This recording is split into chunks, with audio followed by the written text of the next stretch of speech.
twisting up the truth, this ain't new to me. Since the age of 22, I've been using it like it's fuel to level up, like it's champagne in my cup, like there's nothing interrupting my pursuit of dreams. There's a vision in my mind, it's consuming me. Take my confidence combined with opportunity, mix it up with unity, soon to be the greatest of my generation, Operation Victory. Fight or flight, we will stay, through the perils we dare not to stray. Spark the match, light the flame, out of luck, out of sight, dangerous, dynamite. Dynamite! Setting fire to the clouds at the speed of light, going up, not coming down, screaming. Superman's kryptonite, blowing up dynamite. Dynamite! Setting fire to the clouds at the speed of light, going up, not coming down, screaming. Superman's kryptonite, blowing up dynamite.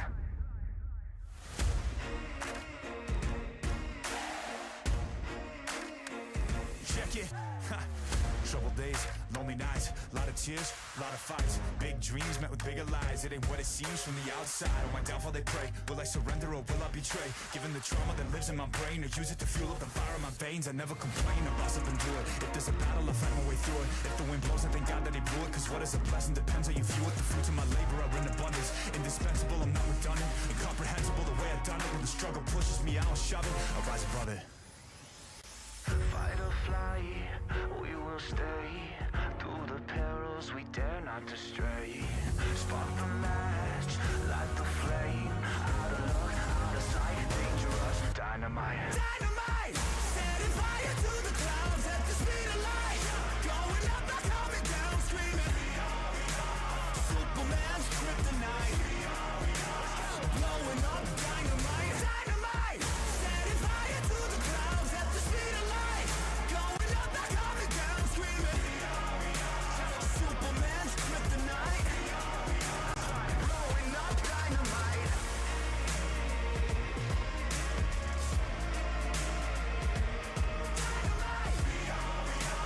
Superman's kryptonite, blowing up dynamite. Dynamite! Setting fire to the clouds at the speed of light, going up, not coming down, screaming. Superman's kryptonite, blowing up dynamite. Dynamite!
You ever wondered how a Hollywood movie is shot? On a Sony. You review it on a Sony. And how do you make that sound epic? You record it on a Sony. Lunch break on a Sony. So why wouldn't you watch it on a Bravia by Sony?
They wanna live for.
They wanna live for.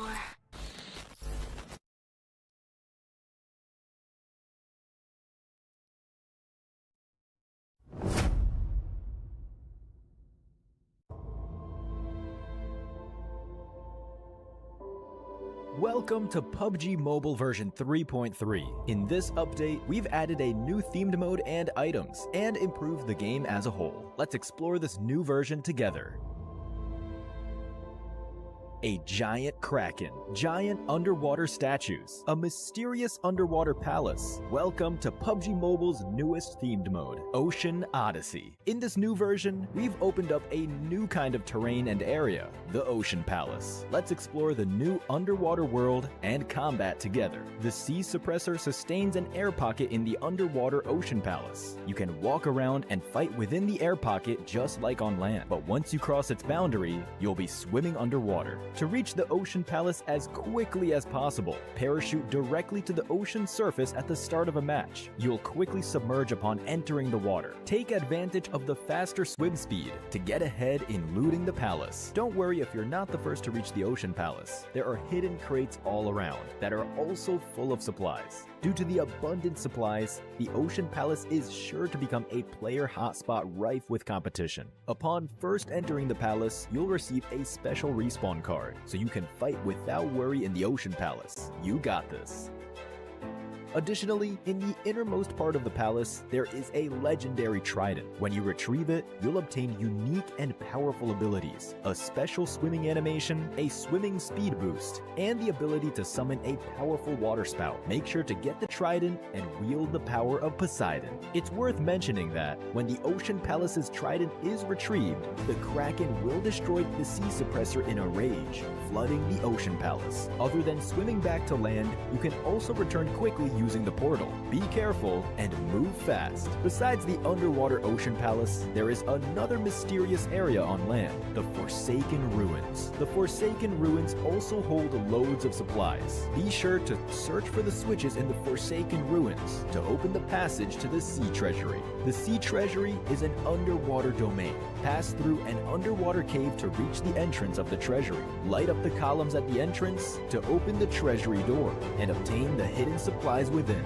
There are also many water prisms scattered around the map. Approach them to open their barriers and obtain the rewards inside. In this new version, some airdrops have turned into a celestial sea treasure delivered by water column. Valuable supplies await you. In this Ocean Odyssey themed mode, we've added lots of new items. Let's take a look. First, we can use the Stingray core to summon the new vehicle, the Gleaming Stingray. This is an amphibious vehicle that can even fly at low altitude. Additionally, it can launch bubbles that can trap enemies inside. Next is the Water Orb Grenade. When thrown, it will form a huge water orb at the location of impact, engulfing players caught in the explosion. Players must swim to the edge of the water orb to escape. Enemies inside the water orb have reduced speed, while you and your teammates can dash inside the water orb. Besides the Water Orb Grenade, we also have the Water Orb Blaster. Use it to shoot a water orb that lasts a while. You can also quickly pull yourself into the orb and quickly transfer to other water orbs, or perform a second dash. What kind of creative feats will you pull off? Make sure to try it out in the new version. Finally, we have a new relocation item.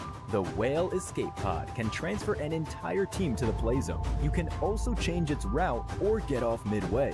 With these items, you have plenty of tactical options. Following the arrival of the Ocean Odyssey themed mode, World of Wonder has also been updated with related devices. The Environment Control device has new overcast and underwater weather. We have also added the Defensive Tower device, allowing for tower defense gameplay. Use the Tower Defense gameplay template and add defensive tower devices to build your own levels. Additionally, we've updated a bunch of other World of Wonder content. For more details, keep an eye out for World of Wonder update videos. That's it for this overview of the new content available in Ocean Odyssey. The secrets of the ocean await your exploration. Winner, winner, chicken dinner. See you next time.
not much more left for these teams. They need to put up a good performance here and now, and they'll have their first chance. And then the push as well. And Stormwall are looking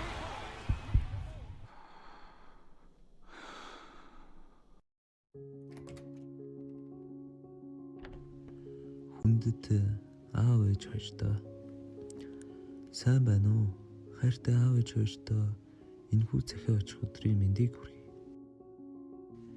Хүүн тэмцээнээ дуусгачаад өрөөндөө орж ирээд тэр болгон хилээд байдаггүй сэтгэлийн үгсэд хоёртой уудлахаар сууж байна.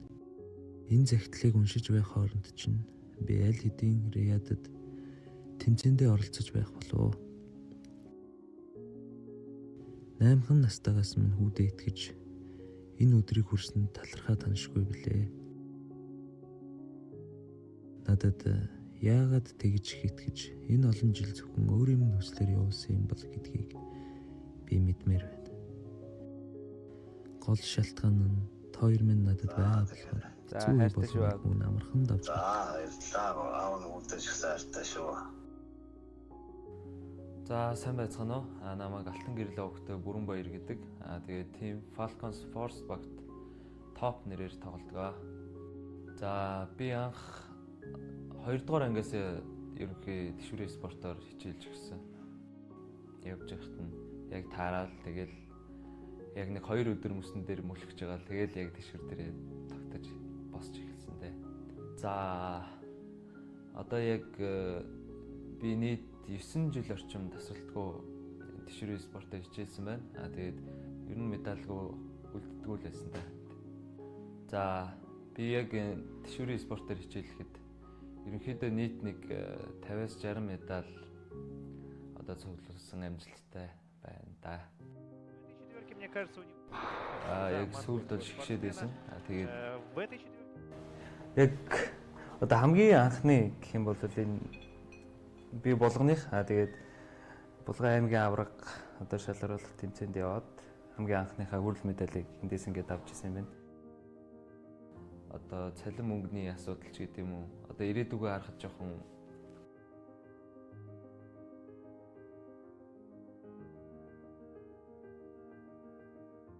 эхэлсэн. Тэгээд тэрүүгээр өөрийгөө болгоод ерөнхийдөө яваад эхэлчихээр ялцгүй л тэгээд ирээдүйтэй юм байна. Гэхдээ яг өмнө сонирхогч байхдаа бол тэгээ бас өөрийгөө ингээ мэрэгжлийн төвшөнд ингээ очиход ингээ боломжтой юм байна гэдгийг ерөнхийдөө харсан байсан. Тэгэл шууд шийдсэнтэй. Тэгээ багш маань ч гэсэн намайг дэмжиж одоо наадах руугаа ингээд орж байгаа юм бол эцсийн үзэрэй гэж хэлээд намайг явуулсан. Тэшүүрийн спортоо орхиж та хоёрыг эргэлзүүлсэн дуучлаарай. Тэр үед өвн хүсэл мөрөөдлөө л дагсан юм шүү. Тэр олон жил хүйтэн мөсөн дээр гулгаж болоход мэдээч тийм дуртай байгаагүй гэдгийг хүн мэднэ. Ээжээ хүн таныхаа хэлсэн үгсээс урам зориг авч ухаантай явах ёстой гэдгийг ойлгож амьдралд алдахгүй тулд хичээж яваа шүү. Та минь хэлсэн. Миний хүү хар багасаа л их мундаг хүү байсан гэж. Тийм болохоор л хүүдээ санаа зовлтгүй итгэдэг байсан баг.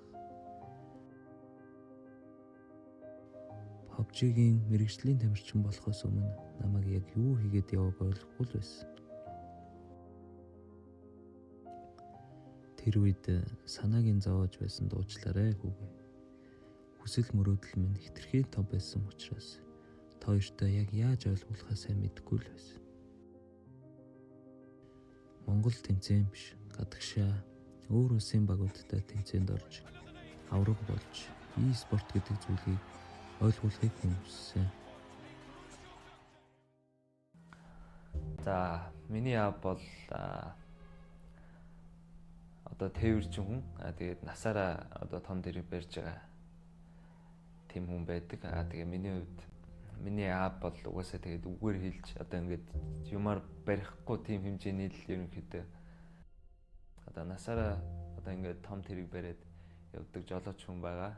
Тэгээд одоо энэ амьдралыг те одоо ингээд хоёр хүүгээ ингээд юугаарч дутаахгүй одоо ингээд өсгсөнд хоёр хүн ингээ маш их баярлж явдаг. Тэгээд цаг заваа ингээл ажилдаа зориулаад ингээл бүх зүйлээ зориулсан. Одоо тэгээд аав ээжээрээ ингээд амар их амраасаа гэж үздэг байхгүй. Тэгээд анхандаа ааваас айсандаа ээжээс гуйдаг байсан. Ээжээ намайг аргалаарай гэж хэлээд бэлтгэлийн байр руу очиж багийнхантайгаа бэлтгэлээ хийдэг байсан. Тэгээд эцэст нь анхныхаа Азийн авраг болж маш их баярлсан.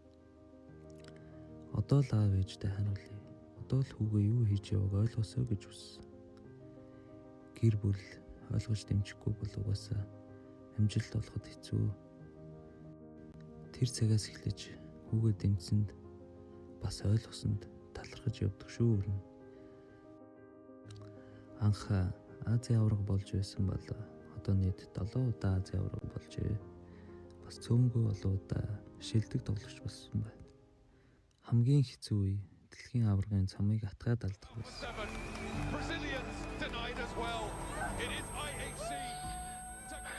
Тэр үед ээжийн хийсэн үгийг бодоод тавьширч байсан да.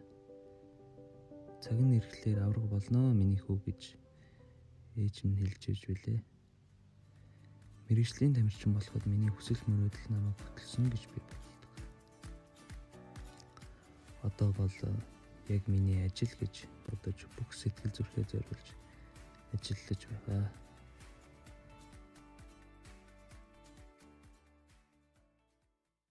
Нэг хотод ойрхон байж л гэртээ очиж аав ээжтэй үнсүүлж чамжихгүй. Хүүн одоо нөгөө яриад байсан том тэмцээндээ явах гэж байна. Тэгээд хүүдээ захиж хэлэх юм байна уу гэд. Тэгээд амжилттай оролцоод Монголын нэрийг дуусгаад ажил наалаастай сайн.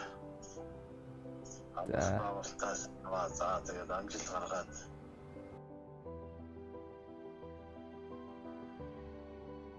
Гэхдээ авраг болно гэдэг тийм ч ямар зүйл биш. Хоёрыгаа хүүгээ ойлгож байгаа гэж найдаж байна. Надад шантрах олон үе байсан. Миний аав ээж энэс илүү зүйлсийг даваад гараад ирсэн байхад миний шантрах хажууд нь юу юм? Би заавал дэлхийн авраг болж аав ээжийнхээ ачийг хариулна гэж хүн дотор байнга бодож явдаг юм шүү. Спортын төрлөөс олоод дахиад шинээр эхлэхэд хүүгээ дахиад нэг юм дуулгана гэж итгэл найдвар өгсөн. Хайртай аав ээжтэй маш их баярлалаа. Би одоо тэмцээндээ явах гэж байна. Багийн найзууд бодлох экшн IC нүрзэд нартай. Бас сенатор ах маань бидэнд дасгалжуулагч хийхээс гадна төрсөн ах шиг байж хүн ямар байх ёстойг зааж зөвлөж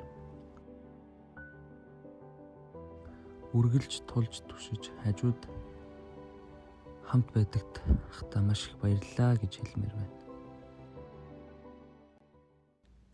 Аваа ээжээ хүн авраг болохын төлөө бүхнээ зориулнаа. Зориг мөрөөдлөөс хизээж урууж чадахгүй. Бас хизээж бууж өгөхгүй. Удахгүй авраг болоод аав ээжигээ сайхан амраанаа хүн. Надад та хоёроос хүсэх ганц л зүйл. Өөрсдийнхөө эрүүл мэндийг сайтар бодож, үр хүүхдүүдтэйгээ илүү олон жил хамт амьдраасай гэж чин сэтгэлээсээ хүсэж байна. Хүндэтгэсэн хүү бүрэн баяр гэсэн.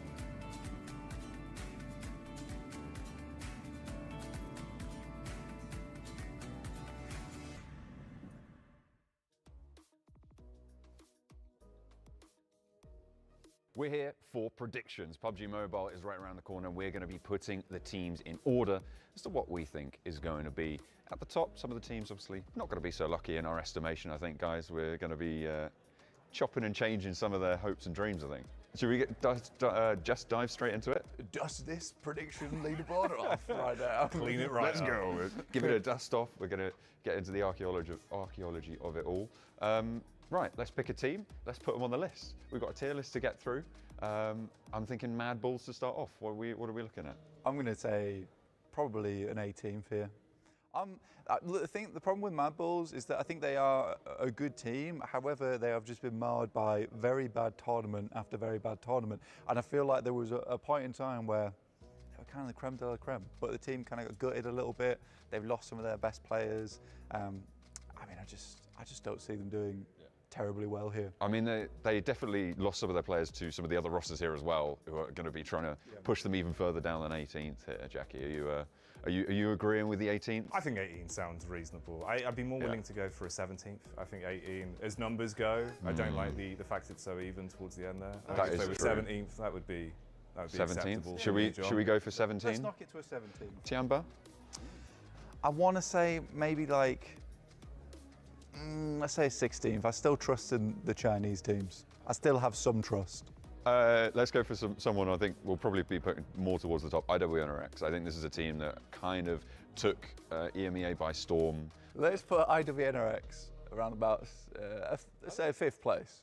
Okay. I want to say, I'm sort of concerned because I think EMEA is a really good region, and we covered it, and it's super competitive. It's very hard to tell how good they were though in the international scale of things because the groupings were so tight, Jackie. No, that's fair enough. I also think, to be fair, we need to start getting some in the top 10. Yeah. If we go too much in the middle to kick this off, so maybe it is worth if we get a little bit more in the top heavy pool and then filter down. And that's why, honestly, John, I'd say reject right up there, maybe a solid 10th. Yeah. I mean, sure. Yeah, let's go with that. Yeah, I like that. The big boys from the Brazilian Open, like, smashed it. Get them in there. Yeah. Alpha 7. I think this is a team that is in the front of people's minds when it comes to potentially even taking the whole thing. 2nd place. 2nd place? I'm happy. Forever hard stuck 2nd. The team that took the international title from them is also on this list, IHC, now Al-Ula ex-IHC. They're going to be playing around in this tournament as well.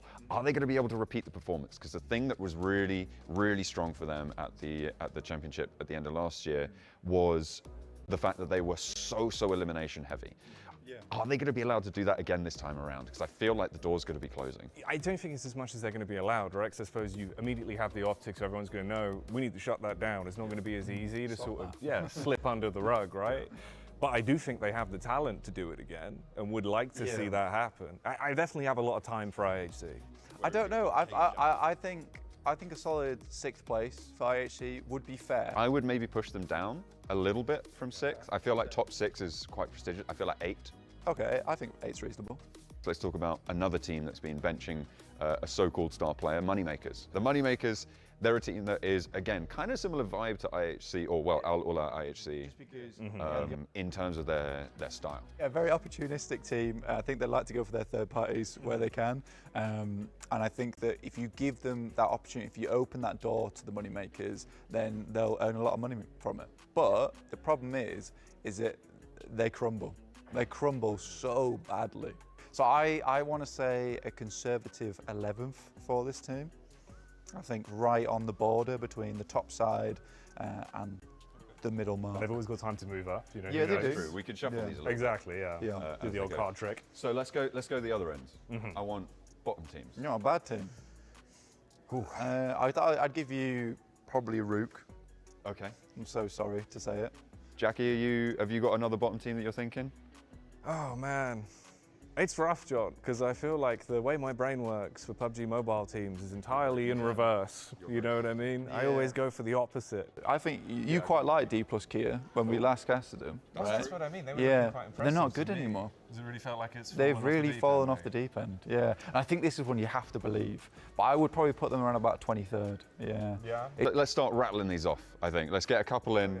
I want to put Team Spirit in the middle. I think that's a reasonable spot for them, given their fact that they're in the survival stage. It's going to be harder for them to qualify.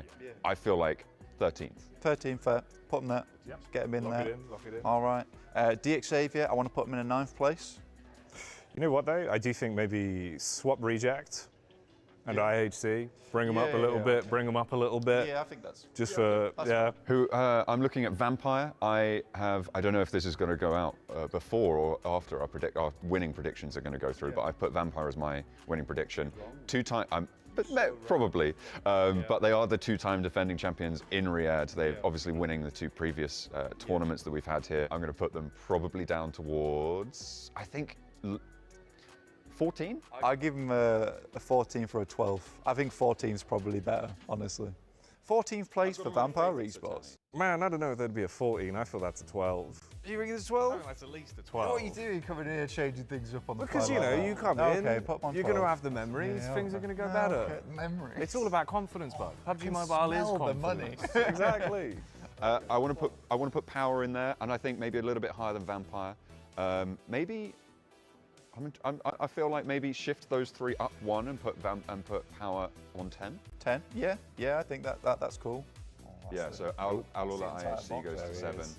Reject bumped up 1. Jackie's happy about that. DX Xavier up to 9, and then yeah, Power. Team Liquid, first place. Come on. We all have very contrasting opinions on one. You want to give them like on the edge of the line? Yeah. Put them on the yeah, edge and then we'll figure I it out. would personally have put Alpha 7 ahead of Team Liquid, but we'll go with the majority here. Okay. All right. So Give them a temporary one. Let's have a temporary one third place. up for debate. Yeah, it's temporary temporary first place. Okay, all right. You're doing well. Thank you. What about 4 Miracle Vibes? These guys are looking amazing. The vibes are looking good. Yeah, the vibes are really good. Hated them in the past, but they're really so good now. I think that would be an acceptable number 1 for me. Just for the vibes. For the vibes. Okay, all right, fair play. I'll take that. Falcons in 4? Actually, that's not bad. Like looking at how things are shaping up there, yeah, that's probably reasonable. It's so sad to say because I'd love to see Team Falcons in first. I think they've scraped so close to that first place in the past. But yeah, 4th place is probably where they will end up. Besiktas Black, I was sort of bemused that they made it in. Yeah. And they did well in that finals, but I don't think that they're going to continue that. So I'm going to drop them in a cool 20th. Jukes did want brute force in there, and I must say we had a quick conversation about it in terms of where he thinks they're going to place. John, this is why that one spot is so hard to contest. He thinks brute force are going to take it. I give them a 6. So yeah, I think we need them at least in that top spot. 6 is open, that seems reasonable. Jukes will be happy. Yeah. I think Reject up to 7th place though. Yeah, switch that. So Reject go up 1. Yeah. They should move up a little bit more. What are you thinking about Team Pandem, Jackie? I think it's more 19th. Yeah. Yeah, that's a big jump down, but I have to be realistic, and 19th is... Inco not breaking into the top 10 right now because there's no slots. Do we want to put them in 14th, or do we want to... I would put them maybe ahead of Vampire and Team Spirit. I dropped Vampire down to 14th, and I would put Inco in 12th. Okay. Twisted. That's what I wanted. There you go. Actually, we maybe move Reject up 1. And then put them... And then Kagosaka maybe down in 18th. Yeah. That works. So yeah, Reject take to brute 6th. force. They're up to 6. Yeah. Brute force 7th, and then Kag. Yeah, What were you 18th? You can't talk about Kagosaka without talking about Reject. No. Yeah. So, Which is why we put them up 1, I think. yeah. Simultaneous in my mind. Yeah, exactly. Two sides of a coin. Alliance 15th. Quite like Alliance in 15th place. Boom Esports 22nd. I'll put 22nd. We've been really cruel to Rook right now because they're just alone in 28th and no one's near them. Oh dear. Give them a 24th. Yeah, bring them up to 24, and then bring Reject up. So we think those are the bottom 4? Oh yeah. Right? Yeah, I think Reject up to 5th. Reject 5th. IWNRX down to 6th. Yeah. Yeah. So yeah, swap those two. Yeah.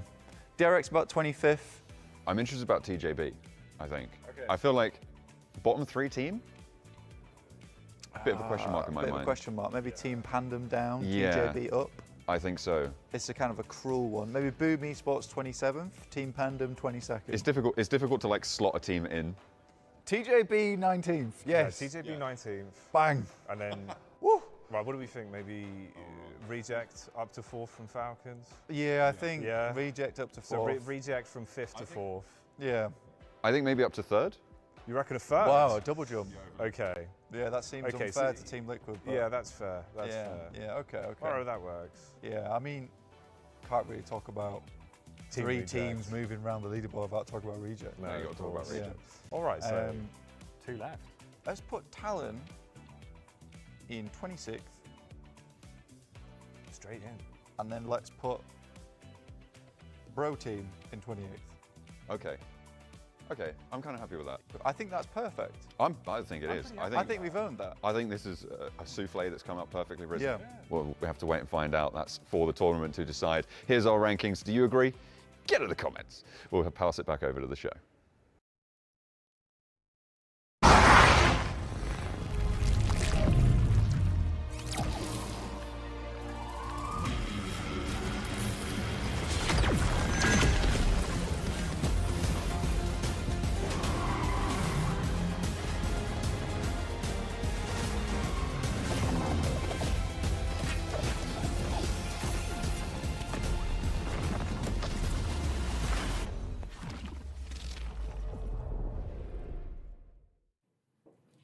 Hello, everybody, and welcome to the final day of the survival stage here at PMWC. I'm Ginny, joined with the 7WG. And we're going to be sending 12 teams home today.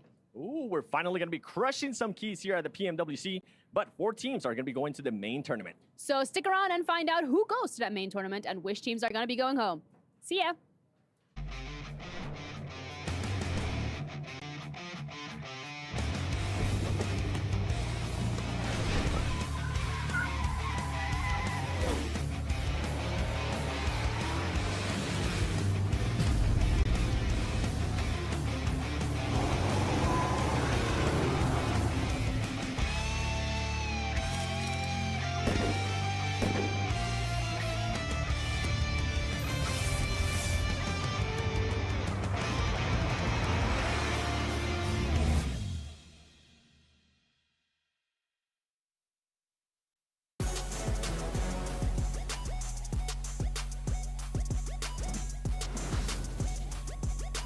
What's going on, everyone?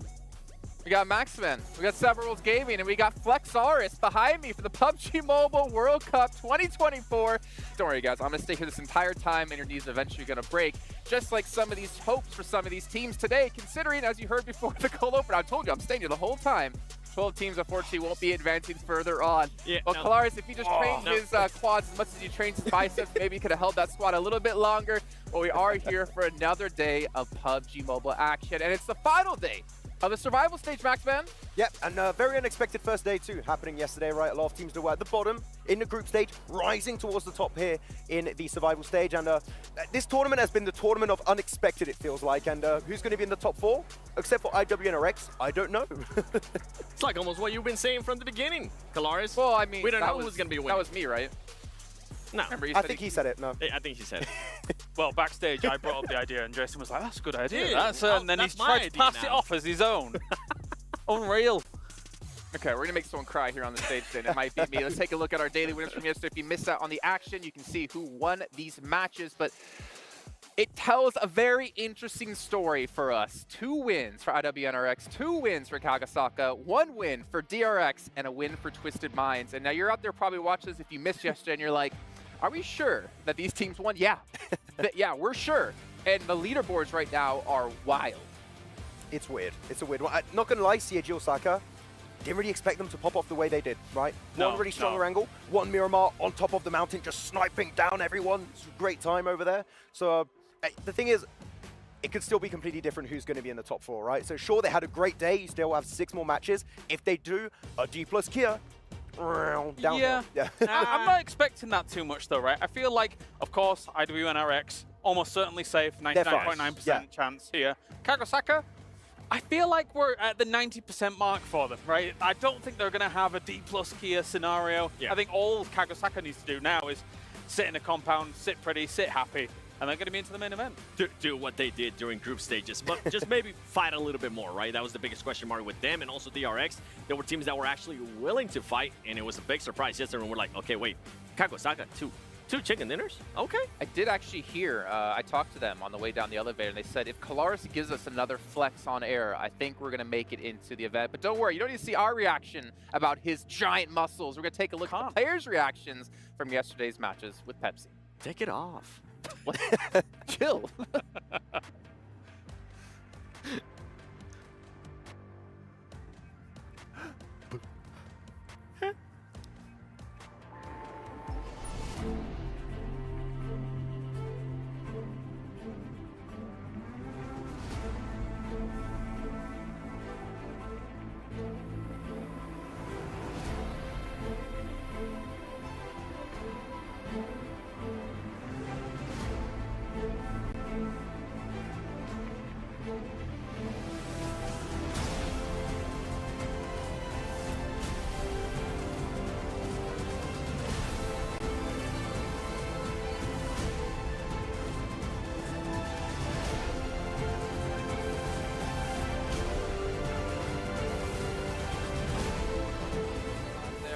Twisted Minds victory.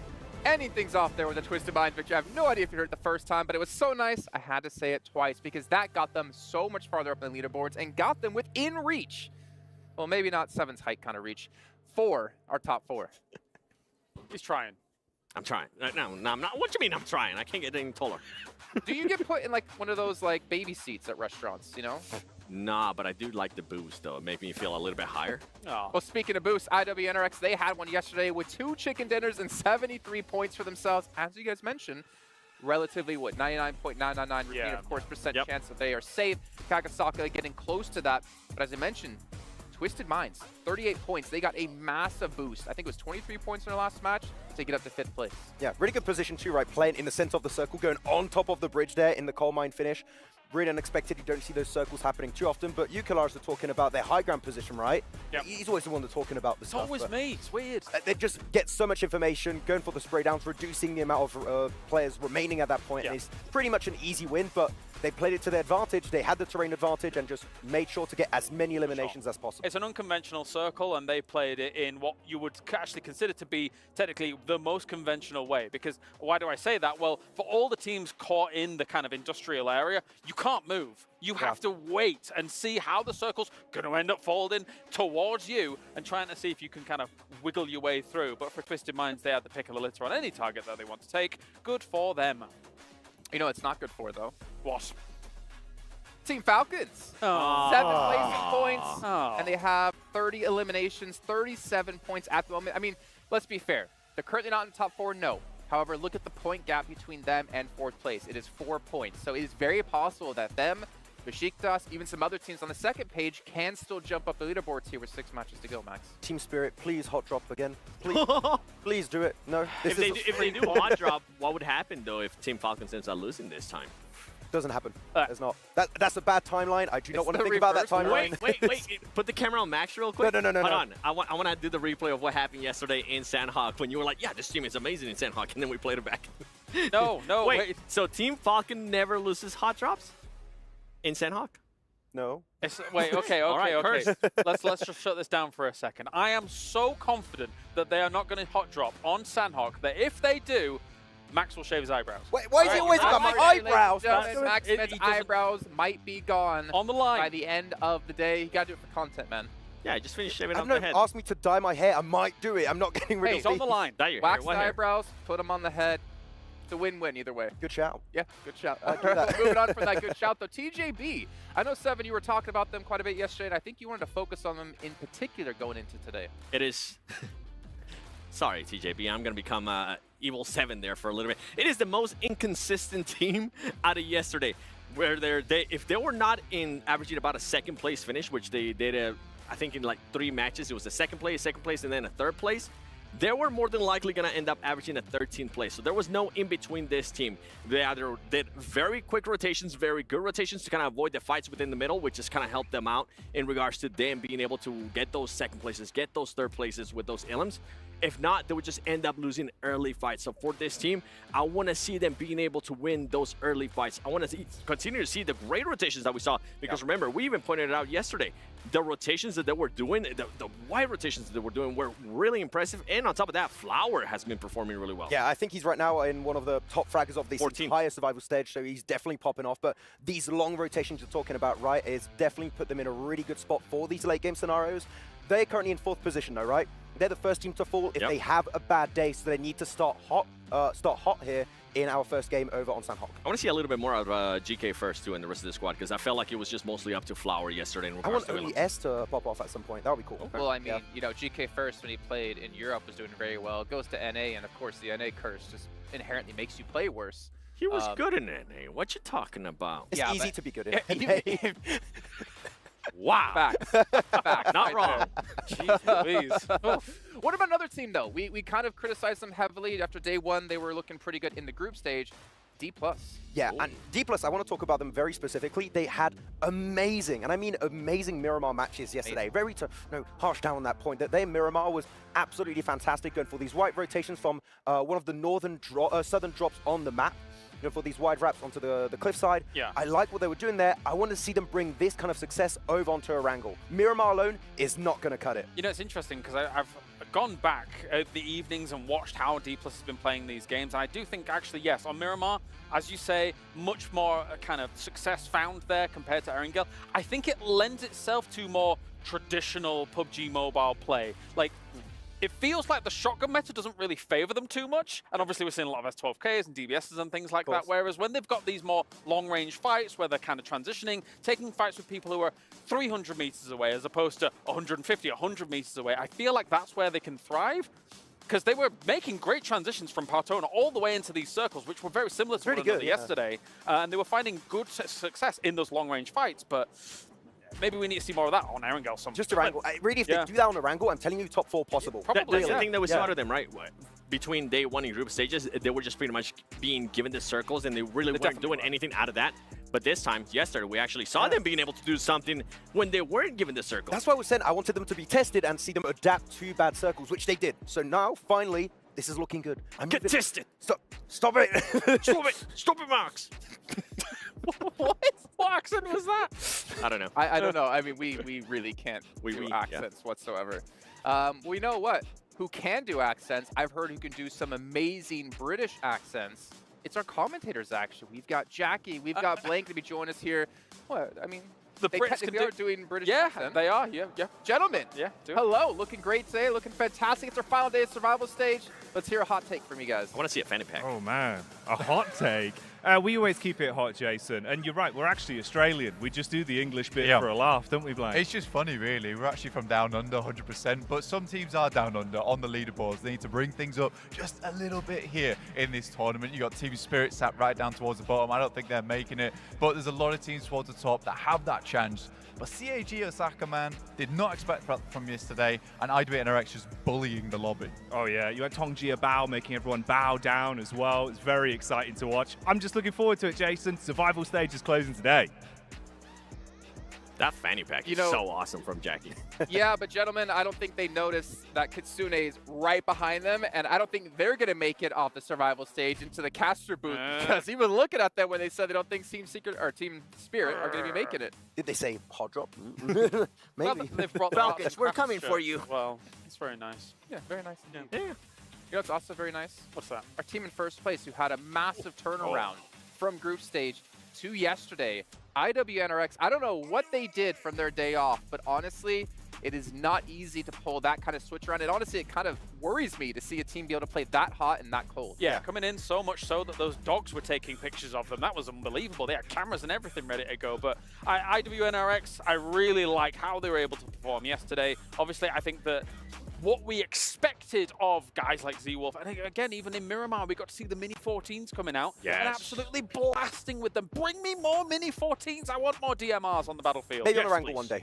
Maybe one day. Probably not. But like really cool not fact. today. Also, when you're looking at the top 5 fraggers, 3 of those are from IWNRX. So you got Kane, Swain, and Z-Wolf, which you would expect. But also, they've been successful on every single map. They got that chicken din on Sanok. They got chicken din on Erangel. They got, of course, a really good finish also over on Miramar. So doesn't matter the map, doesn't matter the scenario. They will perform, get consistent points. They know they're qualified, but they're just trying to build momentum to head into the finals with a good start. And something that the other teams need to watch out for with IWNRX is, at this point, I mean, we've been saying, they're already qualified, right? They're going to be not having to really worry that much, but I'm going to be looking at Team Falcons. I'm going to be looking at some of the other teams that I might not want in the main tournament. If I'm IWNRX, I might make their day a little bit harder. That's it. Like, is there any tournament ever where we had an opportunity that you could target a Falcons? It happened. I don't think it's going to happen, but have you ever, I mean, really, have you ever seen a tournament where you could literally maybe ruin the chance for Falcons to qualify at the biggest stage? We know what this team can do, right? Yeah. Maybe at the end, if they're still not in top 4, just... We saw it in, I mean, we saw it at PMGC with S2G and Alpha 7, remember? S2G started targeting Alpha 7 because they just didn't want Alpha 7 to win in their home country. If you've got an opportunity against some of the very biggest teams that are having a bit of a hard time, it is worth it if you know you're qualified. Yeah. Oh, you know, it's also worth it for you guys to head over to stcplay.gg and get your predictions in for the event in general. You heard obviously us talk about the teams, maybe do a little bit different in our predictions and keep us happy here. But speaking of happy, we've got 20 seconds to go here.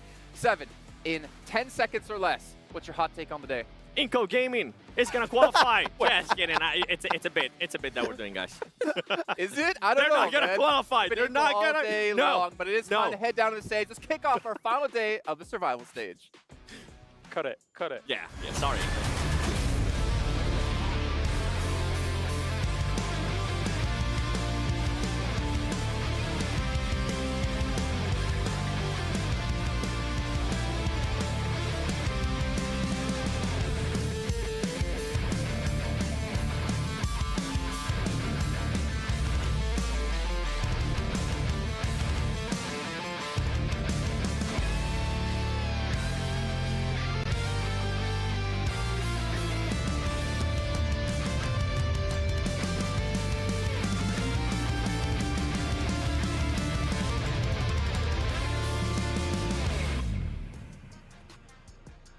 Day after day, week after week, these players grind, scrim, and stream in order to be crowned the best in the world. It is the ultimate achievement, what every competitor strives for. And for today's games, for today's survival stage, 12 of those teams will end their journey. Yes, indeed. Just 6 maps remain in our survival stage. 6 maps to prove that you have what it takes. 6 maps to stay in the race for the trophy. My name is Barney Banks and I am your host alongside Sandstorm. And welcome to the PUBG Mobile World Cup at the Esports World Cup. This stage of competition could not have a more fitting title, because today is about one thing and one thing only: survival. Who will survive and who will make it to the main tournament? Because the teams coming in today, most of them will have a target on their back. Can they handle the pressure? Ooh, can they handle it indeed? Rest assured that every single player here believes that they can be champion, but today is the most important day of competition that we've had so far in order for them to make that happen. So, with that being said, it's time to introduce our teams to the STC Arena for the final day of the survival stage. Starting off with Brute Force. D plus Kia.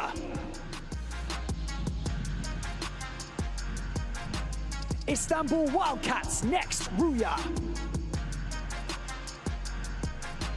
CAG Osaka. Team Falcons.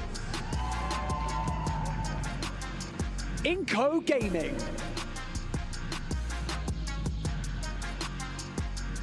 Mad Bulls. Harami Bro. Besiktas Black. DRX. TJB Esports. Money Makers. Team Rook. Team Pandem. Twisted Minds. Team Spirit.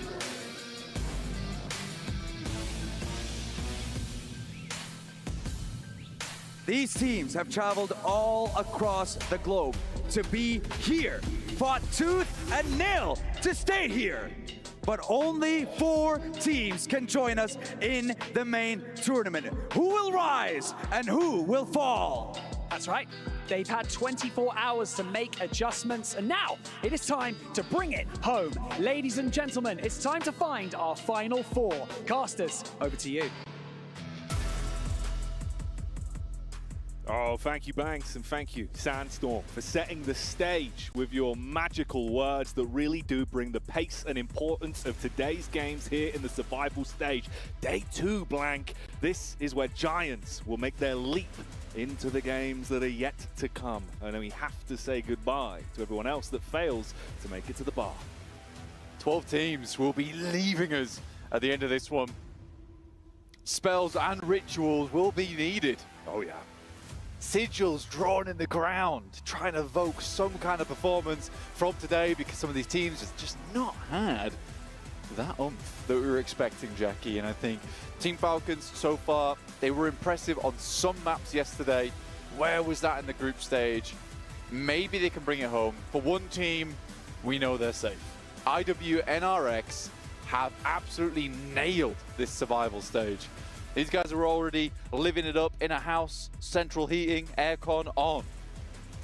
They don't give a damn about the electricity bill because they're making the money with their plays. And honestly, mate, I think there's still more to be said for them. I think with how they've been playing, how they've been bullying the lobby, which is the word that I think really is underlined, right? Because they came out swinging.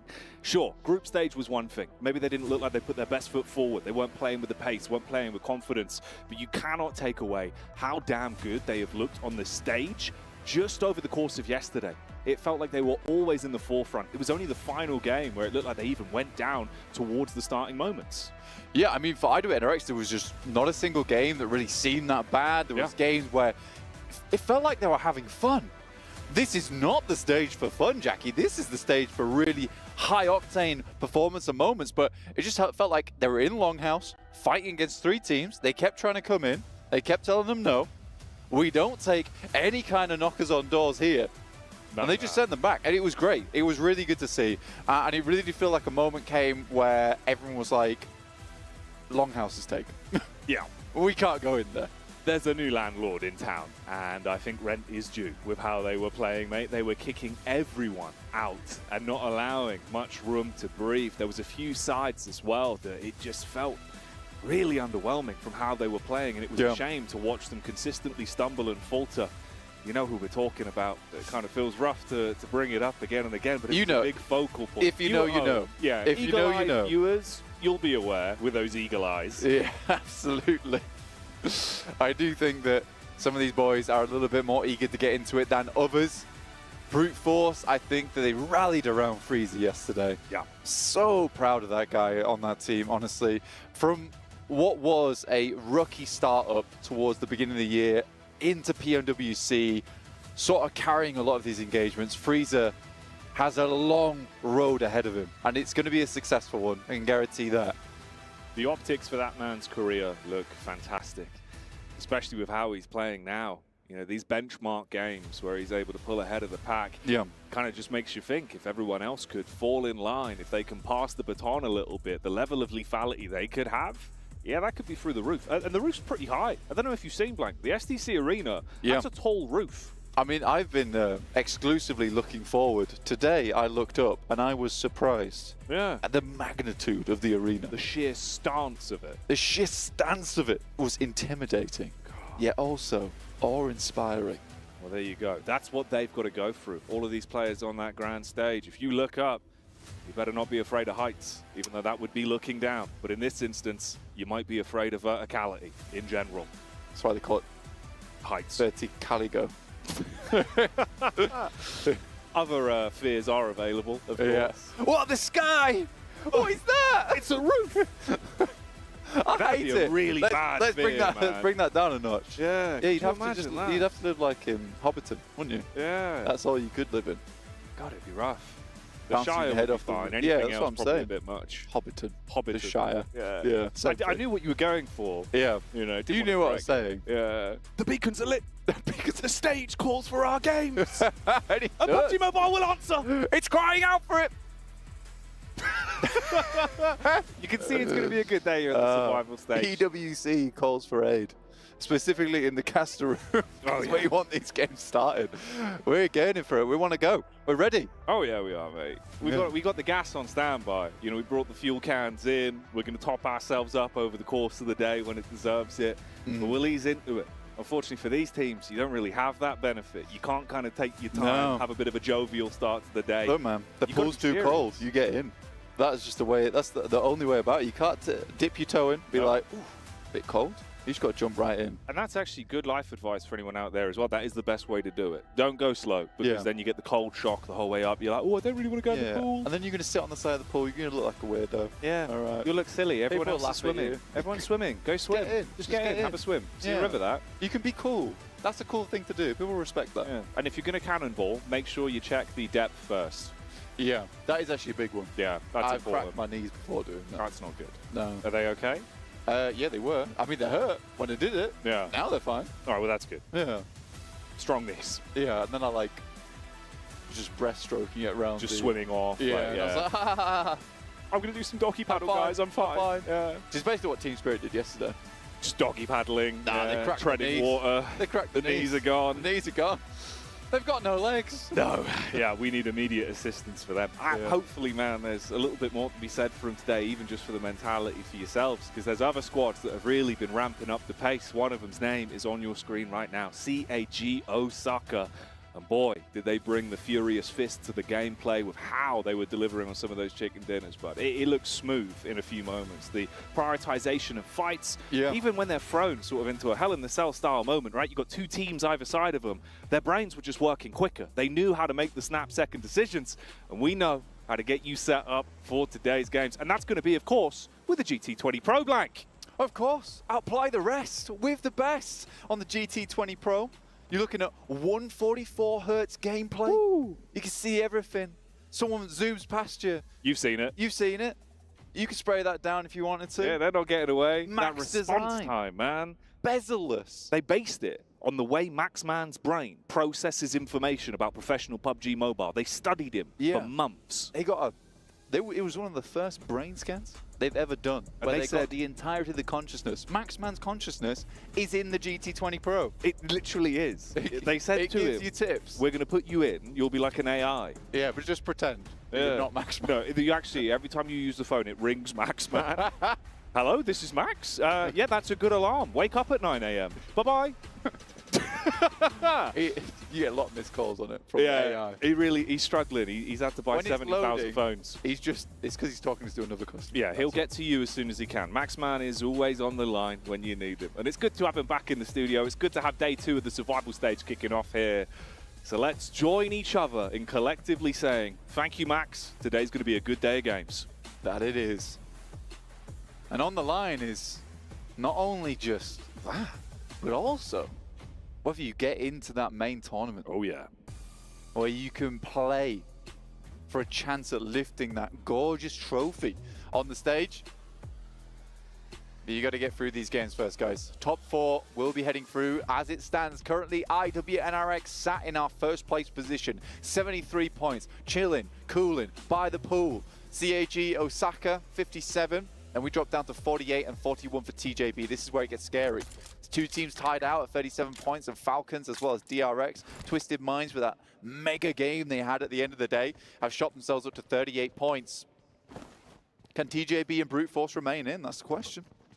It's a big question mark. And like you say, man, Twisted Minds, it felt like they were right up struggle street. They couldn't get off the bus. They couldn't find their way to their hotel. But in the end, they did. That last game, if you missed it, the verticality, the way they were playing, the movement into the actual connection on the shots on the drop down, that was taking down Spirit and TJB to finish off what was a really explosive game yesterday. Yeah, it was killer. I loved it so much. And I think that Twisted Minds were thinking with their heads switched on in that situation. It was a case of where do we go next and how do we play that one out? I think Team Spirit just has a bit of an unfortunate slip-up. Let's call it that. Towards the end there. I think that realistically should have been a good play. I think I was seeing people talking about why did Kitsune go for the heal. Man, I don't think he expected the scenario that came through from Twisted Minds. They sort of outplayed him a little bit.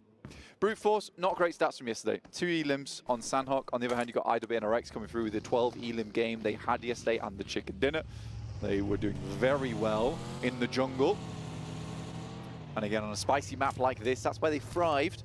And it's kind of what started off their day, right? And I think that a lot of times for a team like IWNRX, they feel momentum-based. So I do think that win on Sandhawk was sort of a big deal to them. You'd imagine so. You definitely imagine so. Gave them that upwards draft. They kept on running with it. With 73 points being sat already in the backpack. Man, you're good. You're pretty good right now. They really are living it large, so we'll see how that goes for them. Potentially, they can try and pick and choose who actually makes it through in the first few games here as well, in terms of that shift with the points into the top 4. If you see him take down a TJB, if Brute Force get overwhelmed, there's always room for spicy fights. So we'll keep you clued in with which ones are important for Twisted Minds as well, bud. Can they carry on from where they left off yesterday? First knock comes through as Rook take a heavy hit from TJB. That's big news for TJB, but it is coming backwards onto GK first as he falls. The rest of the team's rocking up towards the compound. There is a knock that's on board, but a quick finish there. First elimination found by Tulika, of all people. Uh-oh.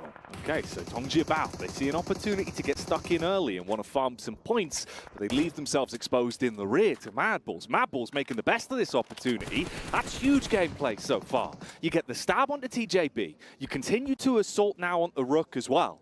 Twisted Minds lurking in as the third party waiting in the wings as well. Meanwhile, CAG suffering heavy losses as they get dove onto. That's just the duo left for our number 2 squad. Yeah, Moneymaker's been able to extract a couple of points from that engagement. That's very nice for them. Madballs up to 3 elims. I think they stole a lot from this one. IWNRX also were able to get a cheeky point. Feels like Rook Esports just torn apart between several of the pack animals in this lobby. Down just 2 players now. Brute Force still with 4. Up towards Cow. This is a pretty typical position for them. And I think they have won a lot of games from up in that side of the map. They're even taking control of Mong Knight. Nice position to play in. I think the worrisome thing that happens for Brute Force is sometimes they leave Cow when really they should have just stayed there. I can kind of respect it a lot of times because they want to get more control of the lobby, but with the amount of teams that will just make that switch back over from the northwest side, you kind of can't go for something like that. This is a nice spray down. Got 2 of them immediately picked up by the team surrounding. That was where they thought maybe they had a bit of an edge to the fight. That initial engagement between Rook and TJB. It's all gone wrong. Yeah, we saw how that one panned out. Not pretty. It's like a souffle, but there's a loud noise going off and it's just gone... Deflated. I imagine that's how Root feels right now. Nice rotate actually from Team Spirit, I like that. Sending up towards the northwest side and Tapmock, which is nice to see. I think that for Team Spirit, a lot of their problems in the past when Kitsune was playing with Gladiators was just a refusal, really, to actually move out over towards that northeast side nice and early. So this is good. This is really, really good. I'm a big fan. No, it's nice to see, mate. DRX as well. You'd hope they'd have that form from yesterday, bro. If they can try and keep that going, have some cheeky maneuvers, maybe they can peel ahead. You know, it's not much of a difference, like we were talking about, right? 37 points, mirror matchup for them and Falcons. Only 1 point ahead for the Twisted Minds. The worst scrambling everyone, making them look smooth with the plays they were making yesterday.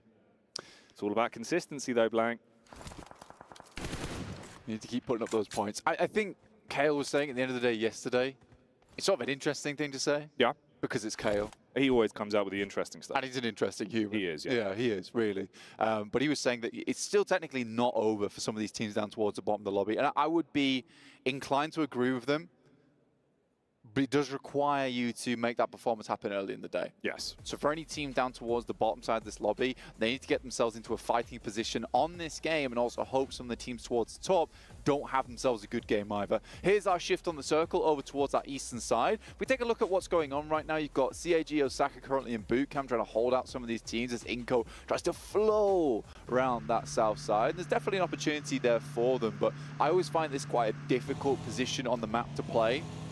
But yeah, a lot of these teams on the north have pretty simple rotations to go for.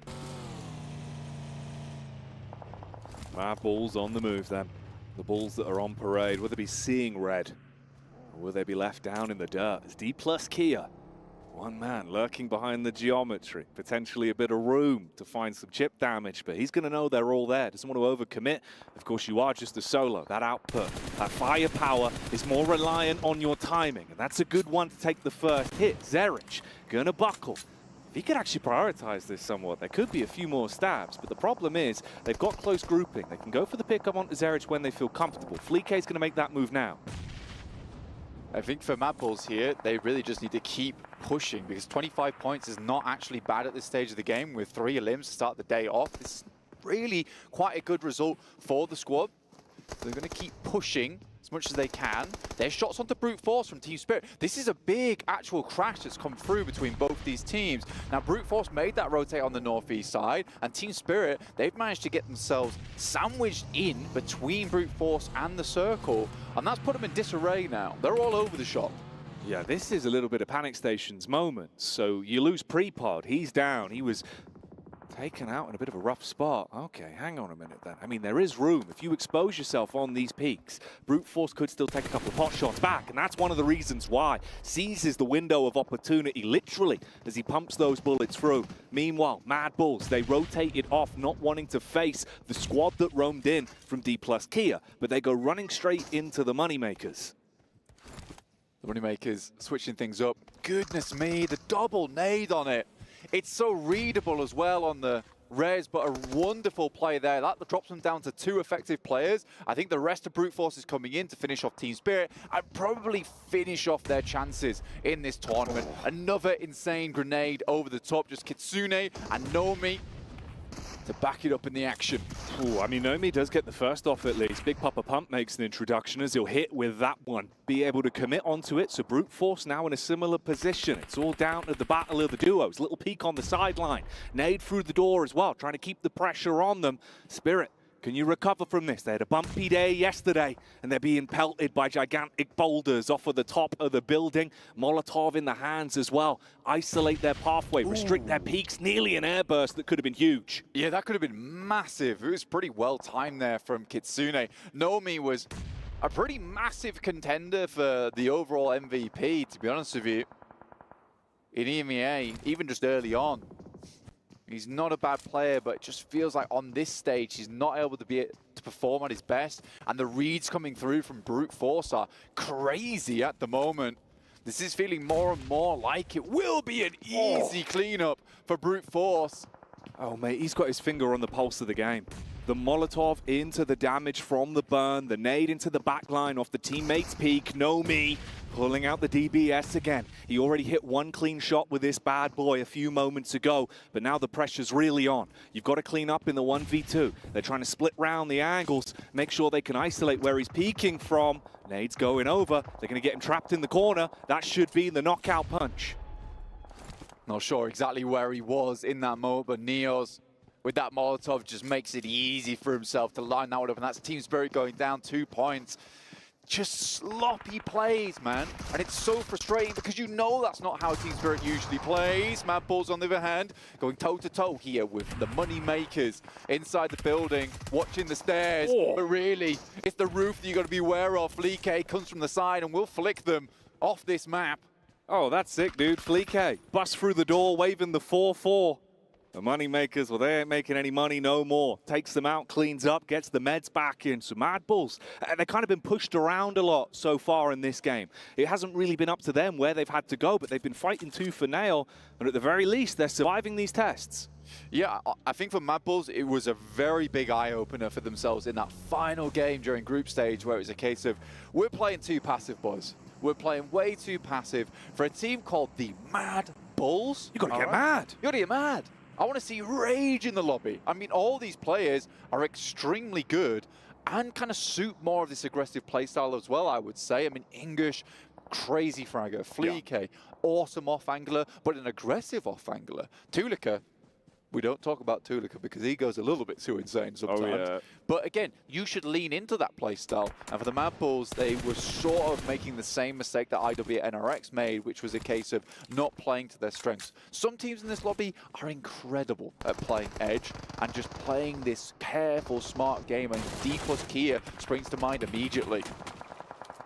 Meanwhile, here we join from the POV of Harame Bro that are bringing that damage down onto the Lions of Inco. They have had a real rough time. Similar scenario for Team Spirit with how their flow of games have gone. And again here, you get isolated, you get fragmented, you're down to just 2 duos, barely trying to patch yourself back up. They pull out the plasters, slap them on, hoping that will block off the bullet marks. See if they can survive through that one.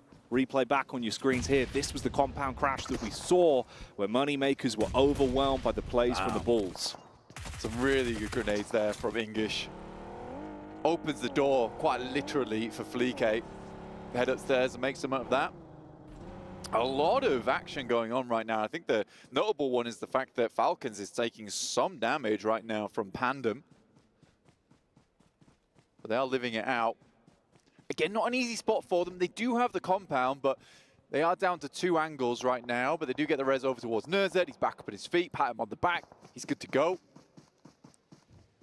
Yeah, Pandem is a bit of a threat to them. And there's quite a few teams in this area. You've got TJB down towards that south side. You've got Rook as well. Goodness me. Nice shrapnel everywhere, Blank. That's going to make you feel uncomfortable on the side of Falcons. Action. He has to slow down and instead make a reaction. Opt to heal himself up. Some near misses on the nades as well. Now Pandem, their first elimination in this game, came from guarding the edge on the rotate of CAG. They want to get a bit more proactive. Instead, though, it's the response again from Action. He bombards down with a nade. Nerzed, now a casualty to the result of Pandem's plays. It's really starting to break out all over the shop. Action, he's been lucky to keep himself in this one. Backpedals around the corner, opening the door for the info by the window. He's seen the head, knows the location of the player pushing up, trying to play on the off angle, wants to go for the peek and get a little bit closer into it. Meanwhile, they back off. Pandem might have bitten off more than they can chew. Near miss on the shot as well. Slugs flying. They're going to go for the medic maneuver. Icy jumps on his teammate, wants to keep Falcons alive. He's trying to bait him off it. Nade over the top. Oh, the team tag on the nade. It's going to shut things down and almost completely burn the HP of Icy. Pandem might still have a chance. I'm not sure what to say about this. This is a catastrophic mistake coming through from Falcons. They had the easy reset on the 3-man. Action. I don't know, Matt, too much. Just too much action. Yeah, bring it down. Bring it down. That was far too much action. Oh, that's going to be gut-crunching. A real sour feeling left off the back of that team nade. And TJB, I mean, you're in a similar sort of scenario, just trying to keep yourself topped up so you don't go down to the blue. This could just be a stalemate. I mean, the disconnect between the team as well. Luckily, he is there. I mean, he's popping off, but he's not playing as a solo within a team right now. Yeah, the old solo duo. Yeah, he's on his lonesome now. His teammate will fall out. He'll clean up, though. He will clean up. Cleans up his team and the rest of the squads in the area. But he's got a long way to go. Doubt he's making it any time soon towards the circle. 6 elims, not terrible. Not the worst thing in the world to happen to you. And I mean, at least this one's a TJB at the end there. With all the bumps and ups and downs, actually, right? Yeah. That kind of works out at least in terms of your direct competitors. Yeah. So that is actually kind of a fantastic move. It was a good pickup on that, Jackie. Well done. That's all right, mate. Yeah. I told you. We're watching out for you eagle-eyed viewers. Keeping you clued in. With our not quite eagle eyes. I wouldn't want to have kept you glued in on that. I mean, that is a wrencher, honestly. Yeah, it's really rough, dude. Especially from like the flow of play where Panama just trying to bait him off the rest and the nade goes in. The sequence of events. It was the disconnect between the team, wasn't it, really? It was like a case of top, I'm going to res you, and we'll get back up in the site as 3. It's not like he's going to peek us. I've got a grenade! Action, what are you doing? Stop it! Stop it, Action! It's put too that late. thing away! I can't put the pin back in. I fumbled it. I've lost the pin. Oh, man. It's in the grass. Oh, I can't find it. It's like finding the grenade pin in grass. That's literally what you're doing, Action. I've thrown it. It's gone. It's gone. It's got to go. It had to go. It was going to blow up. Oh, right. Well then, dear me. Twisted Minds up to their old tricks as well. Rattle boy, he loves height. He does. I like where he's playing right. It's a really smart position as well. And the circle heading up towards that northwest side, we might have the unofficial back-to-back between yesterday's game into this one. The Mad Bulls will need to move themselves out of Camp Bravo, but they are now down to just the 3 players. Besiktas barely making out of that defensive compound themselves. Twisted Minds lighting up the Mad Bulls. The vehicle rinsed to bits. And their spread's working well. And they don't need to be grouped up together because they can catch more rotates. They can cause issues. The tripwire that knocks over the Mad Bulls and the sheer weight comes tumbling down on top of them. IWNRX. 4 players alive, Jackie. Yeah. It's looking like another. On Sandhawk, Kings of the Jungle. Next Ruya. about to pounce and swipe. The Wildcats at it again.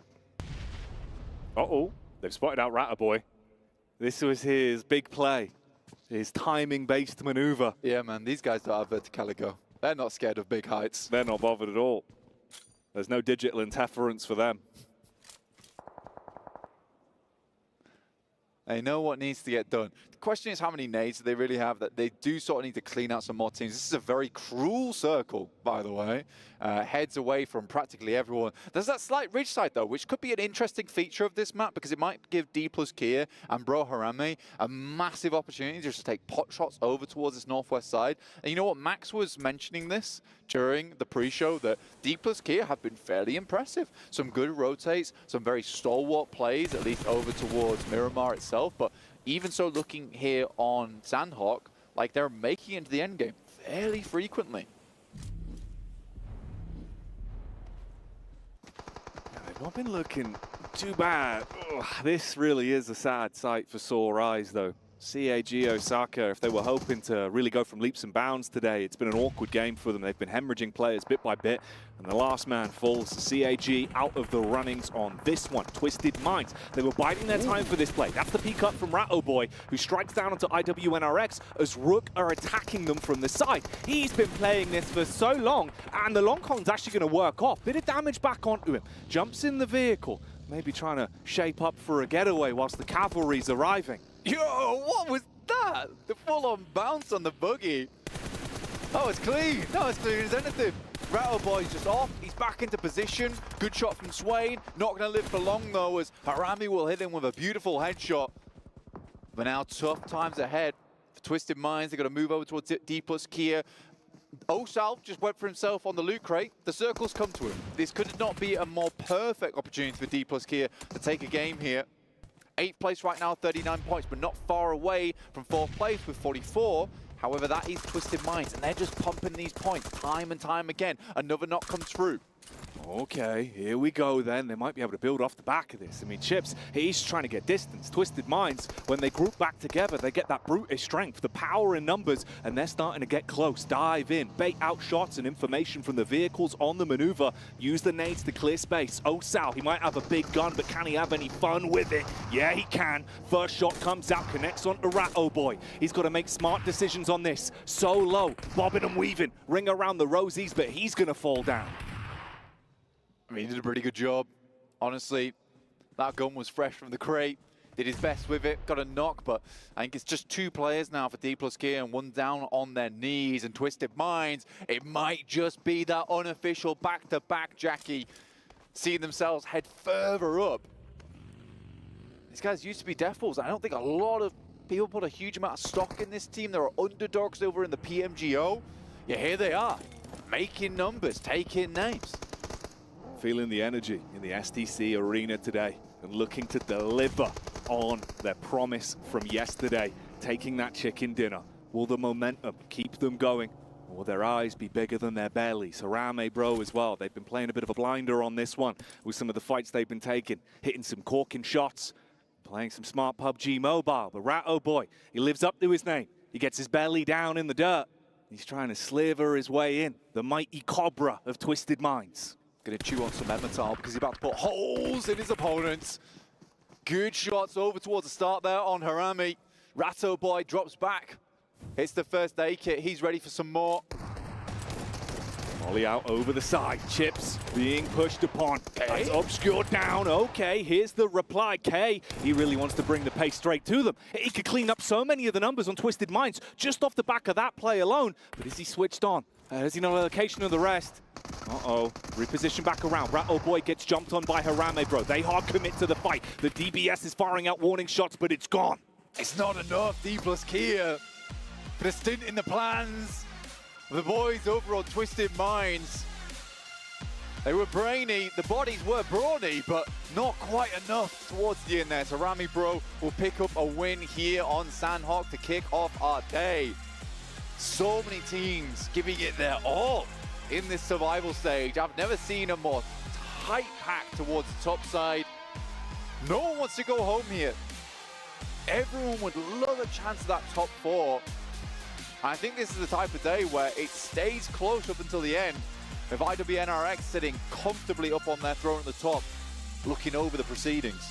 They built themselves that chariot of points yesterday, and they're hoping to ride it all the way through survival stage. But other teams are looking to slash the tires and make their own place. Harame, bro, we saw him at the start of the day dropping the 2 thumbs up, and you give that one a thumbs up. That's a big chicken dinner to kick things off. That's always a feel-good moment, taking those opening games. Yeah, it's really important. I mean, for IWNRX yesterday, getting a big game on Sandhawk, that was sort of the thing that started off that performance. D plus Kia, I think they underestimated them here. Chips on the follow-up here from K as well. But yeah, I've been very impressed with this team over the past 2 days. They had a good start in their group stage as well, but just fell off after that. I'm right over the cliff and couldn't find a way to clamber their way back up. Oh, there you go. It's nice to see him playing super happy about that type of thing, man, 100%. Man, the human element of it, it gets me every time, right? It gets you pumped. That's what you want to see, the celebrations, those moments of pure anger as well, when you're so close and it's ripped away. It's cool to see, and there is so much more to have your solo peepers peeled on as we get through today's games. Join us in a few when we're back after the break. For thousands of years, my wrath has burned in the waters of the deep. Its power awakens me. The kingdom will fall once more. The sea will consume all yet again.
We're in the midst of the competition of the survival stage, and we're going to be doing a check-in with the players here in regards to what the takeaways do they have from day one that they will be implementing on day two.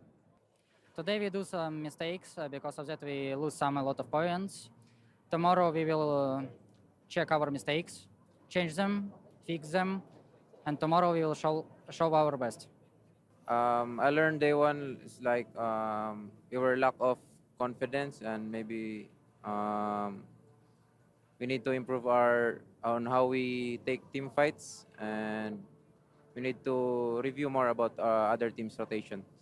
So we will probably play a little bit faster and a little bit with better timings and closing teams around us, and get into a fight better and position ourselves better because we're dying. Hello guys, Kitsune here. So I think for our team, the biggest lesson we learned today is that we need to play a little bit faster in the zones that are hard for us. So we will readjust our gameplay for tomorrow and hope it will work out for us. But I mean, we've got just so little amount of points and we will have to do like really insane job tomorrow. Hope guys you will see it and see you in the games. 첫째 날에 미라마에서 페카도 쪽을 털면은 상당히 저희가 힘들게 푼다는 걸 알았고 2일차부터는 페카도 랜마전을 해서 랜드마크를 뺏어낼 예정입니다. Aslında çok bir şey öğrenmedik yani bugünden. Sadece grup aşamasında kendi oyunumuzu oynamamıştık bazı şanslılıklardan dolayı. Burada da yani aktarabildik yani. İkinci günde aynı şekilde aktaracağız ve en iyi oyunumuzu ortaya koyacağız. Para amanhã é fazer tudo o contrário que a gente fez hoje, entrar e jogar o jogo, porque hoje a gente não entrou, o resultado foi vergonhoso. Vamos tentar dar o nosso melhor amanhã. Tamo junto, Brasil. I love the IWNRX interview there of, yeah, we just played bad in group stage. I mean, like, look at them, right? They didn't learn anything today yesterday because they dominated yesterday. It's all not wrong. Yeah, we'll take it. Yeah. And they got some extra points here in Sandhawk as well. They did. There's nobody gonna... They're qualified, all right? They're going to main tournament. Well, you know who's still in the running, who's trying to chase that top four? Harami Bro taking home the chicken dinner. Though I think we kind of agree, they didn't have to work too hard to get it, but they did get it nonetheless with their 17 points. Obviously going to help them quite a bit in the leaderboards, but it's all about Ratto Boy and Twisted Minds. Well, for Harami Bro, kind of skirting along the high ground alongside what was a very important combat for D plus Kia meant that they weren't going to be impeded in a lot of their approach towards the later circles. D plus did a smart thing in terms of moving beyond that compound, making sure that you don't get locked in there by Harami Bro, but eventually that fight had to ensue, and eventually they were able to win it. So I like the moves actually from both teams, but Harami Bro comes out on top. I was a little bit surprised that D plus Kia didn't want to engage in a fight with them. Earlier, when they were just earlier, because they were together for a very long time. I think they were together for like the last 3 circles, if I'm not mistaken. So it was a bit of a surprise to see that. But overall, I mean, we got a chance to see D plus Kia from day one of group stages, right? Being able to hold a compound, being able to get those eliminations, being able to get those points that ultimately is trying to get them to the main tournament. It's one of the best compounds. Like in that circle, as long as you know that you're not going to get locked in by a high ground team, it is one of the best compounds. But once it navigates north, you have to leave. Things become a little bit dicey, and well, we saw how Twisted Minds was playing this out, Jason. Yeah, you know what? We don't know when Ratto Boy got on top of that rock, but the position was so good for them. Yeah. It gave so much information. Go ahead, Kosh. That's what you want to do. He found some cheese. I was like, well, what do you want me to do? He like scrambled up there, Ratto Boy, doing what he can. Yeah, there you go. It was cool, though, to see that kind of position. What was awesome about it, and I thought maybe, okay, when is he going to leave? Because I really don't want him to leave too early. You could, even if you sacrifice yourself to blue in that moment, I still think it's probably worth it in a lot of instances to do that, be able to take out the entirety of NRX effectively, and then allow your 3-man to sweep it elsewhere. Because it was such a strong position. It's rare you get to see it used, actually, on Sandhawk, but here we are. And for Twisted Minds, now another great game here in Sandhawk. They had one good yesterday, now being able to back it up here on another day. And Ratto 696 damage, but even though it's not a lot of damage, it was what happened due to that damage. They allowed the team to do so much.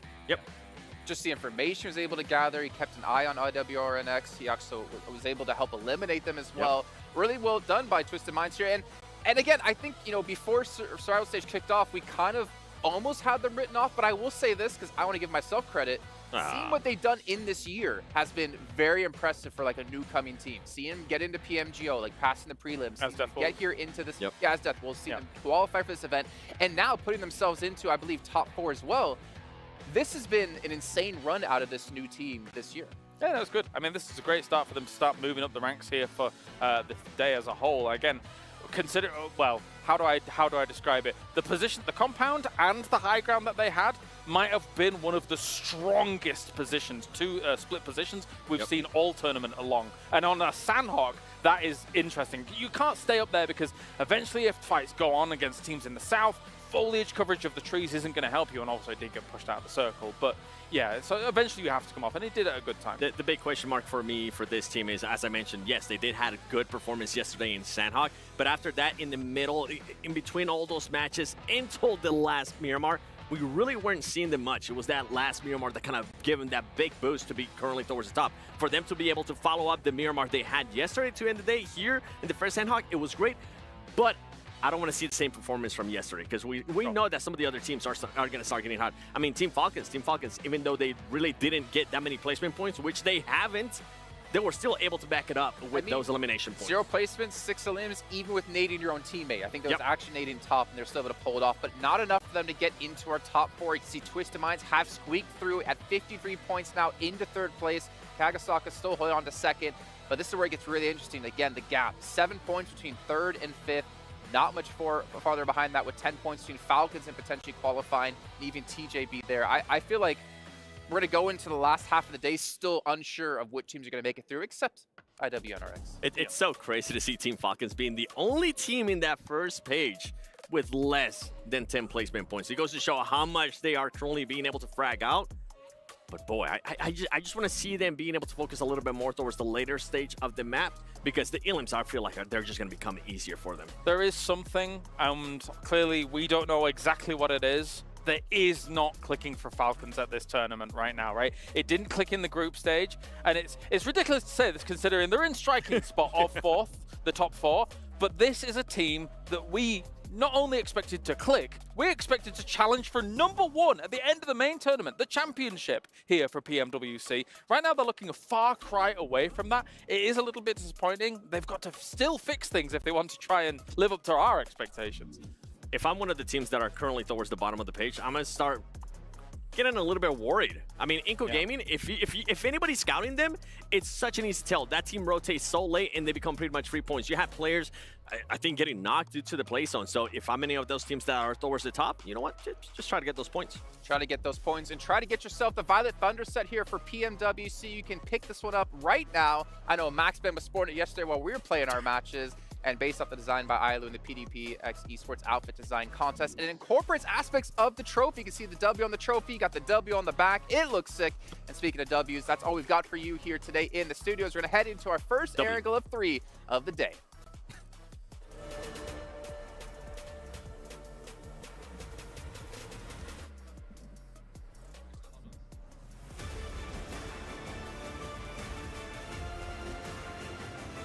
Hello everyone, welcome back. Game 2 of the second and last day of Survival Stage is about to dawn on us. But who will bask in its sun and who will be left in the shadow of the other teams, Blank? Give you a little bit of a cheeky pause there, by the way. You know, we like to keep you hesitating, waiting, ready for the games, because they are going to start popping off towards the end of the day here. Second match on Arangel, opening up our set of 3 with the GT20 Pro. Get that GT20 Pro. Does anything need to be said? Do we need to say more? It's the GT20 Pro. You get 3 air angles, and you get 3 phones. Everything that's good comes in 3s. Yeah. Okay. And 20 is probably a multiple of 3. If you're good at math or bad at math, whichever one. You're doing the math. Yeah, it's not. It's not. Well, there you go. Like I said, it's not a multiple of 3. 13's quite unlucky. It's exactly. Not that That's why it's not 13. That's why it's not 13. 20's where it's at, man. 100%. We're in the 2020s right now, where the greatest of action is popping off here in PUBG Mobile. And we're heading into our first angle of the day, as Jason has stated, because he's a smart man and he can see the screen. Jason Status, they call him. He gives us the statuses. Oh, yeah. The status update. He's always there, on time, on schedule, dropping bars about statuses. Yeah. He's an updater. He is. An innovator. He's never on the down low. No. Always keeping it fresh with that funky flow. Circle on that top side of the map here. Brute Force, again, another good position. So Brute Force has been given a couple of opportunities here, we'll say. Yeah. Opportunities on the map. They've been presented. Presented to them. And honestly, 4th place, feel like they can bump those numbers up, right? Okay, 52 points. It's not super safe right now. You want an 80, like IWNRX. They've really just, they're in the mood. As the boys on the desk are saying, for IWNRX, they just played bad during group stage, which is fair enough. I mean, you nail it in the finals, in your region, you get the second chance. And this is what it's all about. You know, if you don't have the greatest of starts, at least you can bump things back up again when you get through to the survival stage. Yes, there's going to be less teams, but if you know you're a strong squad and you can just outplay the rest, I think IWNRX, they stick out a little bit in this lobby, I would say. At this point, it feels like they don't belong here. I would argue that they might as well just rebrand to IWNL. I will never lose. Yeah. That's what they do. They never lose right now. Right now? From, you know, that one. But we don't talk about that one. We don't talk about that. Exactly. Yeah. They didn't technically lose. They just didn't carried win. on. Yeah, they didn't win. Yeah. And that's fine. That's fine. As long as they don't go out during the survival stage, technically, the acronym still very relevant. At this point, they've still never lost. Yeah. You know? You are right. Exactly. You won the money. No, it's fine. I know. I'm just, you know, I'm there. I'm dialed in. Oh, you're trying to be like Jason right now. No, I know. I'm just trying to copy him. Trying to copy him. I know. I'm sorry. Stop that. I wish I could be Jason I Kaplan. clocked on a little bit too late. You've spotted it. I'll take off the Jason suit. I'm sorry. Put it back in the box. Yeah, let me just reduce my size from 7'2" to a classic. I'll take my platforms off. Yeah, back to 6. Yeah, a lot of teams here already situated themselves on the map. Team Spirit down towards farm. Honestly, it's not a bad... I actually like the split that Team Spirit take. But they are surrounded by a lot of teams who currently are just playing so much better. I mean, Twisted Minds have really turned something on during the survival stage. Ratto Boy making some interesting plays. A lot of that high ground abuse going on from this team. And they seem to be good at it. Seem to be very, very good at it. It makes sense that Ratto Boy likes the cheese, and it's been paying off. Like, they've been really good at plays. The best plays. Yeah. The best of plays. They are. Yeah. It's good to see. Stilton. Yeah, well, I mean, they're Stilton on a lot of these other teams in the lobby. And I think that it's fair enough because when you get to a stage like this where you really have to bring out all the underhanded tactics to get your way through. Especially if they want to Bree in the top 4. Yeah, exactly. Right now they are in the top 4. Any other cheeses? It looks like they're not falling further B-rind. Oh, okay. Yeah, not bad. Yeah, not bad. Not bad. Look at... We can workshop it. We'll bring it back later. Everyone will forget. We'll workshop it. Let's take a look at Paul Allen's cheese. Oh. Right, we'll put the cheese away. Put that back in the fridge. Yeah, for now. Don't want it to get warm. A little bit dusty. Not nice. We're going to dust off some of these positions on the map, though, real quick, because there is some interesting developments happening. We are having a big glut of teams towards the center of the map here around Rozhok. Mad Bulls, typical position they play in North Rozhok. It's a nice spot. You get some good sightlines over towards the northern side of the map, so you can check out those rotations as they occur on the other side of the river. So I do like this position. I think the unfortunate thing about that spot is you have so many teams around you. Talking of people surrounding someone, that's unlucky for Rales. Man's out on his lonesome. Yeah. This is off the back of obviously just taking a chicken dinner in the last game for Harami, bro. You've run into Spirit, and you've lost the man immediately. He's completely gone. I think the frustrating thing for me right now is Naomi is such a... All of these players are so good. Right. All of these players are individually awesome. And as a team, they were awesome as well. Like, they were very, very team-orientated. There seems to just be some really sloppy plays coming out from this squad. It's frustrating to watch, really. And I think that we do have a lot of Team Spirit fans in the chat, usually for these events. And I apologize to every one of you guys, because I think both me, you, and Jackie all expected more from this squad, and they have not been delivering. As Kitsune said, they would have to have a blinder of a day to even think about getting in. Inco called their gameplay shameful. And I think that shameful maybe is a strong word in this situation. You are playing against some of the best teams in the world. You've got all the way to survival stage. I think that is still pat on the back for yourselves. Yeah, but you can see obviously how much it means to Inco with them being a little bit critical of themselves and wanting to present more, not only for them but for the fans at home as well. And we know they've got some of the talent there, like we've seen it, right? It's good caring. Yeah, exactly. It's not as if they were completely down on themselves. It seemed more like they wanted to light a bit of a fire under the bellies, get themselves back in. It's a fine line sometimes, though, of keeping yourself sort of in that flow state and hyped up versus overcritical. Rather than just, you know, giving yourself some twists on the wrists when you get home to the hotel. I need to do better. I must play better. No, it's just a case of do some board review, figure it out, talk to your coach, figure out what's gone wrong, come back in. This is the difficulty with survival stage. It's just 2 days, so you don't really have that midway point where you can like look back and have a really good discussion of what's happened. It is just a case of we fix mistakes on day 1, and if it doesn't work in day 2, we're done. Someone coming in the door. I thought so. I thought someone was coming in. It's just how intense the action is. But hello. No, I think we're fine. Hello. Safe for now. Well, there is a bit of rumbling going on. Oh, is there? We'll let that occur.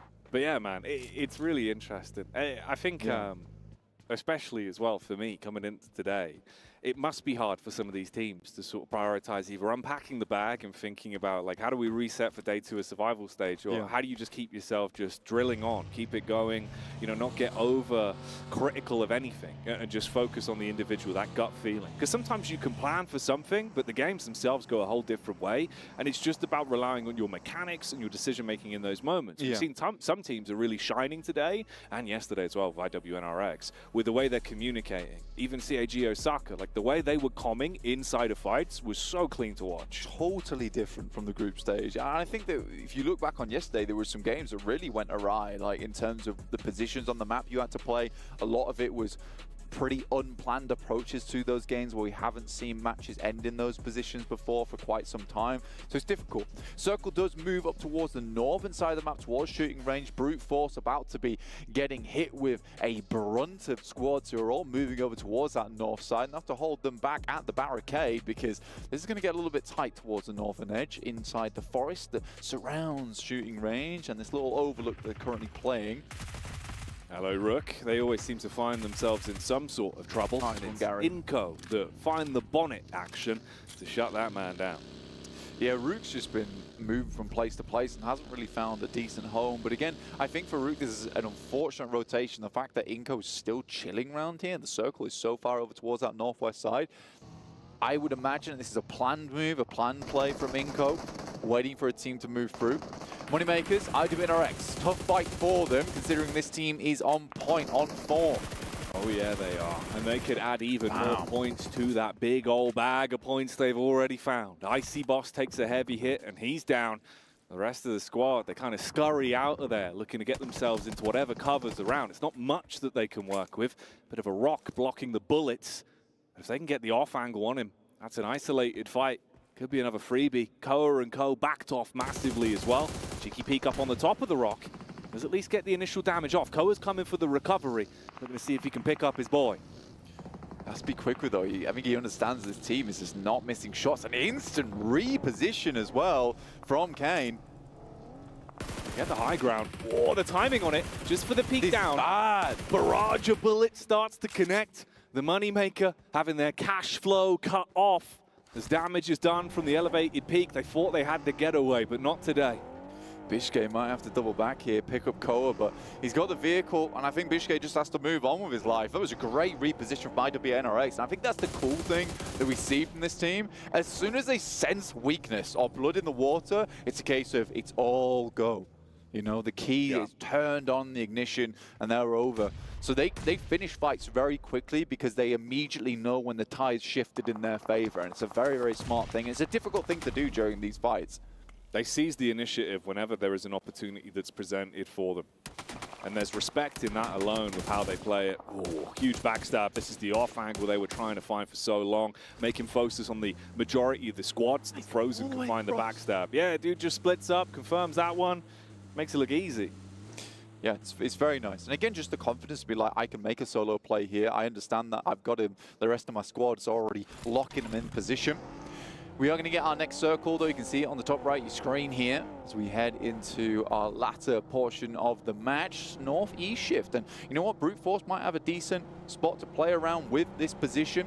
Falcons coming in from the northwest, though. We've seen Brute Force and Falcons clash a couple of times. The Falcons want to get a bit of momentum going, climb up. They need to keep this going over the course of the whole day. Obviously, we still got a fair few games to get through, so don't overlook them. They're in a good spot in terms of the standings. They've had some nice fights. Felt like a lot of teams have wanted to scrap against them, though, of course, trying to deny that growth in points and make it harder. One team that has also been swelling and finally had the bubble burst in the previous fight was Tongjiabao, and they're going to dive in on Brute Force. Bit of a head-to-head clash between these two sides. And you've got that rotate that come through from Falcons if this fight extends on for quite some time. Right now, Brute Force trying to send some grenades over the top, but decent burst on the nade there over towards Prepod. We'll send him back slightly. So that's one of their frontline members. That was a much-needed tag over towards Flower to keep the team of Tongjiabao at bay because they are gnawing at the bit right now to get over towards Brute Force. They retreat, head into the buildings, and get into cover. Brute Force looking to keep some distance then. Not be overly exposed on the push that was thrust towards them from Tongjiabao. An abundance of nades thrown out, just trying to create a bit of space. You get the POV of the Mad Bulls as well. How their setup's going. Not in a bad position whatsoever. Meanwhile, this is what Inco are up to. Coming close towards the defiant team of CAG Osaka. That are still in a second place right now. Not that far away from Twisted Minds closing the gap on them potentially, if they keep playing like they have been. Right now we've got about 8 teams still outside the circle, so although it looks kind of honky-dory for a lot of squads that are inside the circle towards the center, I think the positions are going to start taking up quite quickly in this circle, so a lot of these spots start to get fairly crowded. Elbow to elbow action. Kind move through in the vehicle, take some shots over towards the squads rotating through. Just confidence plays, but Brute Force sensed that. Saw the plays coming through. Good shots, but look at that. Frozen instantly on the swivel. We'll find a player from Brute Force. Neons goes down. You got to remember that Tongjiabao was close by, and they might capitalize on that. Frozen like an owl with an AR. His head's turning and he's burning with a rifle. Meanwhile, the other animal on IWNRX is Zed Wolf. Hang on a minute. Falcons find another opportunity. You got Icy close by the tree line as well. Getting a bit of a read on this one. This was a three-player fight. 3 squads, rather, that were sort of thrust into a bit of combat between one another. And everyone's trying to see when the opportunity is to go in, steal away those points, see if you can make the most out of what is becoming quite an uncomfortable bit of territory here. And for IWNRX, they're sort of just got that Chad-like swagger into the circle. They're shouldering people out of the way. And it's working out for them. Circle does move further over towards that eastern side, giving Inco the opportunity of a lifetime here. Look at this chase down, man. The sprays are so accurate on target. Switch the seats, potentially take some shots back, but Pandem is being run down. It's the drive-by. And Swain is saying goodbye to the man that is in front of him in the back of the vehicle, drops the first, looks to put pressure on the player that tucks in towards the tree line as well. And they've just bullied them. These guys are mobile at the moment. Place to place, Moneymakers up against Besiktas. This could be a big name from Bishkay. Out the window it goes! A double knock. He's low, but the other player from Besiktas is not regrouping on that. He has to hit the DPS. We'll find it. And luckily, these players might be able to get back up their feet, but they're surrounded by so many squads in this area. Looks like they are getting flushed out. Panic stations. The difference a millisecond of reaction time could have made as well on the close quarters engagement with the shotty. But that's all ifs and buts. It's in the past. We'll focus on the present, and that's the amount of damage that's being done onto Harami, bro. Rook. It looked like, again, they were going to have a rough start to a game where they go down early, get fragmented, have to fight on the back foot, but they bide their time, side strike, deals some heavy blows back onto Harami, bro, and it's only one man left. DRX also moving in over the hill. That's Mad Bull spotted. Tulika isolated in the fight. Man couldn't pull off the clutch. They jump straight back in the car and dip out. At this point in the game, there's so many angles to work off the back of here, Jackie. It's so uncomfortable to play. Mad Bulls can't quite find themselves an area that they can call home for the time being. This is the team that came from North Rozhok, so they haven't had a long way to go whatsoever. In comes Yumbin. Zerich unloading from a distance. The Mad Bulls, they really have to step up to the plate here. The amount of nades that are barely missing them. Shrapnel, sand, dirt being kicked up in their faces, and they're just looking to defend. Fleek trying to play with the timing on the nade. Swings it wide. Bit of splash damage back onto him, but they're being pelted, aggressed upon by DRX. Like if they could clean up here, man, it could be huge. It's like battleships right now. They're just testing out for the positions on the map. Where can they hit these nades? And it looks like Yumbin's found a location, a mark to work with, and not too much damage is coming back across to DRX. So their battleships are firmly floating in the water, whilst it feels like Mad Bulls slowly start to sink here. Oh, they could be sinking, but maybe there's a chance for a recovery. The strong sailors of Mad Bulls, can they pick the pace back up, find damage to establish control in this firefight that's been going on here? The battle over the base. Who's going to be lord of the land when it comes to the end of this one? Nice nade. Fleek replying. A three-pointer that gives them confidence back in the fight. He's looking to get the angle on it. Shrouded behind the smoke, though. There's the peek up. Takes a couple of shots. Few bullets whizzing on by. Blue moving in here. They are firmly in the waters of the storm right now. Soes tries to move up, but hunkered and bunkered down. Mad Bulls hold DRX out with just a smoke between them. Manage to keep this one alive for the Mad Bulls. Circle moves north. They've got further to swim here. Difficult position to play. Right now, Inco, like I said, opportunity of a lifetime. A salesman come by the door, gave them this position on the northeast side, and they're going to try and work with it. It's prime real estate for them. But can they maintain it? Can they hold on to it? Accumulate wealth on their investment? Or will it be the other teams nipping at their heels, starting to snatch that land back off them? IWNRX still with 4 players alive. Fair few squads here taking some hits. CAG Osaka trying to get the res back up so they can stay as a 4-man squad. They'll at least be able to squeak their way through that one with 4 still alive, but it could get uncomfortable the longer it continues. You got the compound set up as well from Brute Force. That's just the trio, but it could still be a very lethal set of teammates there.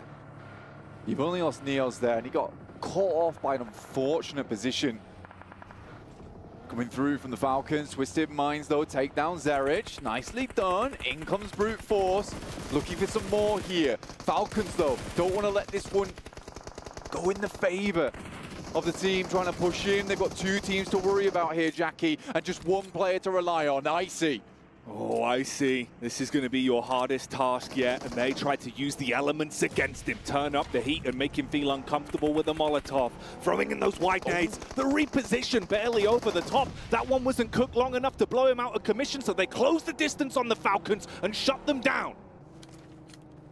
Not even sure. I thought I saw Freezer in the elimination feed there, but IWNRX, what a game this has been from them. So incredibly aggressive, moving from post to post here. Setting up a line of operations. And they've got all the executive decisions going on inside this map. Everyone else just bending to the will of the Wildcats. Oh, they do not want to stop either. They get that spot down onto Rook.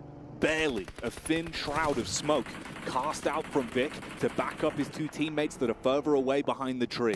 But they still find opportunities to punish, and you get the backline stab in from Inco. The Lions that have been waiting to pounce, but look what's happening here. That's exactly what's going to occur. Spirit, slide in, try to bring the hammer down. Panicking on contact, Effect gets hit. Nomi replies. You got the distance firefight from Kitsune as well as Inco bail.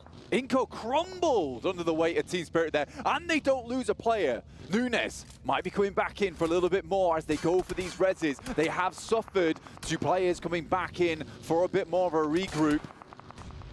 It does look like with the amount of angles on the side, they're going to have to just dip on out of here. Inco, with that opportunity, snatched away by the thieves from Team Spirit.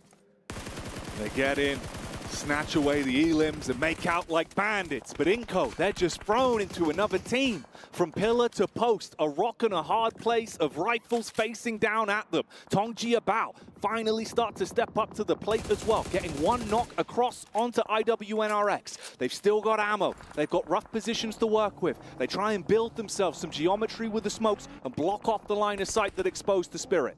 Team Spirit crushed in by the circle here. Vitali, last one alive, might go for a backstab with a PPP zone. But honestly, for Team Spirit, a lot of teams towards the top side have already been knocked out. A 20-point game here might set themselves up for something later on. It is a wild chance in hell, but it might be available. D plus Kia, similarly, removing the members from CAG, Osaka. Another fight that's broken out. Control the compound, relying on one man to make hero plays with the shotty. But there's no chance to deliver that lethal package as he's gone down. The postman removed and the team out of luck. CA to the GG for Osaka there, as D plus Kia will take them out of commission. Flower, the rest of Tongjia Bao fighting for their lives in 8th place. 4 elims now for Nomi and Team Spirit. Only bringing back some of that caliber we saw from him in the past. Takes down another in Zed-Wolf, and he's got eyes on. You don't know me, now you do. Ooh, strikes from the side. Shots, bro. Unloads onto them. Pinpoint precision. Team Spirit saying that they wanted to bring themselves back alive today. 5 elims attempting to go toe-to-toe with any team that steps in front of them. Even with the big dogs in the lobby that are racking up points non-stop, they win out versus IWNRX. We thin the herd some more. Our squad's starting to drip down now. The drip goes through. Teams are going to be lapping up those points at the same time. Tongjia Bao retreats. Scared by the onslaught coming through from Team Spirit. Twisted Minds. They've had a quiet game, but they've still found opportunities for elims. Taking smart fights and keeping their distance. It's D plus Kia that are ahead of them. I mean, Twisted Minds right now, they're just consistently in this top 5 every single game. Scary prospect for teams trying to move up. 5 eliminations right now, pretty decent. Bounce on the nade, won't go too far. D plus Kia with 4.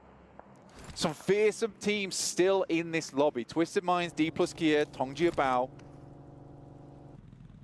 And it feels like yesterday on a repeat with Twisted Minds, TJB, and Team Spirit. They really stepped up in the latter portions of the first day of survival.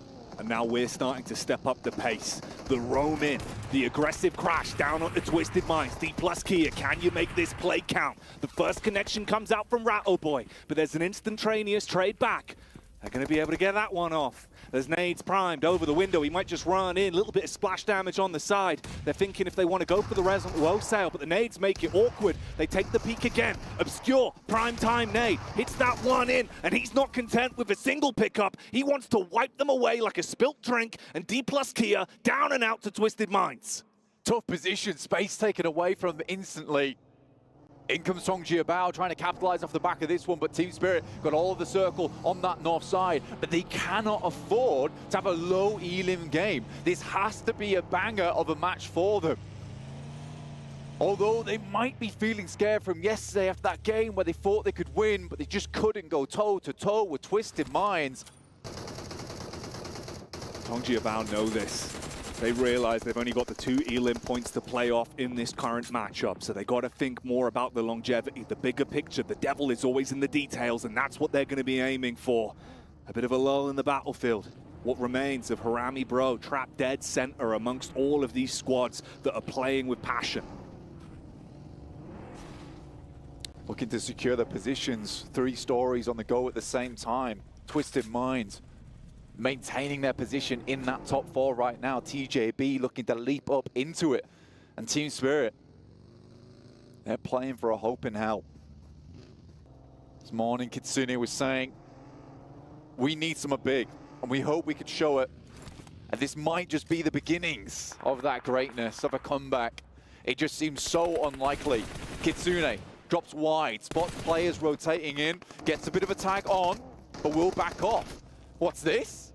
Masters found one from Twisted Mind. An opportunity presents itself. Oh, saved again by the backline of Obscure. But this is what we were waiting for. TJB sees that opportunity. They see the moment to go in for the side sweep. It fragments the setup from Twisted Minds. Obscure's down all the way towards the backline. So Spirit, barrage bullets, unleash the hellfire, trapped on the players towards the middle. Some big damage coming through, softening up everyone that's stuck there. There's a reply back onto Tong Jiabao. Good connection on the first, looking for the distance shot as well. Nomi still putting bullets into Twisted Minds. Effect from the side here, getting a lot done. Both teams absolutely battered and beaten. Can Team Spirit pick up the eliminations they need here, though? This should be a free game. If they can keep this rolling, keep it ticking on over, Team Spirit could finally get their hands on a chicken dinner and put the bad times behind them. So important. Guizhou will find himself only from TJB. 2 teams remain, and Team Spirit, they have the lion's share of the circle. They need even more. Naomi, the nades were on point. This is more what we were expecting from this player. One of the best naders in the game. But again, Guizhou, out of nowhere, in the smoke like a phantom, finds the pickup, and there's no answer. Naomi is no more. Man down for Spirit. Twisted Minds, they know how to play from the back foot, swinging with the full weight on every punch that comes out from Guizhou. He's got so much to do on this one, and you're penned in the middle. 2 lethal squads either side, the nade stripping his HP away. Second won't do it in effect. He's out of nades, he's out of util. 1 stun grenade in the back pocket, gotta make it work. Playing hidden. Nomi, 5 elims on this match. 4 potential more for them.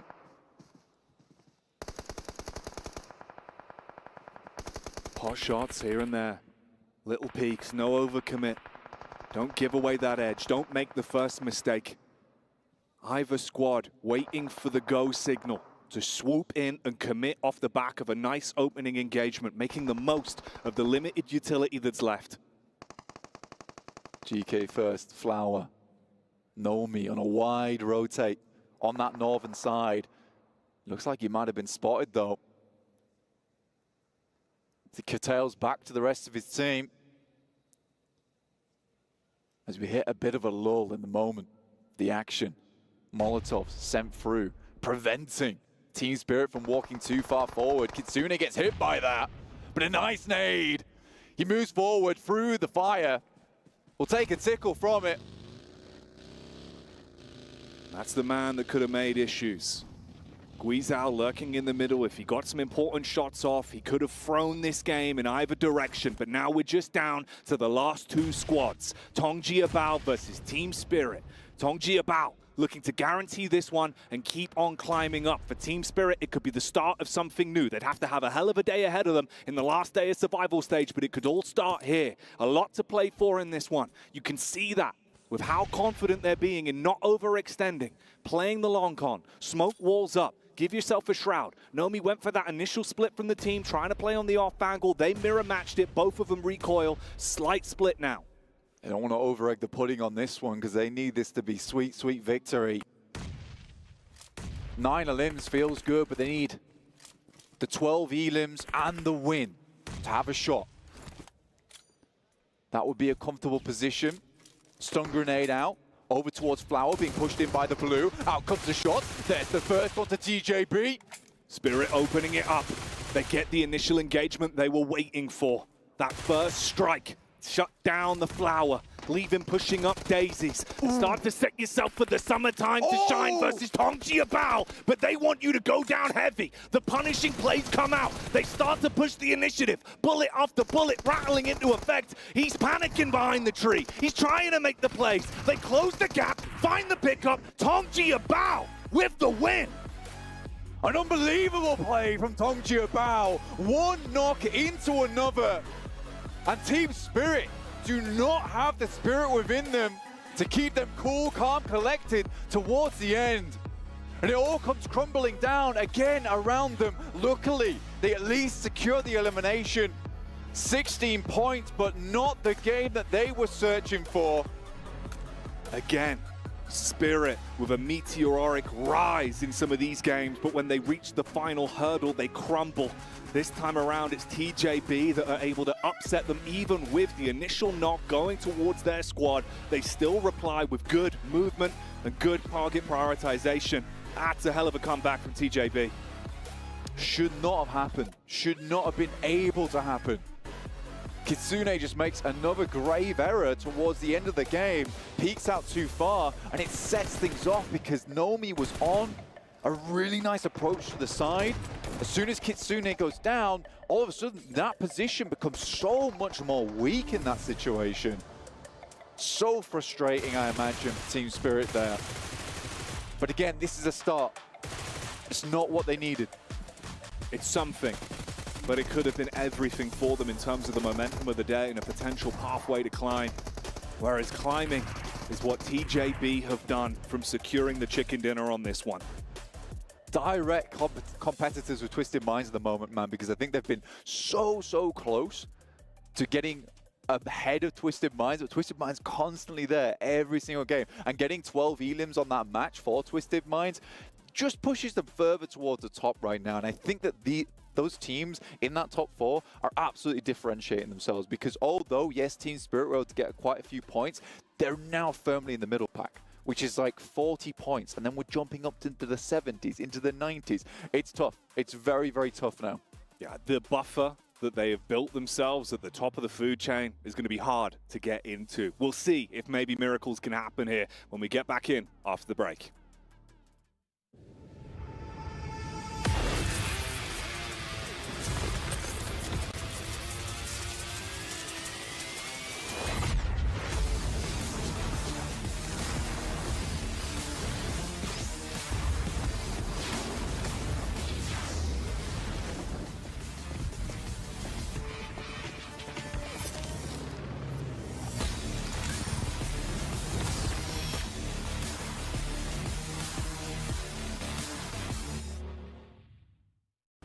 لحظات البداية عاشت معنا.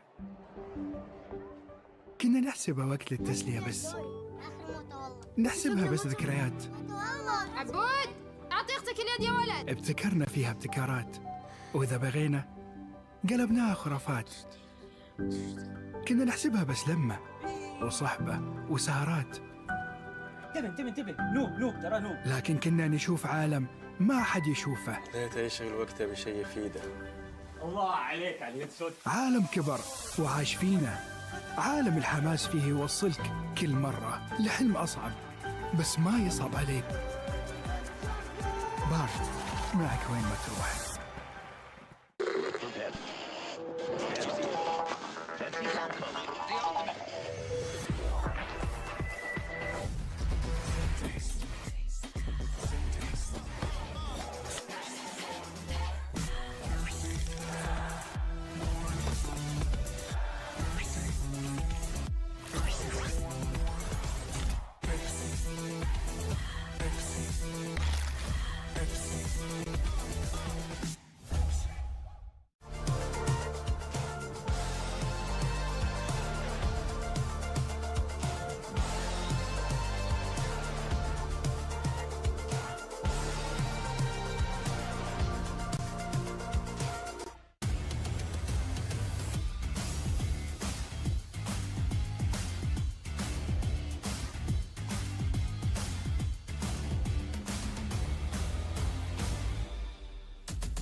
The second match of the final day of the survival stage is just done and dusted. So let's do a little bit of a recap. Twisted Mind, particularly one of the teams that is the bridesmaids, not the bride just yet. They were so close to the chicken dinner on the first match, but it's instead Harami Bros that were walking away with those elimination points as well as the placement points. For match number 2, Team Spirit is in the same exact spot. They are trying so hard to get that chicken dinner. Unfortunately, it gets yoinked away, and it is TJB Esports that come out on top with their chicken dinner. And those are the winners for our first 2 matches of today.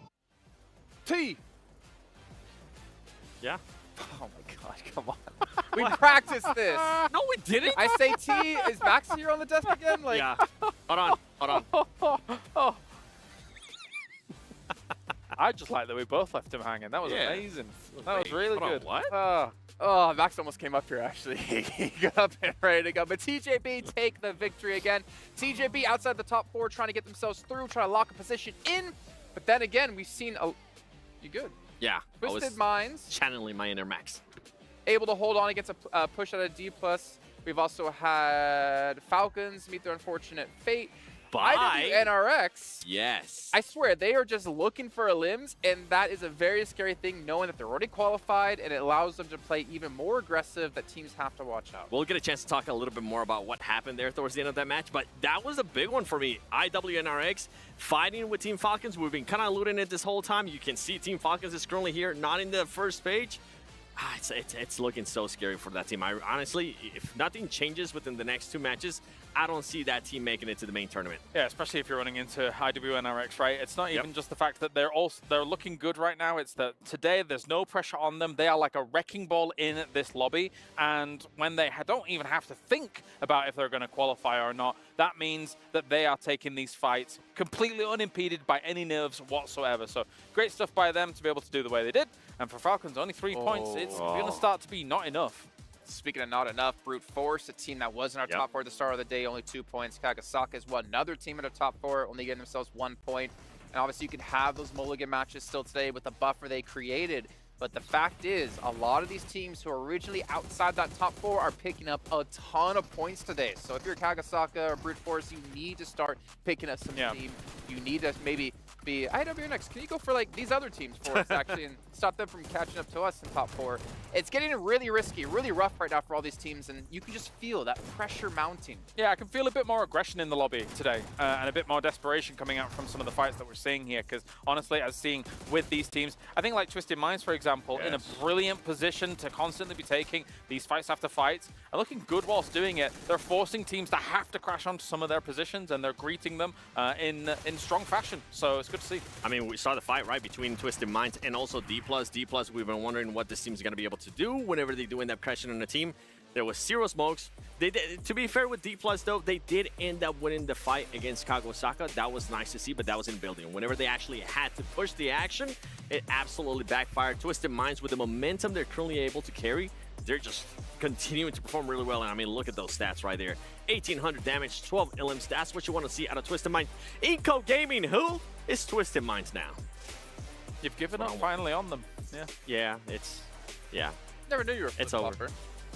What? Yeah, of course. You know, at least Max stays true to his pick. Does he? Max, come over here real quick, Max. No. Yes. He's moving. He's moving. Max, is Team Falcons going to make it to the main tournament?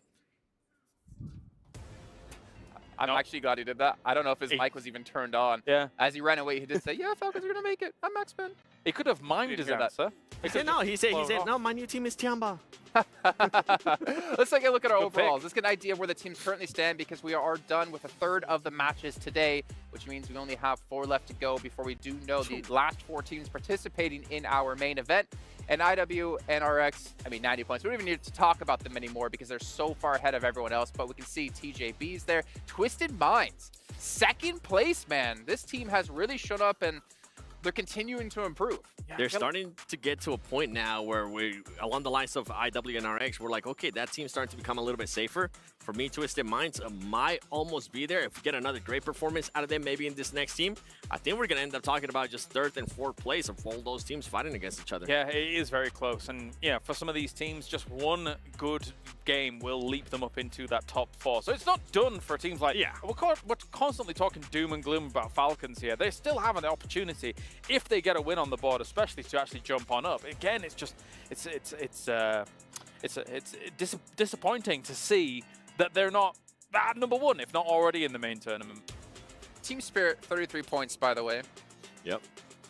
I can't. What was the 4th place cutoff? I didn't actually catch that. 4th place cutoff. Currently, it's 57.7. Yeah. We feel like it's going to be in the 70s, at least from my point. It is possible. Depends, a little higher. Yep.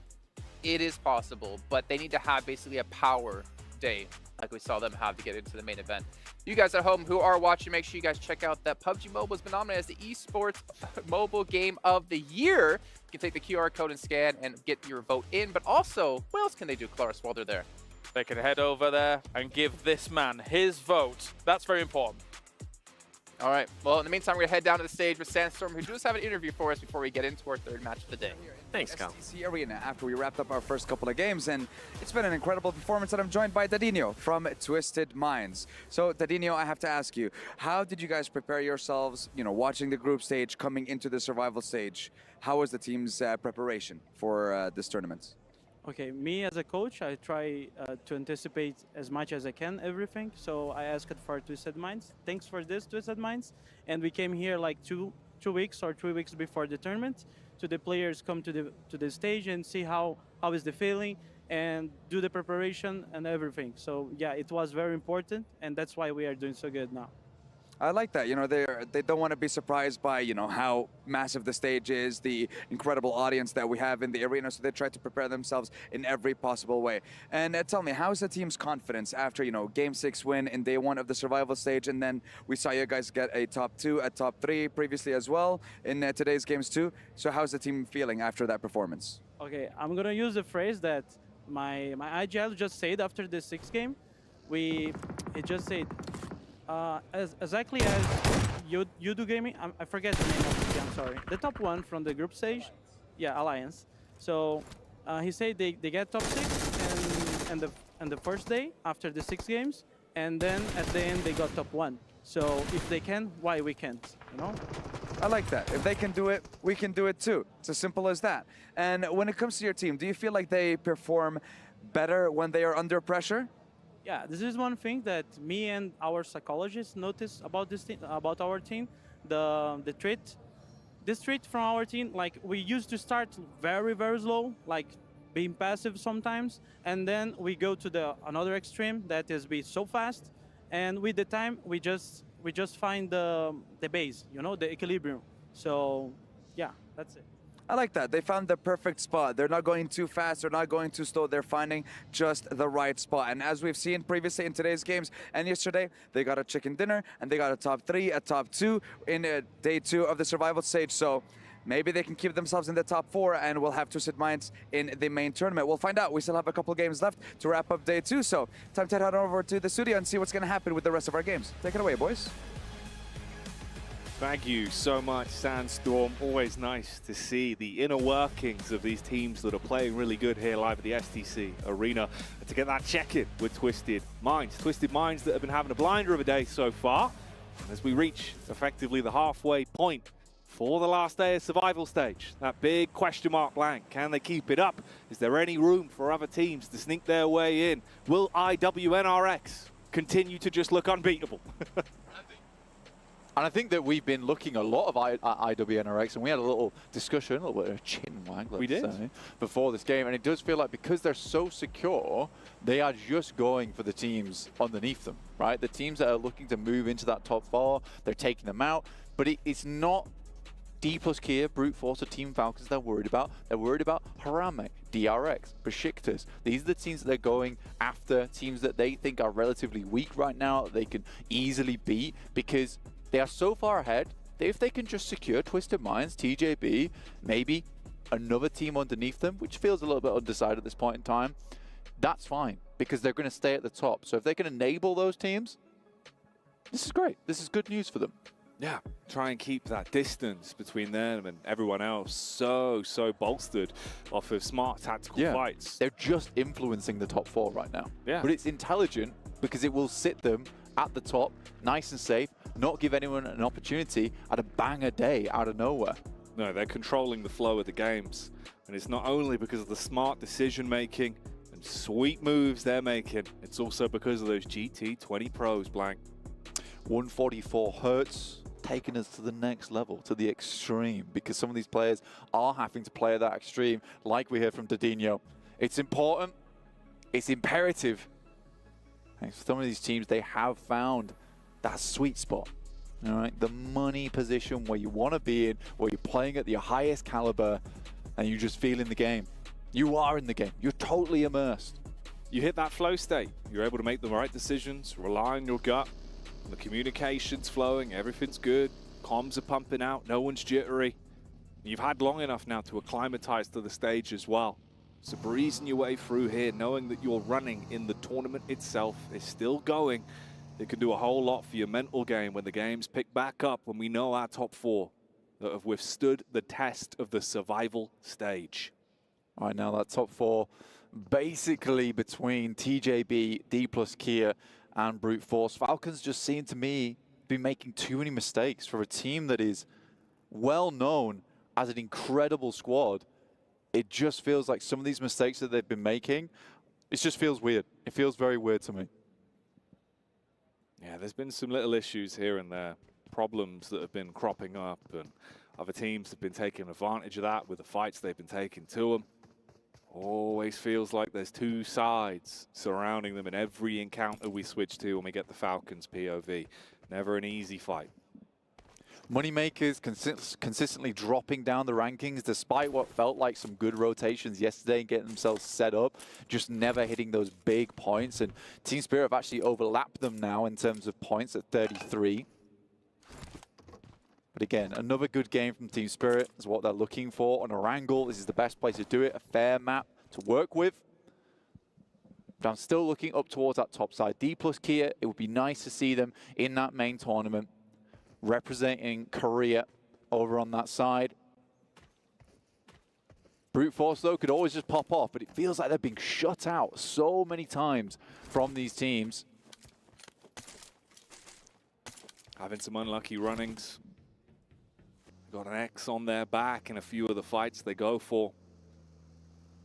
Towards the bottom end, it's been very uncomfortable for a few of these squads. Rook feel like they're basically just being passed around as the squad that teams know they can steal some easy elims off early. Always feels like they're down to a duo in the establishing moments. Inco, they were given a couple opportunities to maybe have games, maybe have moments, but they crumble in the moments. I mean, that last game, even just getting that northeast edge and then being crashed on by Team Spirit, who arguably, you know, sat down there with Inco as the worst performing teams. Just to get taken out by that feels really rough. I mean, QXZ's not getting that vehicle back off. It's back there, fully turtled up. Hasn't got the momentum to roll side to side. Always a sad sight for sore eyes. The vehicle on its back like the mighty Galapagos turtle. The mighty, but not so mighty when it's rolled over. And my eyes are feeling pretty sore after that one, and only sorer. You should probably blink. I do love going from like the loud noises of a roaring engine to sweet cadence on a bicycle. That's what we've got here at PUBG Mobile. It's Bicycle Cam segment with Pandem. If you enjoy cycling, make sure to get regular scheduled time outside, cycling around, getting that vitamin D, and enjoying the high life of exploring nature in beautiful Erangel. Make sure you get home as well. Yeah. Safe and sound, just like Pandem here. Don't forget to padlock your bike somewhere safe. Don't forget to pick yourself up a Pepsi Max. Yeah, stay hydrated out there. Yeah. Stay hydrated. Quench your thirst with Pepsi Max. That was good. We'll see. Maybe we can get you to do an ad read. I could do. Yeah, that'd be good. I'm a big fan of Pepsi Max, to be fair. I've been caning them. Yeah, there's a Pepsi Max graveyard under the cast today. There is, dude. The other day I was like, I think I'd had so many. There was a point where I went back and was like, there's no more Pepsi Maxes. And I only had me to blame. Yeah, you've taken them all. I couldn't even blame anyone else. It was my fault. It's ridiculous, mate. Let's see if this will be a maximum maneuver here, though, from D plus Kia. Taking shots uphill. Harame broke. They could buff that one out. Bit of damage to the actual bodywork of the vehicle. Bit of damage to the actual bodies, but still alive, still kicking. Yeah, Circle's kind of in a position where it could head down towards Sosnovka, but it's not likely to, so a lot of teams trying to pick up these compounds that sit over towards the cliff face, potentially even rocking up over towards the rocks. See what it did there? But yeah, there's a lot of opportunity to play some strong positions on the south side of the map, which I like to see. Falcon's already in one of those spots after moving out from Sosnovka on Novorepnoye way. Twisted Minds, yeah, it's been a nice survival stage for them. Consistently making good plays as well. I think that's the main thing to look at.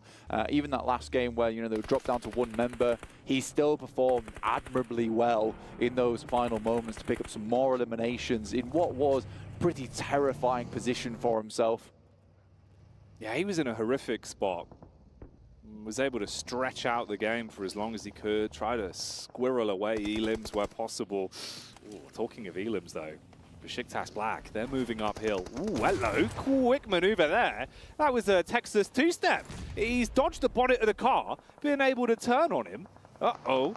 This is Grand Theft Auto Blank, but they're taking the points with it as well. Nades back onto them. Topstick gonna get that one right on target. And he's moving in with a shotty. Wants to see if he can build this back up now.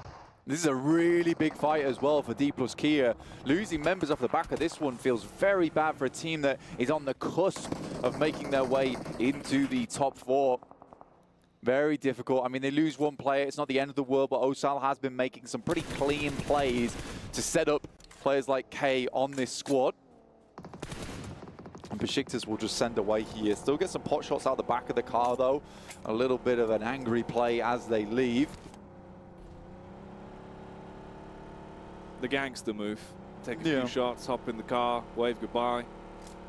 The literal drive-by. Nice to see. See if they can post up cool. CAG Osaka won an elim on the game, but they do lose another play. And it feels like a lot of our squads towards the top side of the lobby are suffering quite a bit here, Jackie. Will they suffer much more as we get this next circle shift? That is a hard one. Over towards the western side. Sets up the moneymakers, potentially. Teams like Tongji Bao, Mad Bulls, Team Spirit, all going to have to face the tide, the wave of players that'll be coming in from that eastern edge. Might want to move further towards that eastern side.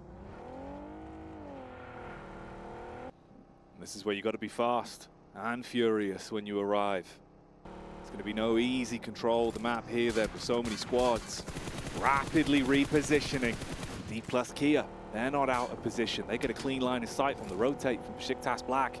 Put the bullets into the back of the vehicle. Now already, bear in mind, from the fights they've been thrown into this one, you're down to just a duo. So you do not want to have it taken out of your hands here. Ooh, nipping on the tails of Inco as well. They spot them over the ridgeline and realize they need to course correct, find safe ground. It's a tough maneuver as well for Besiktas to make because the vehicle is smoking. It's close to exploding. So they don't need to get far into this circle, or at least somewhere they can stay consistently for the rest of the game. And they do go boom. Blown to bits there as they were spotted by Mad Bulls. Seeing red. That was the little sidestep that we saw as well. That was how the initial damage was done onto Besiktas. Yeah, tough moment there. Luckily able to get Toshpik back up on his feet somehow, some way. Must have left the vehicle, and just as they left it, the explosion went through. But there was no follow-up from Mad Bulls up the hill. Don't want to expose their position too much by taking a fight which might open them up to a third party. Brute Force spotting over towards Inco. But yeah, we are centering up around Pachinki at the moment. There's the fields over towards that western side. The chopsticks potentially in play late game. But this still can go all over the shop. Falcons cowering down towards the water side, looking over towards Twisted Minds, who just rocked up in the warehouses. Nice shot from top, though. Headshot from long range in the warehouse. It's a good opener. Takes the top off. Headshot. Man's been training to be a photographer with that one, as he will get that opening tap onto Twisted Minds. They've got cover. Got a bit of distance between them as well. I'm going to see if they can recover things. They do get him back up. There was no secondary peek off the back of Falcons, but at least they've assessed the lay of the land and know exactly where Twisted Minds are.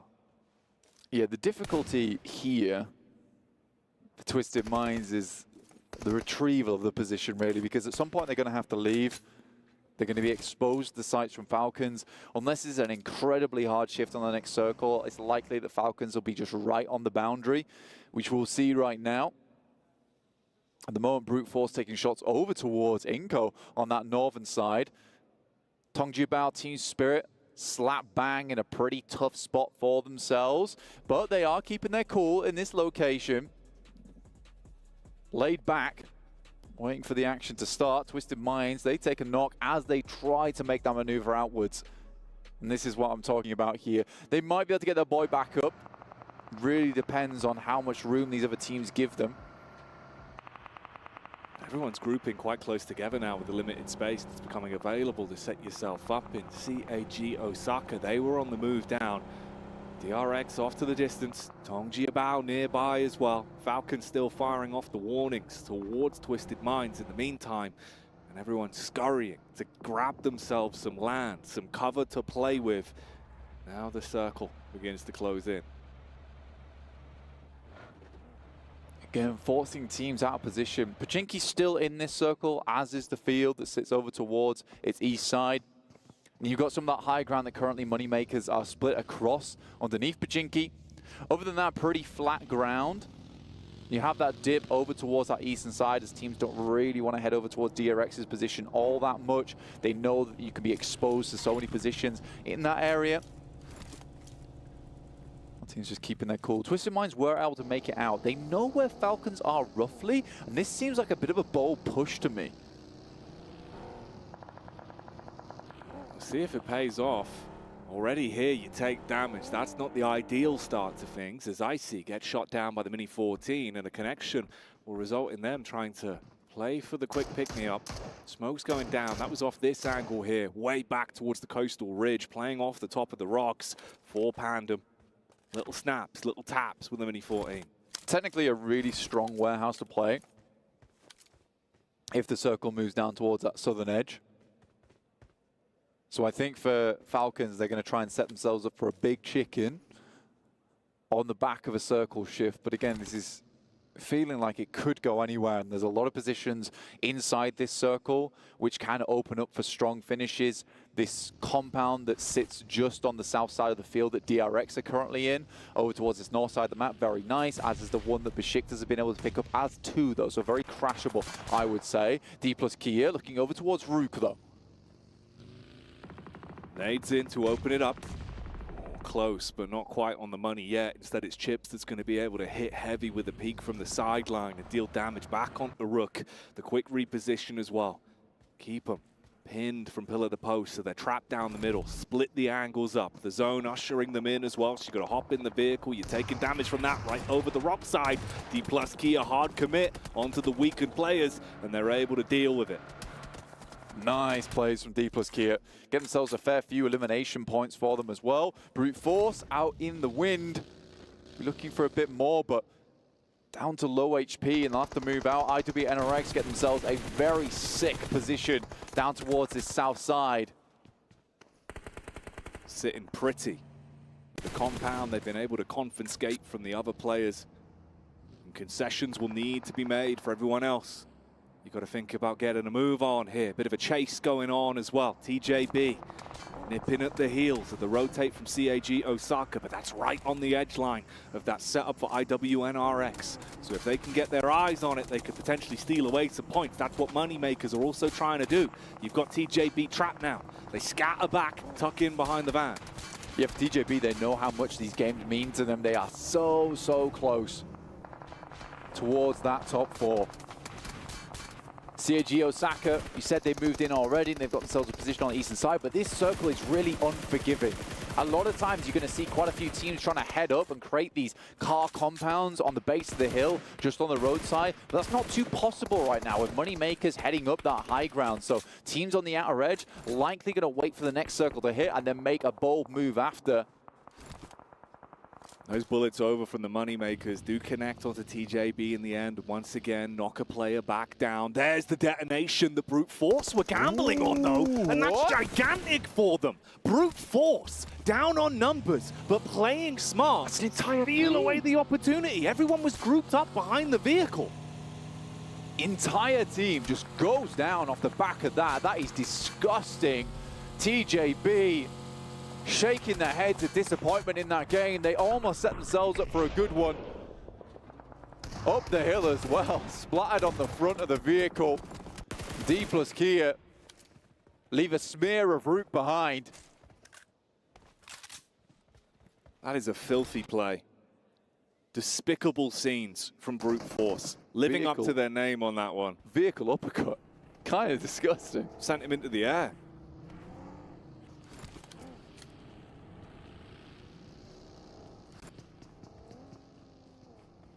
Arame, bro, though.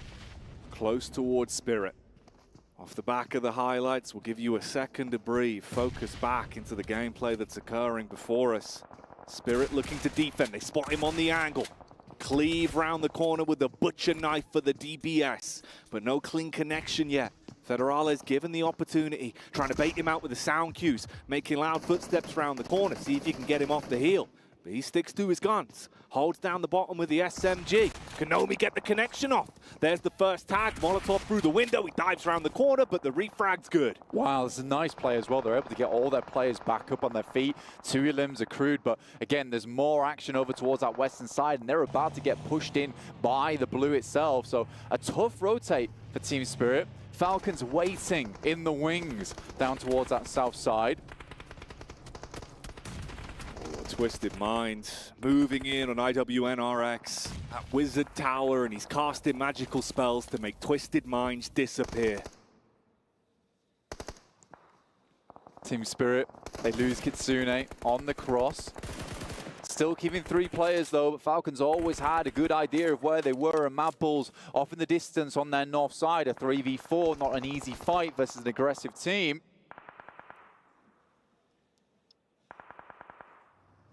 Spirit, limited cover to work with. Belly's down on the ground. Fleeke trying to get a bit of a spot on the ridge here from the vehicle. Ready for a quick getaway if he has to put the pedal to the metal.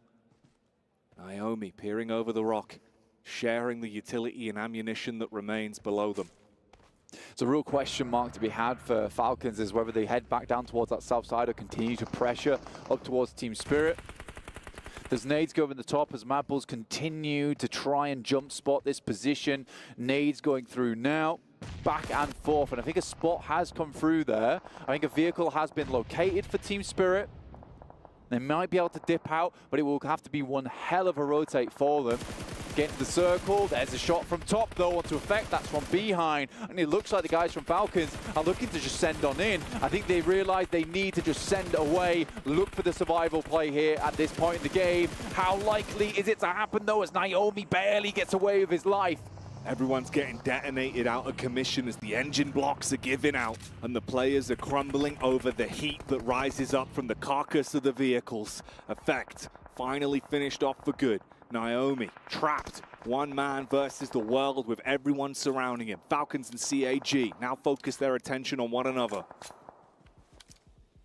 CAG, they set up the landmark in front of them, put down the reinforced walls. It's up to Falcons to break through them. Hit him with a strong punch and get into the melee with CAG Osaka.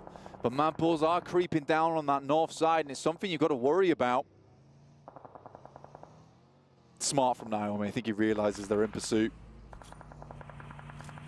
Try to get out of dodge. The rest of the squad's moving up.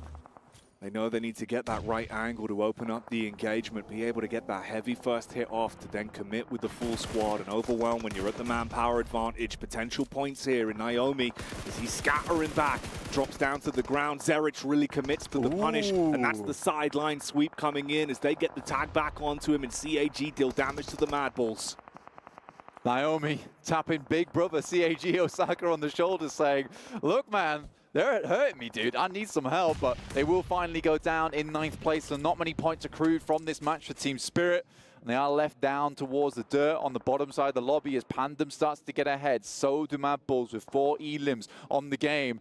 Only really the top dogs at the moment is Falcons. Now, a lot of people have been waiting for a performance here. And Falcons look a little bit more on point, but that nade is nasty. Ah, it's a filthy one. Primed and on target. Blows away their opportunity to aggress initially. Now they're starting to hemorrhage players. The nades are ruining them. Falcons, their wings blown off. Their chance to keep pushing on this opening being ripped away. The DBS up close, silences the driver. Needs to look for the rest of the squad as they just pelt him with nades. Oh, I see. Once again in this position where it's just him alive, trying to keep his team at bay, but the shots coming through from the sidelines. Nurzed desperately trying to keep the Mad Bulls at bay, taken by the horns here, but it's just not working out. Matten even taking huge amounts of damage as Mad Bulls are capitalizing off the back of this engagement. Oh, English, he's getting up close. I mean, he's found the opportunity to close the distance, but there's so many targets that he's got to be aware of. He takes the correct play, hits the head back onto another one. Little bit of damage done now as the Falcons start to get absolutely torn to shreds. English still bobbing and weaving. CAG, they might be down to a solo, but they're not out of the fight. Fleeke, however, will be removed by DRX that have now arrived on the scene. DRX Hero is fine. They can't let it just happen. They need to get involved. This is a big fight that they're hearing on this side. Oh. Lovely nade will take down Fleeke, leaving Mad Bulls at just the one player now with English. This was the smart move from DRX, and a lot of the aggression that we lacked from this team in the group stage. So just let things happen around them as opposed to having any kind of influence on it. And they've had such a good position for so long, but now it's time to spread that influence on the map. Can they build from the stepping stone they presented for themselves here? If they could rack up the elims, play for the big picture of the chicken dinner here at the halfway point of the last day of survival stage, DRX could still show that they can go toe-to-toe in the middle of the cell. The nades are what's giving them edge here. English, the last man for the Mad Bulls, might be blown to pieces. He's trapped between both squads. There's Nurzed's lurking in the wings. The solo on top of the other solo, waiting to see if he can punish on it. As they push up, he could have a prime time to peek, deal a bit of damage back onto DRX. That's the commit on the engagement. He doesn't want any piece of the pie. DRX not in a bad spot actually on this game. 46 points. They have a position to climb here on the ladder. The difficulty is whether you're going to get too much further into the game, because IWNRX setting up towards that central position of the map, a team that is fearsome, terrible to come by. They can really inflict some big blows. And Inco surviving deep into this one. But do they have the overall flow to make maneuvers? That's the location of the last man for Falcon, spotted out. DRX taking down their competitors. As Falcons are finally removed, you can restock, reset, and see if you can build from this then. So this is what we're left with. IWNRX, are they going to be in position again to have a power play, steal away another win, further inflate the points they've already racked up here in the survival stage? If they win this game, they're done. They've basically got themselves safe into that top 4, and they will be going through to the main tournament without a doubt at this point in time. I mean, it was already shaky, to be honest with you, whether they would even go out. But I think after this game, we can pretty safely say that there's no way they're going to be dropping out from the top 4 at this point. But for Inco, this game, again, is much akin to what we saw from Team Spirit on that last match. It's such an important game to set themselves up for the last 3 matches of the day, where they would have to have banger games back to back to back. But with 2 elims, it's really not going that well so far. A nasty bounce on the tree. The geometry works in their favor. Oh, that's huge for them. Get those elims build closer to potentially getting the chicken dinner and having points to play with. Inco looking switched on right now. They've got a good assess on where everyone is, where they can take shots from, trying to push further in towards IWNRX after fragmenting the squad and leaving them down to the duo. But they start to suffer knocks back. Sideswipe from DRX. They see that they're going all in, and they want Inco to start to crumble. They attack the Lions, take down one, move up from IWNRX now as well. They're starting to get back over, looking to see if they can save Zedwolf, but he's so far out of position. They've not got the smokes to work with on it, and DRX are taking on both squads at the same time. I like that from IWNRX, though. They don't invest the smokes that they know they'll need for later on until it's kind of secured. They're going to pick up Zedwolf, but with the way that the boys from Inco bouncing nades off the bark, sweet trigonometry for them. Hyunbin, another nade goes over the top, puts the hurt into IWNRX, and this now looks like a game where Inco just might be able to squeeze some points out of it. They've played so slow, but now they need the chicken dinner on top. Are they hungry for it? Can the lion's claws come out? The caged animal show how powerful it can be when it feels threatened in a game like this. DRX, 4 players alive. They've got the battle of attrition on their side. They found opportunities to take smart fights, already racking themselves up 7 elims. If they can build off the back of it and take the chicken dinner, they'll be sitting pretty and try and push themselves up towards the latter end of the day. Try and have a pathway to stay alive and withstand the test of the survival stage that so many teams have already crumbled under the pressure of. And Inco so far, that pressure has been mounting, and like you say, caged without the key, scrambling around the dark, looking to see where it's been thrown. Hyunbin, more damage through to IWNRX, which is the true villain in this circle right now.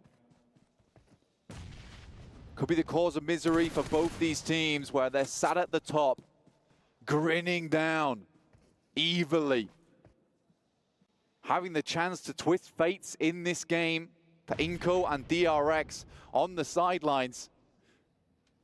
7 moves forward in the buggy, identifying positions. We saw much of the same versus their end game versus Mad Bulls.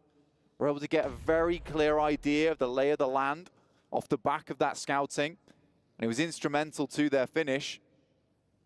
It worked out to give them the info for the nade into the tree line.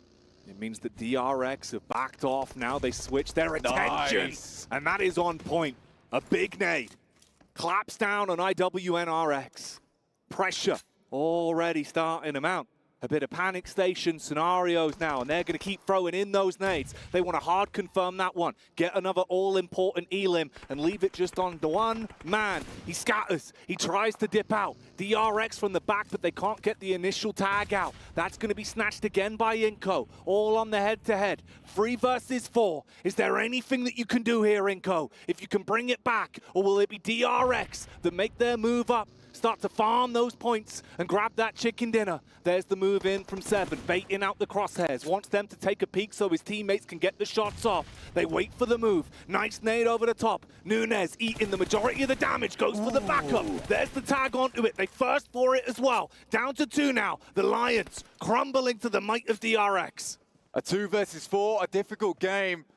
DRX brought the passive nature to this, but it was Inco with the aggression. But they've gone a little bit too hard on this one, and now they have a terrible task on their hands.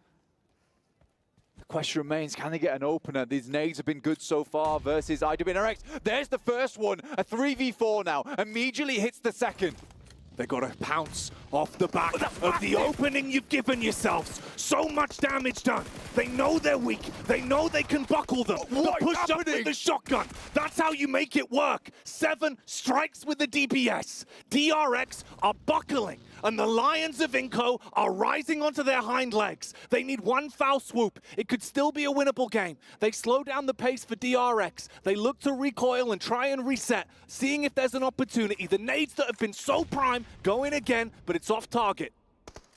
Last one in the pocket as well. The pin was pulled, but there's no more to work with here. Similarly for DRX, this is going to be a battle of attrition. 7 on the other hand, he's still got ordnance to work with. It goes wide, but he gets a tag. That's a bit of information, Jackie. This could be a big one as well. Ooh. Slightly shallow. Splash damage done. Fragments their HP. Sends them, scatter, that one's good as well. The nades from Inco have been the money for them. That's been the difference. But look at the play. 7 in the buggy. He gives no damns about his own self-preservation. He just wants to kick off the fight and instigate a potential game-winning play. As we see the flick up, that's the damage back. And DRX in the end, barely by their fingertips, clutch on to the chicken dinner. Unbelievable maneuvers there from Inco. You can see how hungry this team is. They're in the savannah right now. They're dry on food, but they are looking for it wherever they can. You can see the passion is still in this team, but it's DRX to take themselves a decent win. But it's too passive. And this is not what's going to get them to the top 4.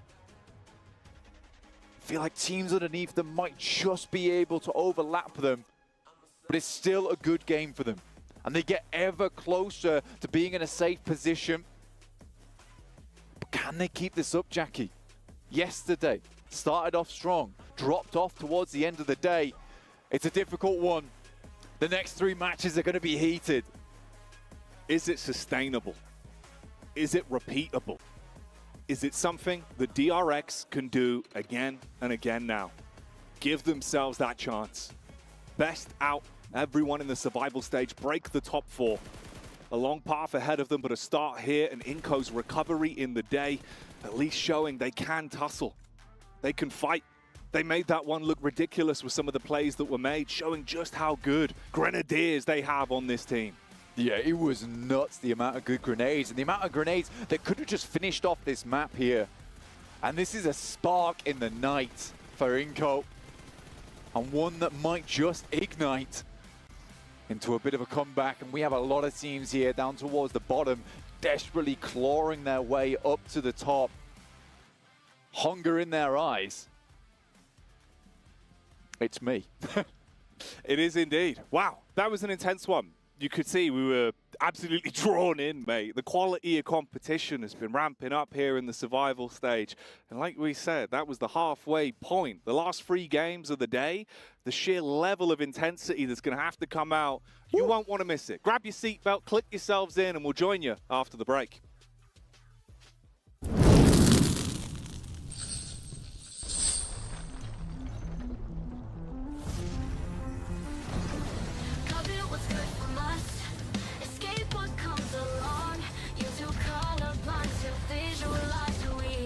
What they want to live for.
They want to live for.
Well, DRX, they were in top 4 yesterday, and they're getting themselves back up there yet again. They are putting on a show here and proving why they deserve to be in the main event. But you know what? Speaking of events, Maxman, we do have the Ocean Odyssey currently happening within PUBG Mobile right now. And by the powers invested in me, I now pronounce the Trident's arrival. Perfect aim. That's exactly what I was going for. So, Claris, it's just you and me here on the desk. We got rid of Maxman. This is actually what... Oh, okay, they're actually saying all Falcons fans out there summon this Trident. What the hell, guys? To destroy Maxman. Oh, you're dead. You're dead. Oh, you're dead. You're dead. Stay down. This is awesome. I got to play a couple of games last night with this one. Okay, Max, I kind of need you for this part. You, Seven and I were playing, and we saw some, like, we had some sick thing happen, right? You picked up the Trident because obviously we dominate every time we drop. Gone. Not for you. Max. You'll have to claim it. You had your chance. Every time we actually dropped, where there's Ocean Palace, we get the Trident, and we had a game in field somewhere. I don't remember off the top of my head. And you caught some guy out in the water spout, the tornado. And of course, Maxman has him hovering in the sky, and I'm just sitting there taking him down. It was phenomenal. The poor guy was just like, oh no, get me out. Oh, I didn't have comms on. I didn't hear him say that, but that does sound Probably like always yeah, exactly. What the hell is going on? Or the stingrays, right? We're flying around shooting little bubbles at people, picking them up in the air, though. It's great when you're driving it. It's not fun when you have people driving it against you. Yeah. They're really hard to hit, but it's really cool to get from point A to point B super quick.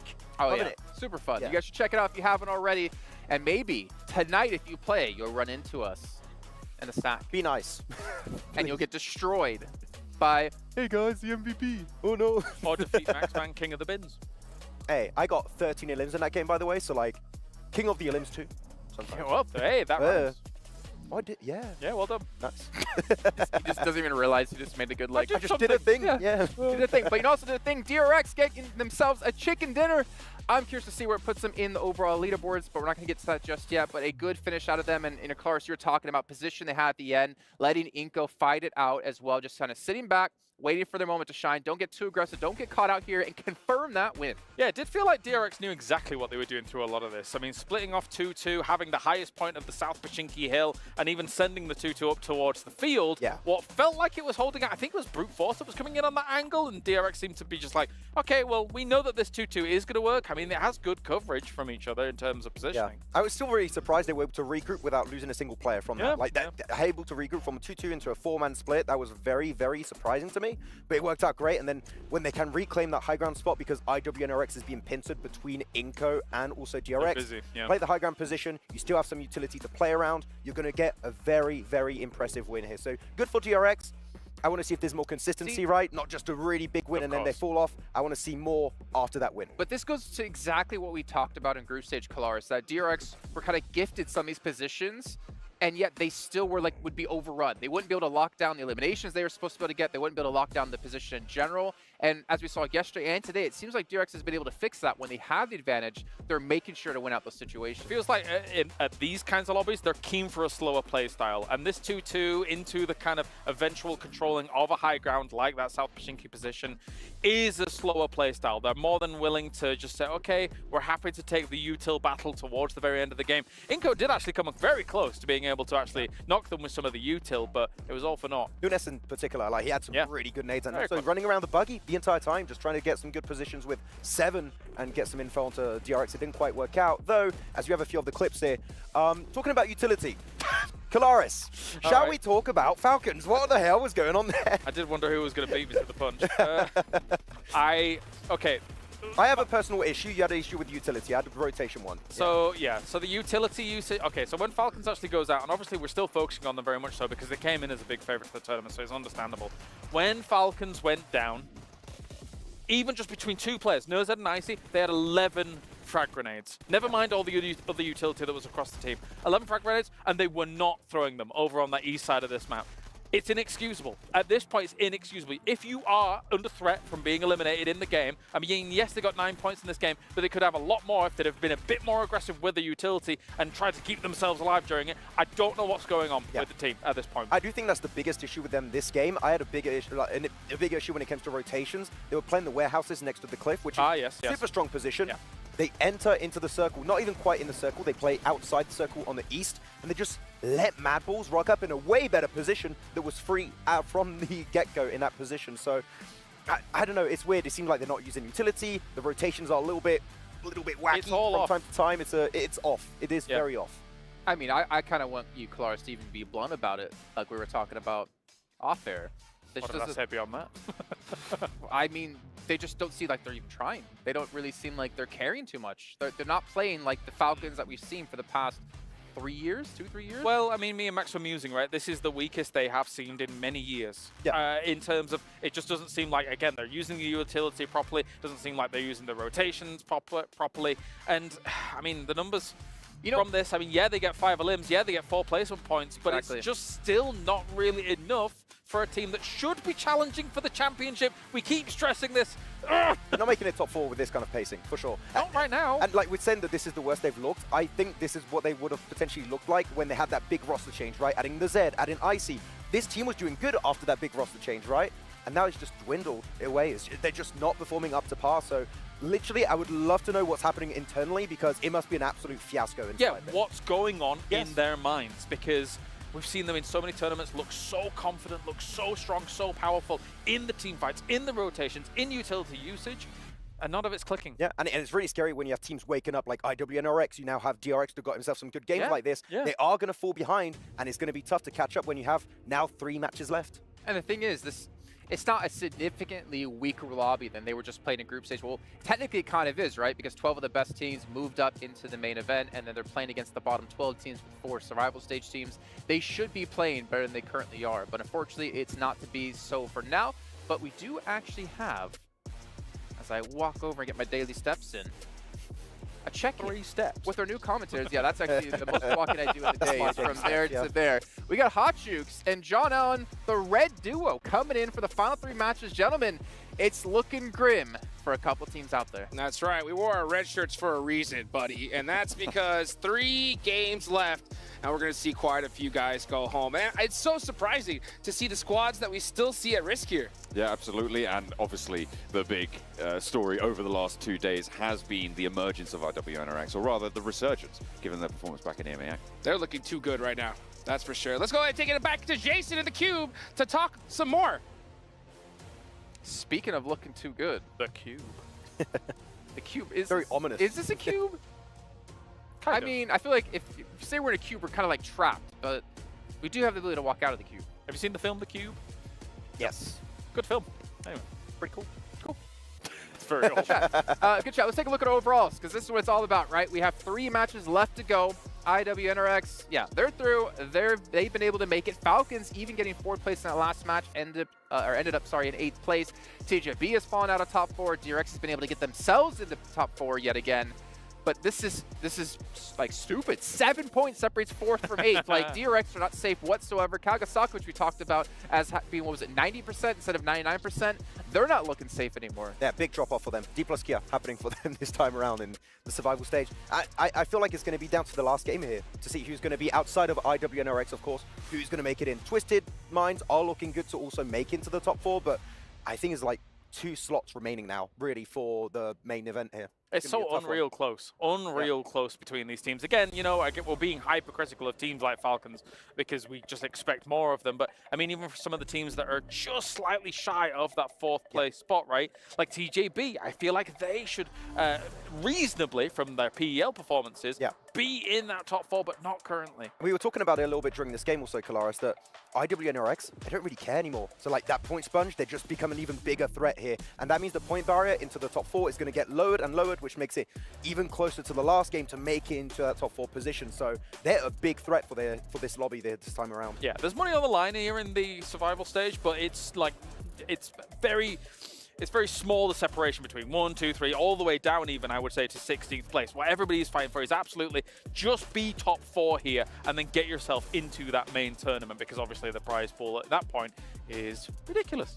Sizable. Yeah, and Miramar obviously will change some things around. We do have one more airing gale to go before we get into the Miramars, where we could see D+ come back up, since they're currently sitting in 5th place, but it is becoming very difficult for all these teams. I cannot imagine the pressure they're under. And Maxman, give me a quick hot take here. Oh, I'm saying Inca's going to win it. 7's not here. You can do what he wants. What? Inco's going to do something. Wait, no, he returned. Actually, they have started speeding up their rotations, so there's a positive change there for Inco. I feel like something's going to happen here. They heard you say it. They got 3 matches left to do so, but in the meantime, we're going to head down to Genie, who has an interview for us. Hi guys, Genie here, joined with Twisted Minds. We just finished 2 of the matches here on the final day of the survival stage. You guys are getting so close to getting that chicken dinner. Throughout the rest of the day, what are you looking to change to be able to get those 10 points for the placements? Vocês estão chegando muito perto daquele chicken dinner. Através do dia, o que vocês estão pensando em fazer para conseguir isso? A gente vai manter o mesmo plano, sendo agressivo, se posicionando bem, e é isso. Uma hora vai sair. We're going to keep doing the same thing. We're going to maintain the plan. We're going to be aggressive. At some point, we're going to get it. I mean, you guys got it yesterday, and you're doing really well when it comes to the placement points as of now. Do you feel any pressure? Vocês foram muito bem ontem. Quando fala da pontuação de colocação, você sente alguma pressão? Não, não sinto pressão nenhuma, nem eu, nem meu time. Estamos tranquilos. Estamos só executando nosso plano. No pressure at all. We're okay, both me and my team, and we're just executing our plan. All right, cool, calm, and collected. I like that. Thank you so much for the interview, and thank you for the translations. See you guys. Hello and welcome back, ladies and gentlemen, to the STC Arena with the halftime show with Barney and Sandstorm. Barnstorm, hey! Well, we are halfway through our second day of the survival stage, and boy, it's been spicy. It has indeed, because we've opened up with a chicken dinner. I'd say the first one being the most important of the day in order to set your intentions for the rest of the final day of the survival stage, and that being Harami Bro. Next up after that, we had TJB Esports claiming the second, and the third claimed by DRX. However, it's not always about the chicken dinners, is it, Sandstorm? Who's been consistent today? Twisted Minds, they have had an incredible performance. You know, end of day 1, they were, what, 14th place, 13th place? They wrapped up game 6 with a winner-winner chicken dinner. Started today, again, building on that momentum. A top 2, a top 3, getting a lot of eliminations. So, and right now, 70+ points, 2nd place. Incredible from the Brazilian side. Yes, that is true, and it goes without saying that every single player that's here that's competing puts their everything into this esport, much like the documentary piece that we saw earlier with Top from Falcons Esports. Absolutely unbelievable. And if you want to see that entire piece, just head over to PUBG Mobile Esports YouTube channel to check out the whole video. It truly is amazing. But for now, we've got 3 more maps to go today. It's going to be absolutely unbelievable. So we're going to throw it over to our casters so that they can go into our final Erangel of the survival stage. I'm not too sure about Barnstorm. I think we're going to go with Sandy instead. I feel like that's a better amalgamation of the two. We are, of course, the arbiters of the portmanteau here on the caster desk, but we're also going to be the arbiters of getting into this next game. That's right. We're not starting it just yet. Just a few more moments, and we'll be right with you. Oh, baby. All right, guys. So here we go. The second half of today. We've now reached the final quarter of the survival stage. This is what it's all about. It's definitely going to start to heat up. And with dual gaming chipsets and 144Hz AMOLED screen, the GT20 Pro will equip teams with up to 120 FPS, which is also the first batch of supported devices, offering esports level performance and visually stunning experiences in the 2024 PMWC. Playing path on our screens now for the final Erangel of the survival stages. It is all to play for. We're going from Milk to Power over towards Georgia Pole. Clean playing path for this one right here. And just remind folks who could have just possibly tuned in right here, right now, there are only 4 slots available on over to the main stage. A solid prize pool is here in this survival stage, but an even bigger one is coming up the day after tomorrow. So these teams are doing everything they can to get one of those 4 golden tickets to that main stage. And let's be real, John, it's still possible for any team to still make it. It is, right? Yeah. And in order for it to happen, and I'm talking about even the 16th place team, you know, Rook, which has currently 29 points. Right now, the cutoff is going to be DRX with 62. That is going to be a 33-point differential, right? Yeah. If we're going to see a cross like that happen, we would need to see double-digit elimination chicken dinners for all 3 matches coming up. Definitely big games necessary, and we've seen Team Spirit, for instance, denied a big enough game. I can't believe that one. on their attempt. Oh dear, Pandem might be getting into trouble with the best team in the game right now, IWNRX, and they've managed to get the inside track. The Micro Uzis, the Nox coming through with the knives. IWNRX not out of the woods just yet, and another one is found. They're slicing straight through. Pandem are carving themselves up a turkey. Slice and dice, baby. Frozen's hiding for everything he's got right now. Are you kidding me? And this is what I kind of talked about yesterday. When you do so well. He's hiding. Do they know? Do they even know? I don't think they do. Ooh, could get dangerous. He found M16. One good shot will do it right here. Is he going to be able to get that knock? He doesn't. But this is what I was talking about, right? When you do so well, you can do whatever you want in this lobby. You can hot drop certain squads. You can take risks, right? You can, if you don't feel you're fully prepared on certain strategies come finals time, use these next 3 games, right, to utilize it. Because let's be real, you know, IWNRX have already done so well. They're going to the finals, right? So at this point, there's pretty much, unless we see something crazy in the next 2 matches, we'd have to see that from multiple squads to see IWNRX get knocked out. But at this point, they have pretty much sealed their ticket, and now there's pretty much only 3 other slots remaining. And that's what you're talking about, right? Is that differential from 4th to 16th is 33 points. You know what's more than 33 points? 4th place to 1st place right now. That is currently sat at 37 points. That is a big, big jump up that is going to be really difficult for, well, not only that team in 4th place to jump up, but for everybody else around them to also have to jump up on over. That's correct. More shots. Oh, yeah, Frozen just say, you know what, why not? Let me get down from here and do that. And you can do that. You literally can do that when you're on the top of the leaderboard. So yeah, to see NRX go down, we would have to see 4 teams do that. And that's not going to happen, right? That was, this, by the way, I think is the hot drop that took out Team Spirit. That's right. In day 1, right?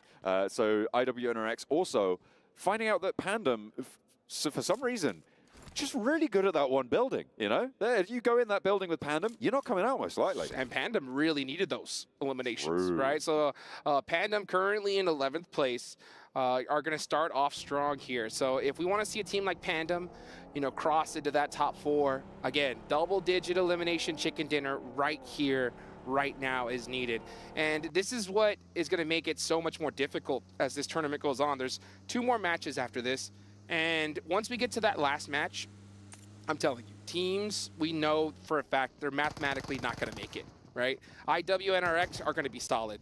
So there's too many factors there to think you're going to play a regular game of PUBG Mobile towards the end. So if you desperately need those points, I think it's do or die right here, right now, especially in Erangel, right? And they were certainly able to do it. This is a crazy fight for them to be able to win. Against the weapons as well. Remember that IWNRX actually got inside first, right? They picked up the Micro Uzi. I think they got a pistol or 2. But the knives just came out, and Pandem were like, well, we better do something. And they made it. They took their destiny into their own hands there. I love to see it. They add up 3 points on their tally, which puts them up at now 42, and a 1 step closer towards that bubble. Oh, they say don't bring a knife to a gunfight, but don't bring an IWX to a Pandem fight. That's right. That is right. Take it to the bank right there. So a good position for Team Pandem to be in right now. Now the zone does go on over to the west side of the map. So we have Chopsticks in play, Hospital, North George. Moneymakers are going to get a good circle right here for their final Erangel. And they're all the way down at 14th, so they need every advantage they can get. I'm looking at Team Spirit. Team Spirit is currently near Quarry right now, so they're trying to center up the best they possibly can. Yeah, trying to get a little bit more central here, just to the south of those Gatka fields, near that Quarry sort of area.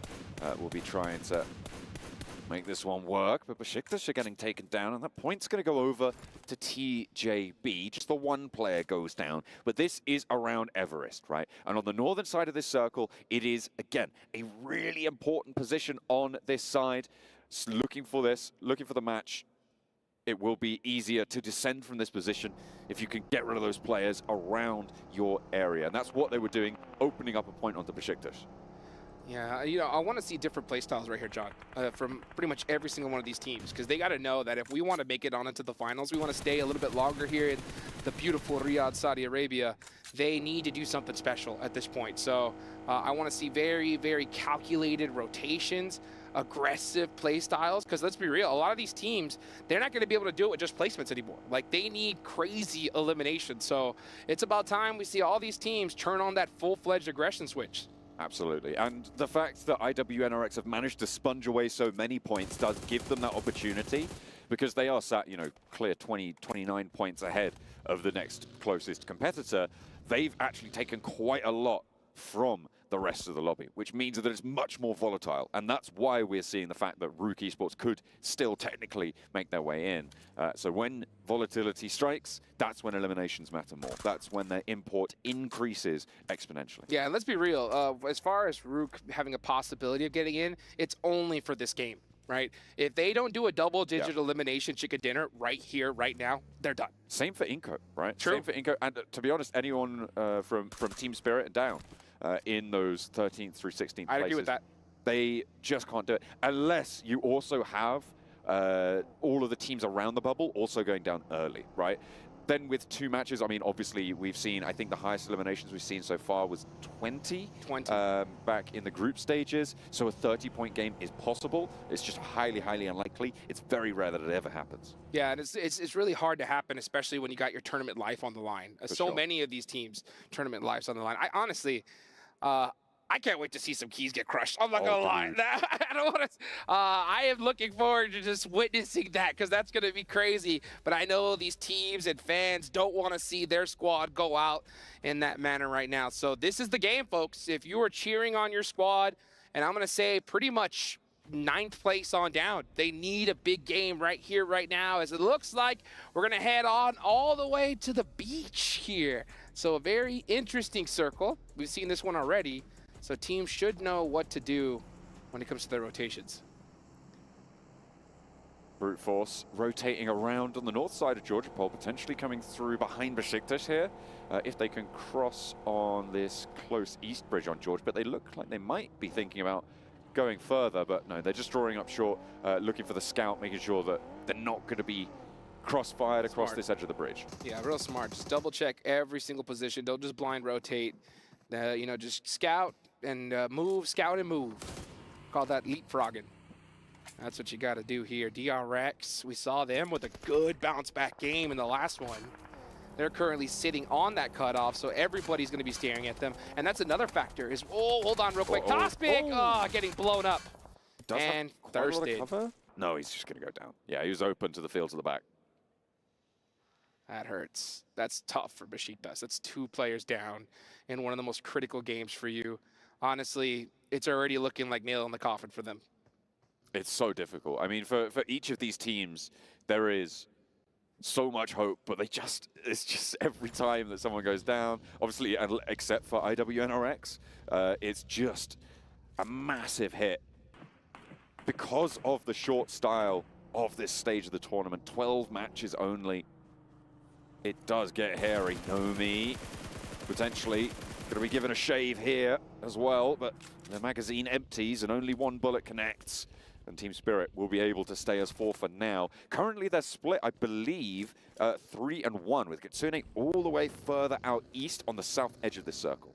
Yeah, yeah, this is a real common position right here. This Wizard Tower was a very, very strong chokehold. You're going to get vision on pretty much anybody rotating on this side of the map.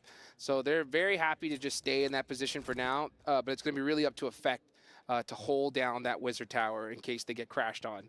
But let's see what ends up happening. It looks like Kitsune is going to try to be able to make it to his squad. And at the same time, John, I mean, even Twisted Minds are not safe right now. No, I mean, there's a lot of open ground around, certainly the northern point of Twisted Minds, a lot of fields there near that sort of swamp town area, just on the south edge of it as well for the rest of them. It's going to be quite an interesting hold on their western side, because a lot of teams on the south are close together, but because where Brute Force sit, it's not unlikely that teams start to skirt around on this western edge and try and push in towards that Gaka Radio area where they're currently looking to hold on the south side. Yeah, speaking of the south side right now, we're seeing a lot of congestion. Let's see where the zone goes, though, because you can see Team Falcons are looking to possibly get into an engagement here, but the zone goes north, so they either need to fight it out. They are challenging Team Spirit for this Wizard Tower top. Oh, with the double knock, can't get the last player. Effect is going to stay up, and he's going to be going for some thirst here in the next few seconds. Here comes Action, but it's just a little bit too late. Only one player, though. It's 1 versus 1. If Action can't get in with a good shot, it's going to be all curtains, and there's a third-party potential from Pandem. They could be rolling up as well, and that is going to be Team Spirit surviving, but Pandem are here to play. They've taken down IWNRX with their knives, and the weapons are drawn now as they scythe through Team Spirit and their hopes. Unbelievable. I cannot believe that Team Falcons took that fight. It makes no sense to me. If the zone did shift south, I would have totally understood it. But the fact that it went north, they should have just completely tried to circumvent them and avoid that fight completely. It ends up being a devastating play and decision for both Team Falcons and Team Spirit. Oh, and yeah, like with that game gone, Team Spirit, that's pretty much nail in the coffin right there. Might be. That is only 38 points now for Team Spirit. Miracles needed on Miramar. And they'll be looking for any help they can get now. Big miracles. Their first day let them down severely.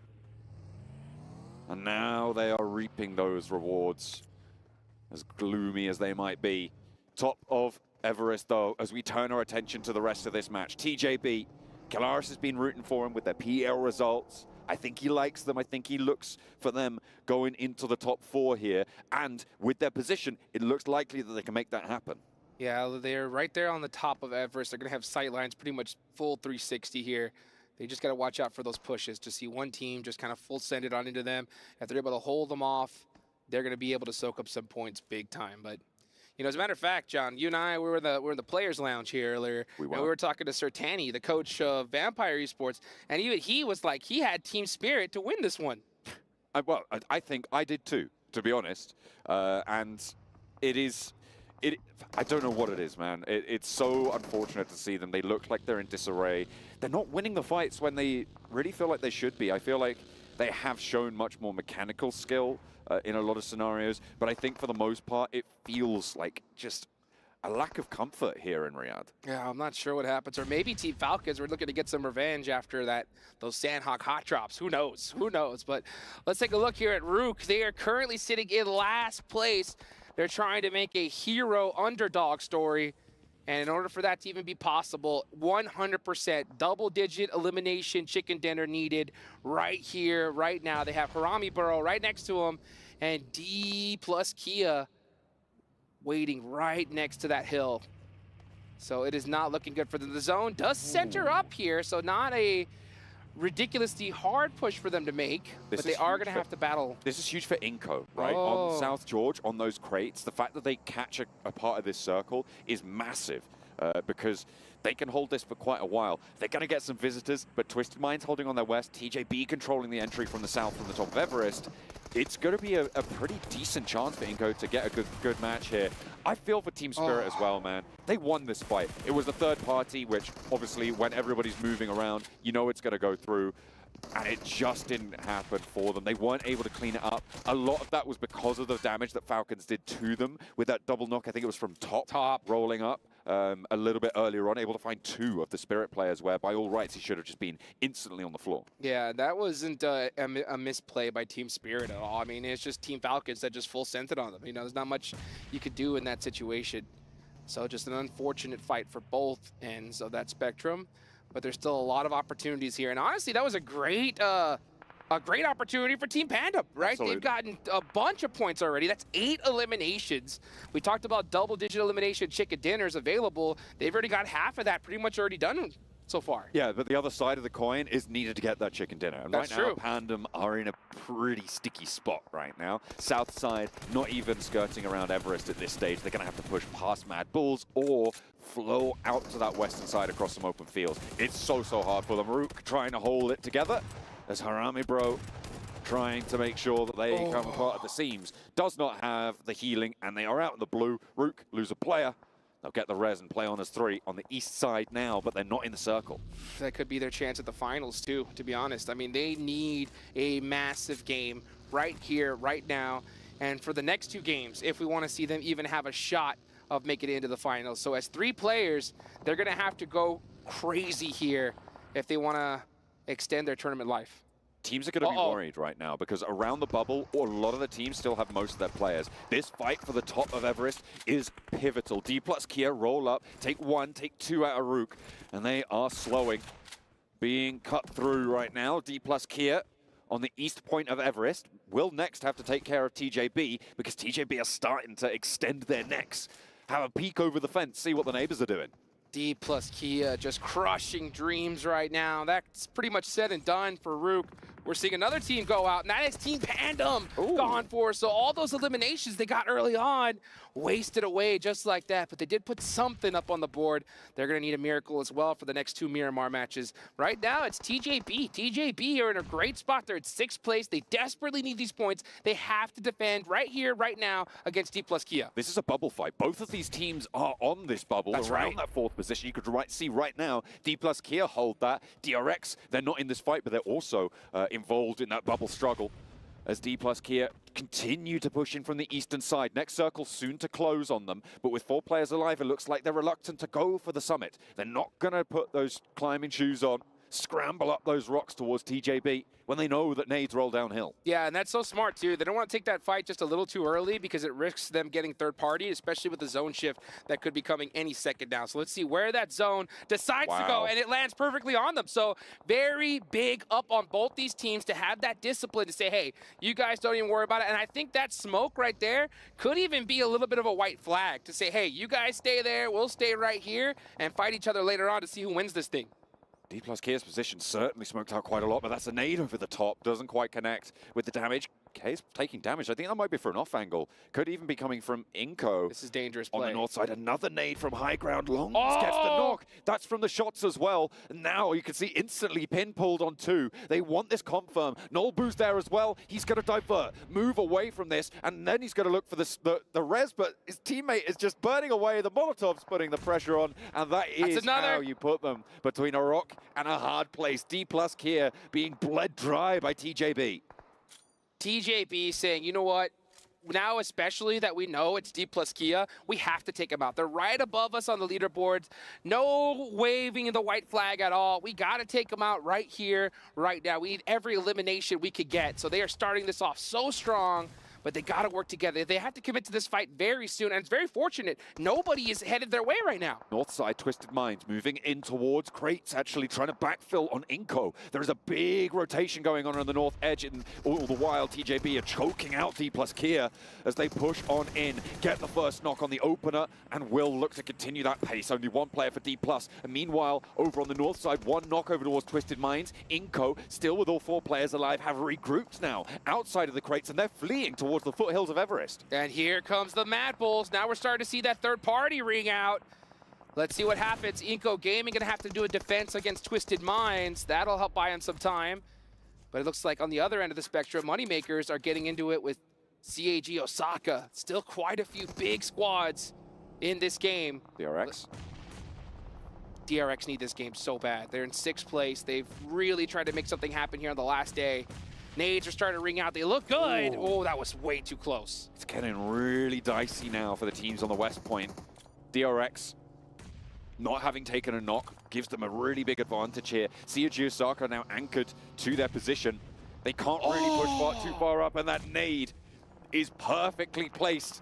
Picking up points. Moneymakers take a few. DRX share it with them. 2 eliminations for DRX. They're chasing TJB 7 right now, and they're pushing up from the west. With Moneymakers beneath them in their shadow, they're going to have to worry about the north as well on their ascent. Oh, devastating loss for CAG Osaka. They were in 3rd place right now, and they're going to get passed up here with how well a lot of these teams are right below them. Brute Force are still in the mix, trying to make something happen at 7th place. Their final player just desperately trying to keep his tournament hopes alive.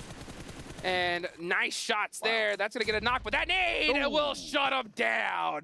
Moneymakers, 14th place.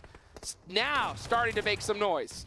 Twisted Minds from the crates position. They finally found a player from Inco. They stayed up as 4. They backfilled earlier into the crates position and pushed Inco away. You could see that where they've retreated to now, the foothills of Everest, but 7 is still on an off angle there on the north side. You can see him in the building. They're going to be waiting for the break for Twisted Minds. Try and hold that one off because with the circle, it's shifting to a mountain finish. Oh, yes, it is. It looks like we're going to finish it up. Oh, north on Everest, but Moneymakers are going to make it difficult on Inco. They wanted to focus 100% on Twisted Minds, but their backs are not safe as Moneymakers need every elimination they can get, and they know it. Let's see how they decide to play it out, because if you're the Moneymakers right now, knowing where you're at, you need to just push everything. Like, literally, you cannot just play this game regular. You need to push everybody and get every elimination in this lobby.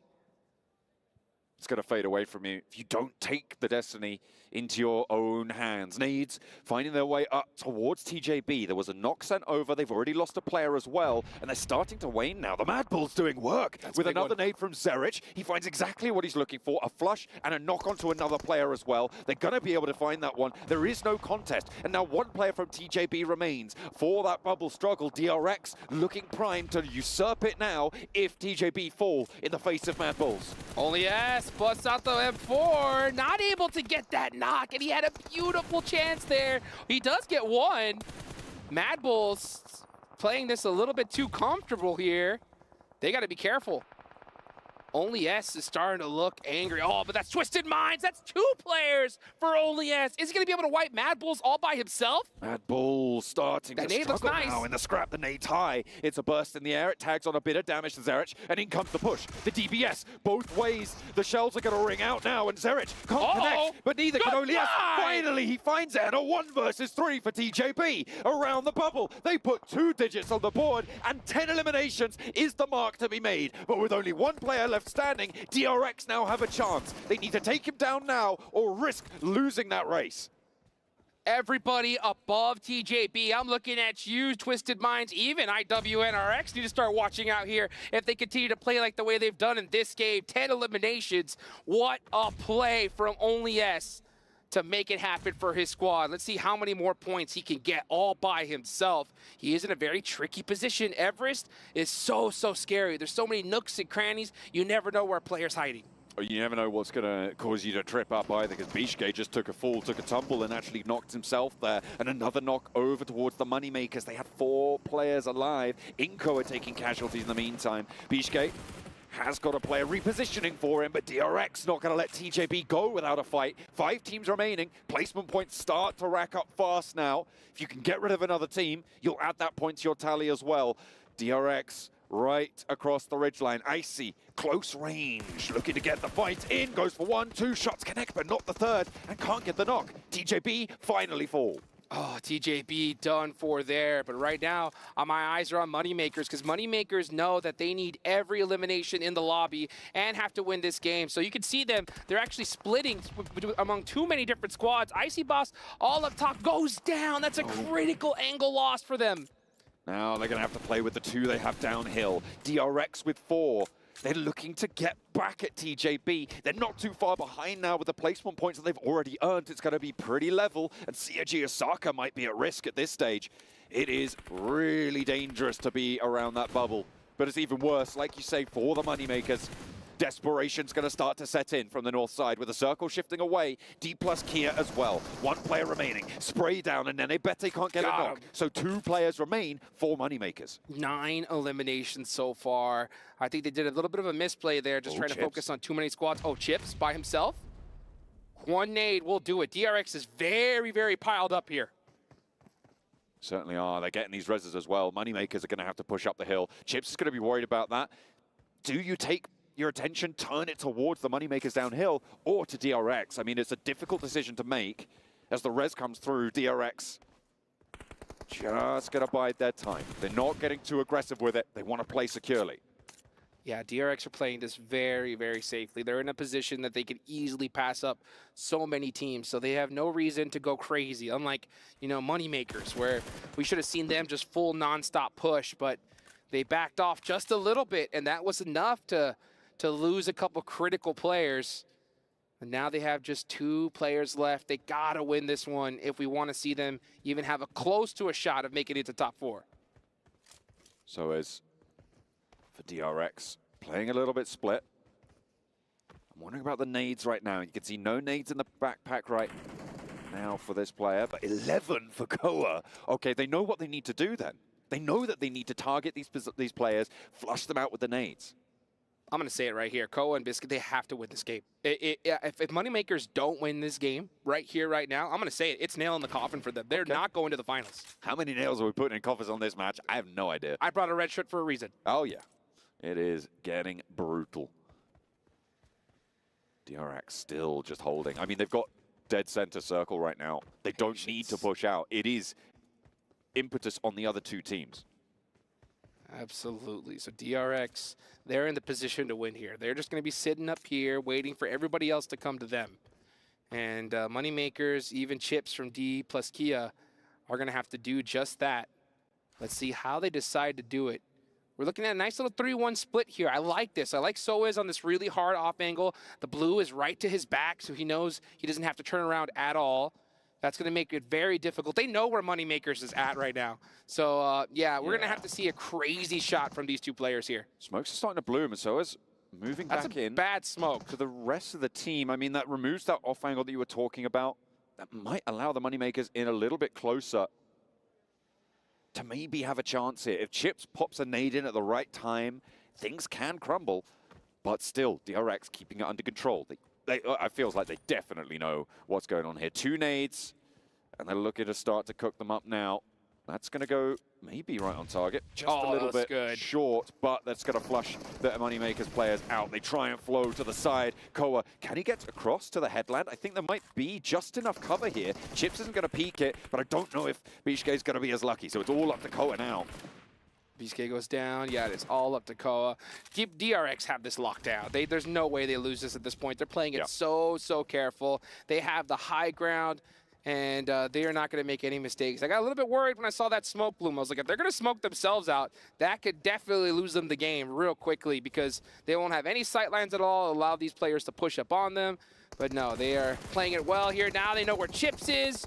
Great shots. Chips going to run into the blue zone to deny the point. And honestly, that's the right play. Yeah, moving out of there. That's going to leave just Koa for Moneymakers. 9 eliminations and a second place is still a good result for them, right? But it's even better for DRX. They've managed to rack up some points and look to book another ticket, probably the second ticket, in towards those finals. But it's still not done for them. There's a lot of teams ready to take that from them in the next 2 matches. They just need to finish this one out. That nade looks good. And over the top they go. DRX able to win out a chicken dinner, and the battle for the bubble rages on. A massive win for DRX right then and there. Clutching it up, very calculated. That's how they needed to win it. They just need to put up some solid eliminations and win the game. Everybody else in the lobby, we needed to see a crazy game from them. All we needed to do was see a solid one from DRX, and that's exactly what they delivered. They put that one up there. TJB as well, getting a lot of points from this. And even though DRX now, I believe, should be up in second based on that performance, have to double check on the scores exactly, they're not safe. They're not fully safe just yet. They are no IWNRX at this stage, right? It is still very much all to play for those 3 teams that are going to be joining IWNRX. Obviously, still technically not confirmed, but very likely that that's going to be the case. It is so interesting to see it come down to the final 2 matches. Yeah, I mean, I honestly have no clue who the other 3 tickets are going to go to. I think IWNRX obviously haven't sold at this point. But man, Moneymakers, you can see them trying to make something happen, a little bit of magic going. But I think they stopped that aggression just a little too early on. We needed to see them soak up a lot more points than what they delivered on. Absolutely, it is unfortunate, and we are going to start to see teams not really having a chance at this stage. Given that the bubble teams performed very well here, that gap is going to start to yawn. It is going to be unbreachable for the next 2 matches. One or 2 times, they are going to have to put another performance up on the board, and you can see that elation that they've been given that opportunity now. Yeah. Oh, man, that is absolute craziness right there. We see IWNRX with the hot drop. We see so many squads in contention to make it into the top 4, perform so well. 2 more matches left to go, guys. Don't go anywhere. We're going to be right back.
Okay, fine. Gotta have some leg movement in it, Kalaris. This isn't all just bicep movement, okay? Man. DRX, man, they're dancing their way here into the main event. Another chicken dinner for them as they do it back-to-back. This team is starting to look unstoppable.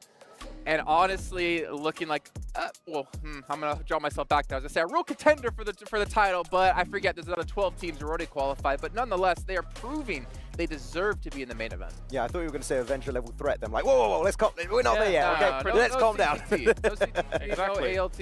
Nah, I mean, there's a lot to break down about this game. Me and Kalaris were going back and forth about how you want to play these Everest positions. I think that this could have been a CAG Osaka win, but they were a little bit slow, and DRX are here willing to punish slow plays and get 7 eliminations to boot on that chicken dinner. Man, I would say with 2 chicken dinners in a row here, their spot in top 4 is looking pretty good. You're thinking Osaka win?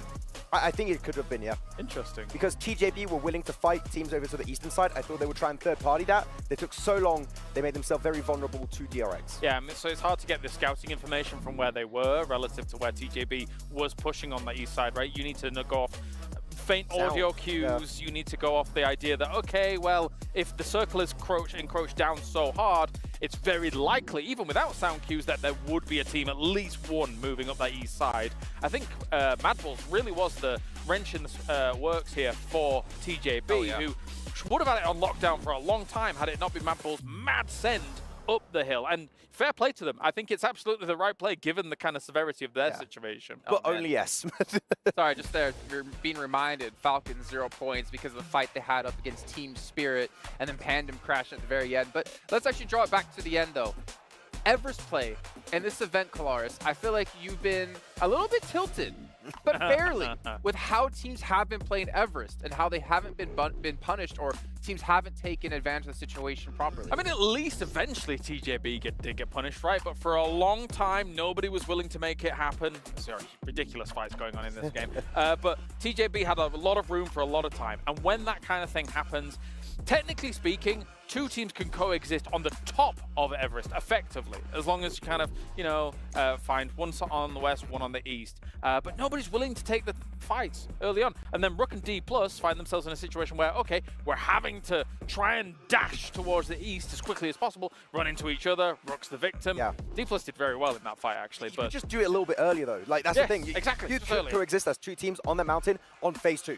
Realistically, go there for phase 2, phase 3. You're going to be good for a majority of that match. But if you send it late game, guess what? You're not the only team that's going to make that decision. You're going to clash, you're going to fight, and chances are the team that's already on the mountain is going to third party and clear off your spot. Yeah, effectively, to boil it down, you're giving whichever single team is on the top of the mountain a free double-digit game almost every single time.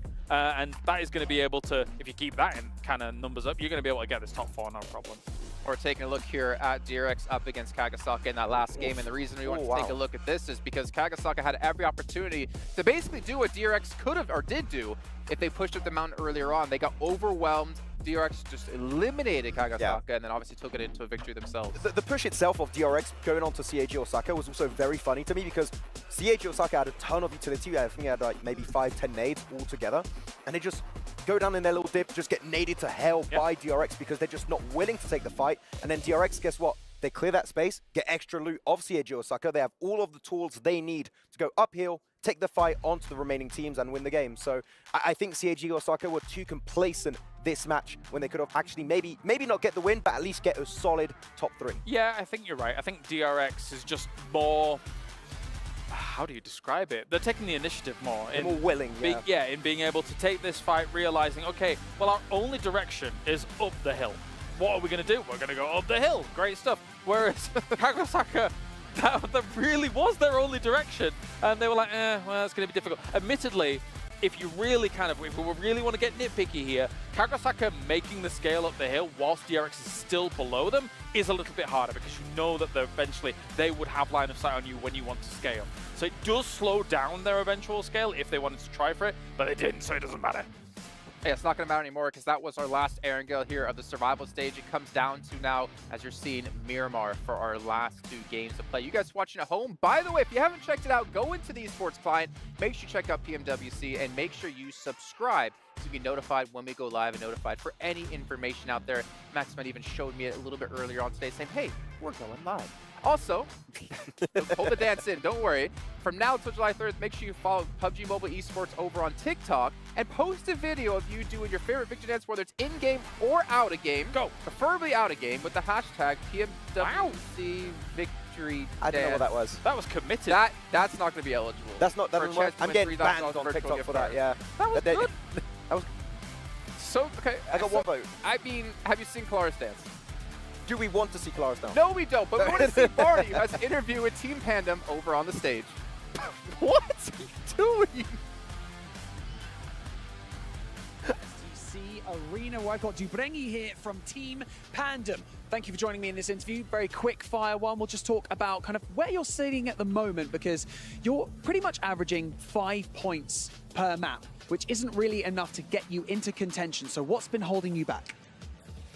Jadi kalian itu kan masih di rata-rata 5 poin setiap map. Nah itu tuh kurang buat kalian kualifikasi. Kira-kira apa sih yang nahan kalian sampai jadi masih belum maksimal banget? Menurut saya sih lebih kita kurang bisa bermain sabar, atau lebih ke kurang sabar aja di dalam timnya sih. Yeah, I think we're not patient enough. Yeah, we're just not quite patient as a team, so we don't really get the maximum result. You just want to run at people, get through them, and reset. Okay, well let's think ahead. Miramar, 2 maps left. You got to go big, or you might be going home. What's the plan? Ya, jadi ini Miramar. Bisa dibilang kalian udah harus melakukan rencana yang gede, karena kalau kalian nggak dapat poin gede kan bisa dibilang udah tereliminasi. Kira-kira apa rencananya? Dari kita sih lebih ke usaha maksimal aja di Miramar ini. Apapun hasilnya kami terima. Kami akan usaha maksimal. We'll just try to give our best what we can do. We just do our best and let God do the rest. If we're eliminated, we accepted it, but we'll just give our maximum effort. That rhymed. Do your best and let God do the rest. I like that. Let's leave it at that. Thank you so much to Dubrengi for joining us here in your post-match interview. 2 Miramars left, and that'll be the end of the survival stage. So let's go back over to the studio. Hey, what's going on, everybody? 2 more matches left in this survival stage. We're gonna see some keys get crushed, some souls get crushed here, and a whole bunch of folks sad that they're gonna have to go home and wait till the end of the year to get another shot at some cheddar like this. It is hot here in Riyadh, but there is a chill in the air right now in this arena, because it is going to be icy. I tell you that much, in about 12 of these teams by the end of today. 2 matches stand between them and elimination. Booking your ticket in the top 4 positions not only guarantees you a chunk of the prize pool from these survival stages, but it also guarantees you a minimum of 25k from that final match. And I'll tell you what you could do with that 25k. What's that? You could get yourself an Infinix GT20 Pro with dual gaming chipsets and 144Hz AMOLED screen. The GT20 Pro will equip teams with up to 120 FPS, which is also the first batch of supported devices, offering esports level performance and visually stunning experiences in the PMWC 2024, we are going to be heading into the first of 2 Miramars. That is our terminal destination for the survival stage. Final 2 matches, folks. Let's see what these teams are made of. I want to see that clutch factor, because if we're going to see 4 teams make it to the finals, there's some monster squads there, okay? I want to see teams give it everything that they have, and there's still plenty of teams that have a chance here, but they got to go crazy here. They don't need just a good match. They need an insane match right here, right now. Let's see if they can do it. I feel like it is always Miramar, though, where we see those insane matches. That's true. Maybe it's because we put it at the end of the days now more frequently, or maybe it's something that just happens in this open terrain. I feel like teams can establish more control, be a little bit more ballsy with those peaks sometimes on this sort of a map. The question is, where does the circle take us? Because it can completely change the dynamics, as it can with every map. I feel like that's kind of North Circle! But we're going up north this time around. That puts a lot of treachery around the area between Minas Generalis and San Martin. Junkyard, Hacienda, in that sort of death triangle there. That's always a difficult place to rotate. It looks like IWNRX have already taken a knock there. Yeah, but this is a beautiful, beautiful zone. So many of these squads would prefer a northern Miramar zone as opposed to the south, because the terrain isn't as treacherous as it is down south, so it's a little bit easier to rotate on, but there's a lot of open areas here. So I think we're going to see some teams try to get on the road a little bit sooner than later and try to secure some of those central positions, because that they need it. They really, really, really do. And honestly, I wouldn't even mind seeing a little bit of edge play from certain squads.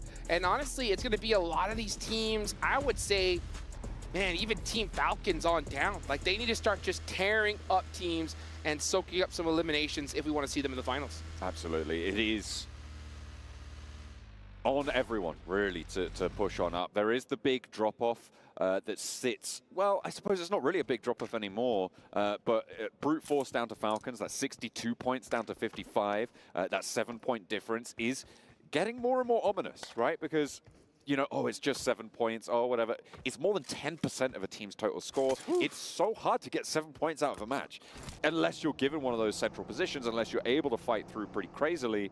It doesn't happen that often. I mean, you're looking at a pretty unlikely turn of events to be able to not only get those points, but also for the teams ahead of you not to get those points. It is a lot tougher than it looks to mount those tables. And D+ Kia just going to have a long way to go to be able to not only get into the circle, but jump up over TJB. The tiebreaker right now for CAG Osaka, D+ Kia goes the way of CAG Osaka. Nice. And it is, it's just so brutal. It's so close. It's so close. Yeah, to get 7 points is tough. If you look at right now the average, we played 10 games so far. So the only teams that have had 7 eliminations on average every game is TJB on up, right? Plus. So, I mean, it just goes to show you how difficult it is. So in order to get a crazy game and hopefully see a shot at making it in the finals, and I'm looking at, I'm gonna be real, Mad Bulls on up, right? Mad Bulls, Team Falcons, all those 2 squads especially, we need to see a winning game right here, right now from them. It's, I mean, that basically the entirety of the lobby is under so much pressure at this stage.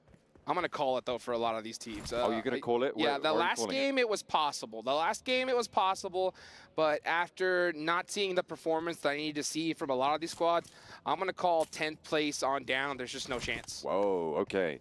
That's pretty bold. I mean, kind of fair enough, though. Like, the bubble's already at 71. Jumping up there, it just doesn't happen, does it? It just doesn't. It was possible. They needed to win every game, though, right? And since they didn't win that last one, it's just, it is what it is at this point. The last game's going to be so chaotic because, you know, you're going to see some teams at the top do some crazy stuff. All these teams at the bottom are going to know that they have absolutely no chance. So some of these guys are really bummed out. They just start pushing some teams kind of, you know, recklessly. And or even sometimes we see some bottom teams go crazy because now there's no more pressure on them. So, yeah, the last game of the day, guys, you definitely want to make sure you're tuned in because it's going to be absolute chaos. Only 2 more matches, and I feel like it has been a tournament full of unexpected results across the board, not only here in the survivor stage, but also back over in the group stage so far, which to me reads there's going to be an interesting final. So not only is this survival stage going to be great, but yeah, it is going to be riveting stuff in the coming week after we've selected the top 4 teams from this lobby, because we're only taking 4 of them. Key crushing ceremony still there to come as well. Yeah, these teams need to know what to do here. And one thing I want to see is a mix-up in strategies. Like I will give teams way more props if they just go nuts right now. Like even if you see a team like Pandem or Harami Bro just start pushing everybody, and if they say they take out one team and go out on the next, I will be so proud of them because guess what? They gave it a shot, right? They're not just playing passive, because right now, even if they got a chicken dinner with 2 eliminations, what's the point, right? There's just still not going to be able to make it into the finals. So if they want to have a shot and a miracle run, they need a record game here. And you got to go for it, right? Might as well. What do you have to lose? I mean, speaking of records, let's remember Alliance's performance back in the group stages. On 12th match, they put up 122 points, right?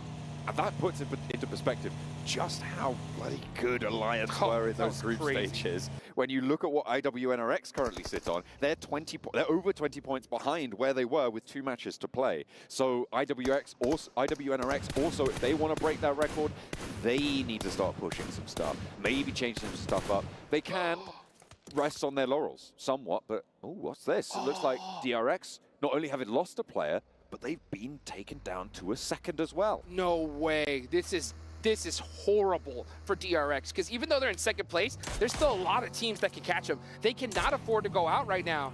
And if you're Besiktas Black, you have to push this. Like, you have no choice. You might as well. It's going to be the best chance you're going to get. Oh, there goes the pickup into the vehicle, and they fall back through, repositioning the players away. They weren't quite fast enough for Besiktas Black. They are very split right now, but and I don't think that they wanted to go for a two-player push against two. You don't really want to take those 2v2 fights. No, this is dumb. Like, honestly, you have to. You have no choice. You have 41 points. Just push.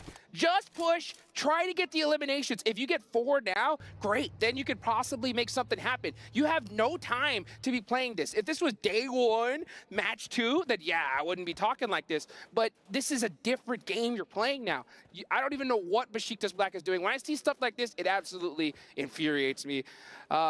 I'm counting them out already, just for them just not playing the game that they're supposed to, right? I mean, they are down in 13th, 41 points. They sit 30 points behind the bubble on TJB right now. They're pretty central in the circle, though. And I feel like, yeah, sure, they probably should have gone for that push in a little bit more aggression, but they just weren't in the position to do so. So it's not really that they didn't go for the push that bothers me. It's that they weren't in a position to go for a push should it present itself. Let's look at this shift, though. This is a hard south shift on the current circle. It's going to push people back down towards San Martin, towards Graveyard on the south edge as well. And again, it's some real trouble. All right, we're gonna see a little bit of a jump out there. Look at that. Nice. Buggy doing a little bit of a carnival ride there. Let's see what happened to Kay. What happened to him here? No, this is not replay. Oh, okay. I was about to say, that was looking a little interesting, but we're starting to see some rotates happen here. IWNRX. Oh, he's in trouble.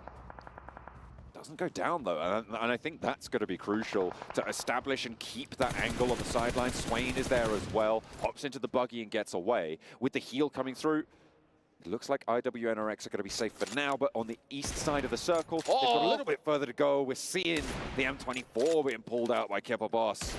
For Rook, the range, powerful with the 8x on the sniper, but it's not going to be too worrisome for IWNRX. They're just going to keep the sprays going over. Kepa can't even hop into this vehicle. It's slow off the mark, which means you jump into it, you know you're getting sprayed down.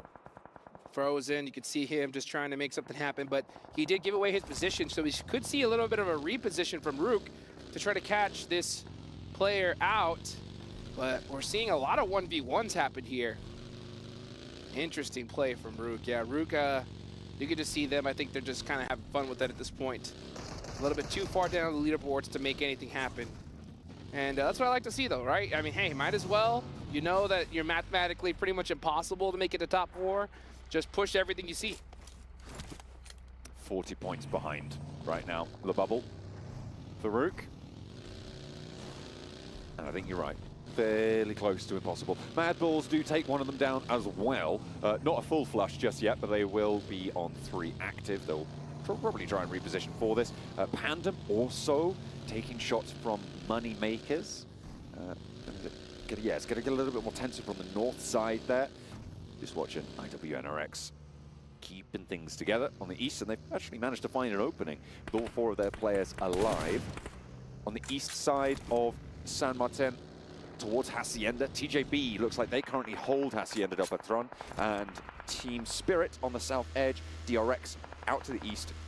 On quite a wide split for DRX, actually, it has to be said. Rook, they're still just trying to get away with it.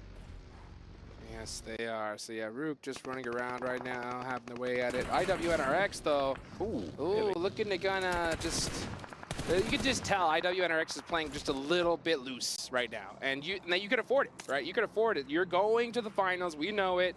Everybody knows it, so might as well just kind of have fun with this lobby at this point. But now, these 2 teams, they cannot afford it. And look at that, Moneymakers going up against Team Pandem. Biscuit, and that is it, I believe. Yep, Team Pandem out of there. That is going to be them down 47 points now on the south side of the tables, which is not a favorable position generally, I'm defining North as good on the tables. That's right. I think that's fair to say. But Team Pandem, 47 points going into the final match. It's all but done for them. Moneymakers, however, with a lifeline. Are they going to be able to keep all of themselves alive? It looks like they will do.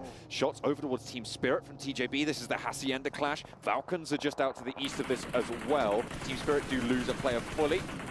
That is going to go over towards TJB right on that bubble. 72 now as the lead starts to open.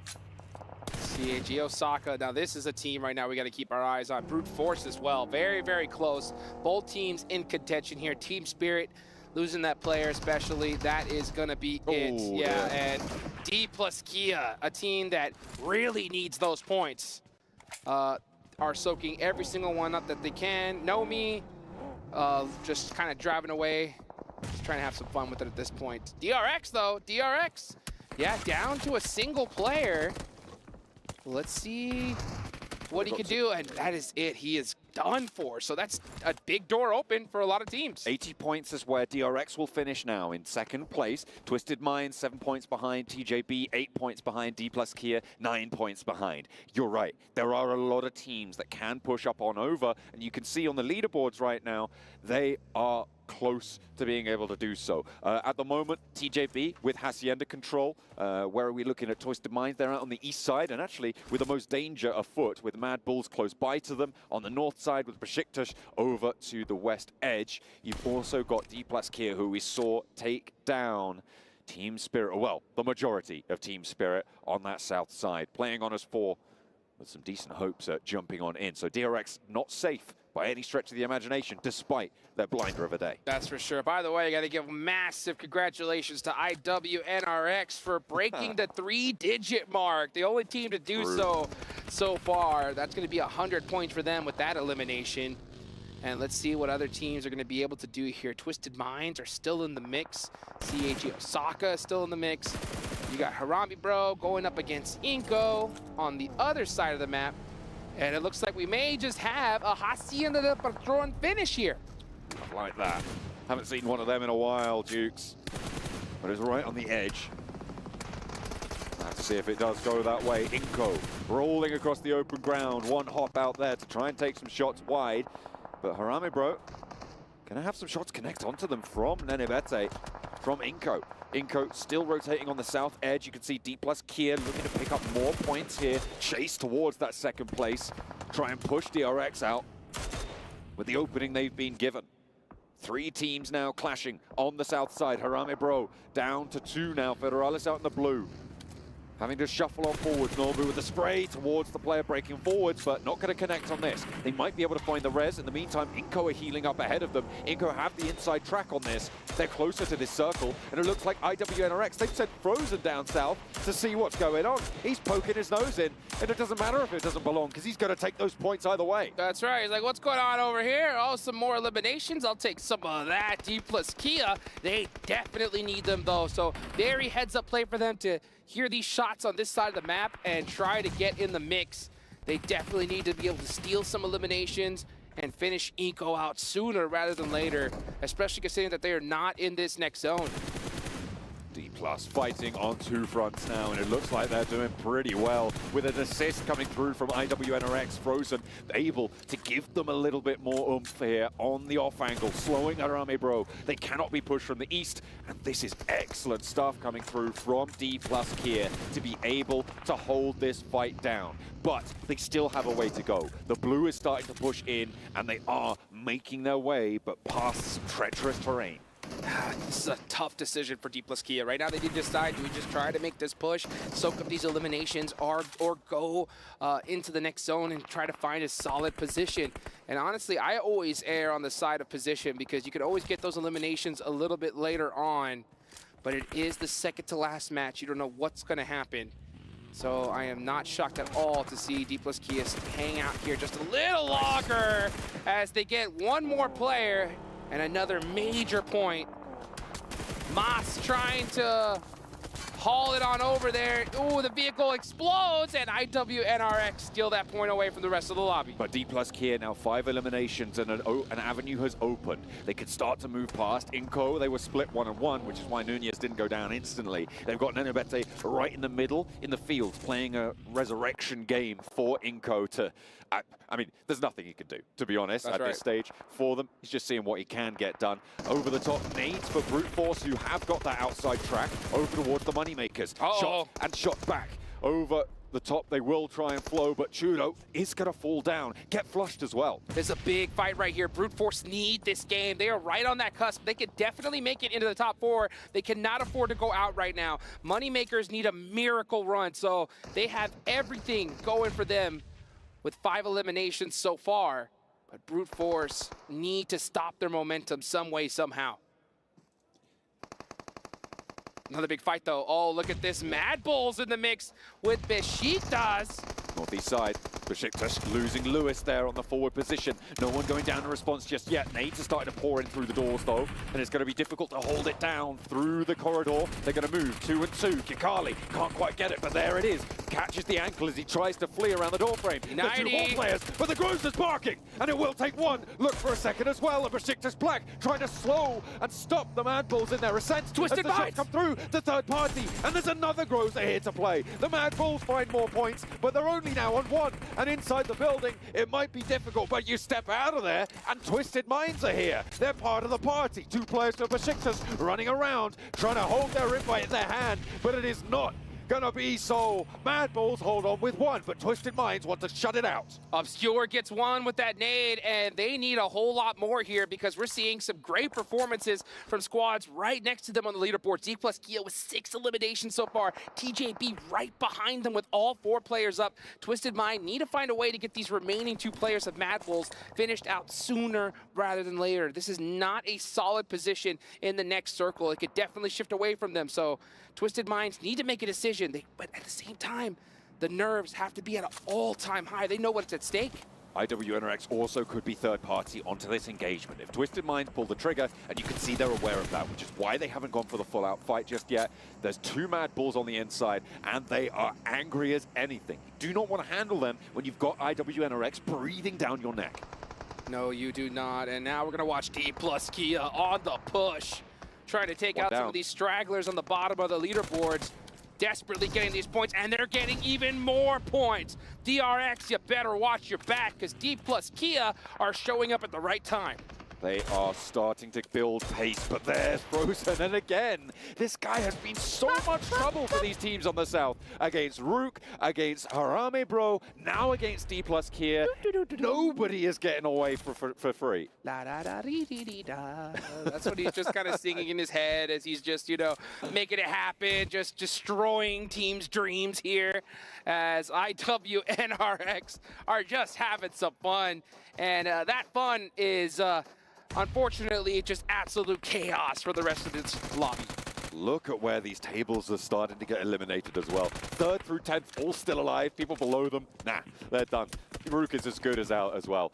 So, well, okay, maybe he's got a little bit more fight in him. Fighting the dog. D plus Kia, though, they're going to be drawn short by it. They're down to 2 players. They've lost 2, and K is pretty low. You can't really go for this fight whilst Frozen's watching out for you. Yankees in the monster trap. Oh, man, Frozen's like, yeah, shoots him through the window. 1 down. Oh, and Team Falcons get 1 of those points. They are still in the mix, but Team Falcons are playing this way too passive. They're so far down on the leaderboards, they need a monster game. They're not out of it just yet, but honestly, if they don't finish strong here, they're done for. IWNRX, one of 3 teams with 4 players alive now on this eastern side. They have been so controlling on this south. There has been a chokehold on it for the longest time. That Mini 14 is making noise. They're going to crash. I mean, they know there's only 1 here, right? They've got to realize that this is a really easy place to flush out, and they can't make their move forwards, which is what I was going to highlight now, is that they're going to have to get across this road. Team Twisted Minds over on that north side, and the Mad Bulls remnants from the north, going to make that road crossing hard, so if they can have more control over the south, it's going to make this next circle easier. This is an insane match, folks. Every single one of these teams that are in this lobby desperately need that chicken dinner now. K needs to pull off a miracle because there's so many teams right behind him trying to usurp their spot. Let's see if he can make some magic happen against IWNRX 1v3. Popping out. Looking to line up the fight with the SK-12 in the yard. Will get put in the dirt by Swain. Sprayed down, and that's D plus Kia done. They are still in third place, but with Twisted Mind still alive, with TJB still alive, it is going to be hard to hold on to their place. It is getting hotter and hotter by the second. Twisted Minds over on the north side, both teams going to have to leave this compound, Jukes. Yes, they are, and this is a very unfortunate rotation that they're going to have to make. They're going to have to do it pretty quickly here. They need to make this push. Twisted Minds took a little bit too much time, and since they didn't take that initiative onto Mad Bulls and they hesitated, now they're paying the price for it, and that could be their ticket to the finals because they were in a good position just a little bit earlier ago, but now you got TJB that could pass them up here. And TJB are a little bit on form today, but they've just lost a player. That's going down to everybody's getting shot at by this Mini 14, by IWNRX. This rain of bullets continues, and it is so sweaty coming through from IWNRX. They are forcing other teams to prove themselves now. Twisted Minds, huge mistake. Now you're going to have to see a 1v2. Rattle Boy isn't able to get it done. And that opens the door for so many teams remaining. And look at who's left. All squads that could possibly pass them up. Absolutely, but right now the arbiters of this circle continue to be IWNRX from the east side. They are starting to get pushed further and further towards the edge. There's TJB going down, which is the team chasing Twisted Minds. It's now 75-74 going into that final match for them. But you're right, Brute Force could surpass. You've even got Falcons who definitely could surpass, given the opportunity. If they can jump up, they need another chunk out of this lobby. They need to shut down IWNRX. They could do it. They need to shut down IWNRX, and not because, you know, they have to worry about them on the leaderboards, but because they need all those points. Every single one of these teams, that's Mad Bulls eliminated. Ooh. That one has gotta hurt. Moneymakers trying to make a desperation play, but now you have Top with that mini trying to make it happen for the hometown squad. Falcons with the support of the crowd on side. And they're going to need it. 4 players alive. They've got this high ground. And finally, IWNRX's position is going to start to show cracks. Moneymakers can exploit it from the north. The Falcons need to exploit it from across the way because the open ground between them is no man's land. Top with another huge shot. They need this circle to go to them, to be honest, because if it goes away, they're going to be in big trouble. You can see them already in the buggies, expecting to make a rotate. As a matter of fact, they are starting to move. Wolf not able to get it done, and here comes Team Falcons, a huge push for them. They are going to sandwich IWNRX between themselves and Moneymakers on the north side. They've already found that opening. Kine has gone down as they flow over the south side of this circle. There's the flush. No more knocks to be found. They're trying to push their way up on the eastern flank. And they are slowing themselves just a little bit further. But Swain finds a nade onto the backlines that slows them down. 2 players from IWNRX in to respond. And Top in danger now, but he wants the contact. But not that much contact. Zedwolf taps the skull. Zedwolf with that mini all the way from the backlines, just crushing the dreams of Team Falcons. They need to win this fight if we want to see them in the finals. What can Icy do? Icy's in a terrible position. That nade, so huge, gets one. They get another. It's just one more player left. It's Zedwolf for IWNRX. Team Falcons clutching it up just at the right time. Can the Moneymakers chime into this fight as well? If they time this right, they could also sweep this one away from the north side. But the Falcons are being allowed so much leg room here, Jukes, on to be able to get those reses, to get across, and to be able to pull all 4 of their players alive. There's IWNRX going down, and it is the Moneymakers to do so. 8 eliminations found for them now, and the Falcons gonna look to push in because they have to move north. Team Falcons couldn't have more of a clutch move right here, right now. We're starting to see some old signs of the Falcons of old right here, right now. You can see the smoke start to come up. They're taking a very central position. These hay bales aren't too safe. They're taking it mighty early. Let's see if that is the right decision.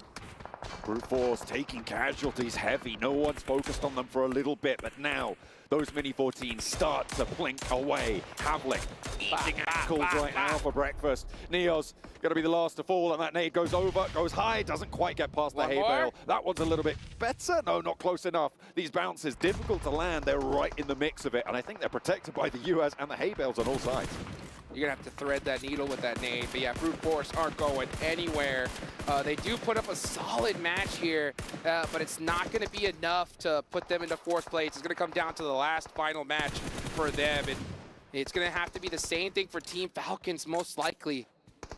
They need every single elimination left in this lobby. 9 is great, but they need even more than that. Not a week ago, there was not a world where Falcons were not in the finals, Dukes. And now they are fighting tooth and nail for it. Everything on the line for them.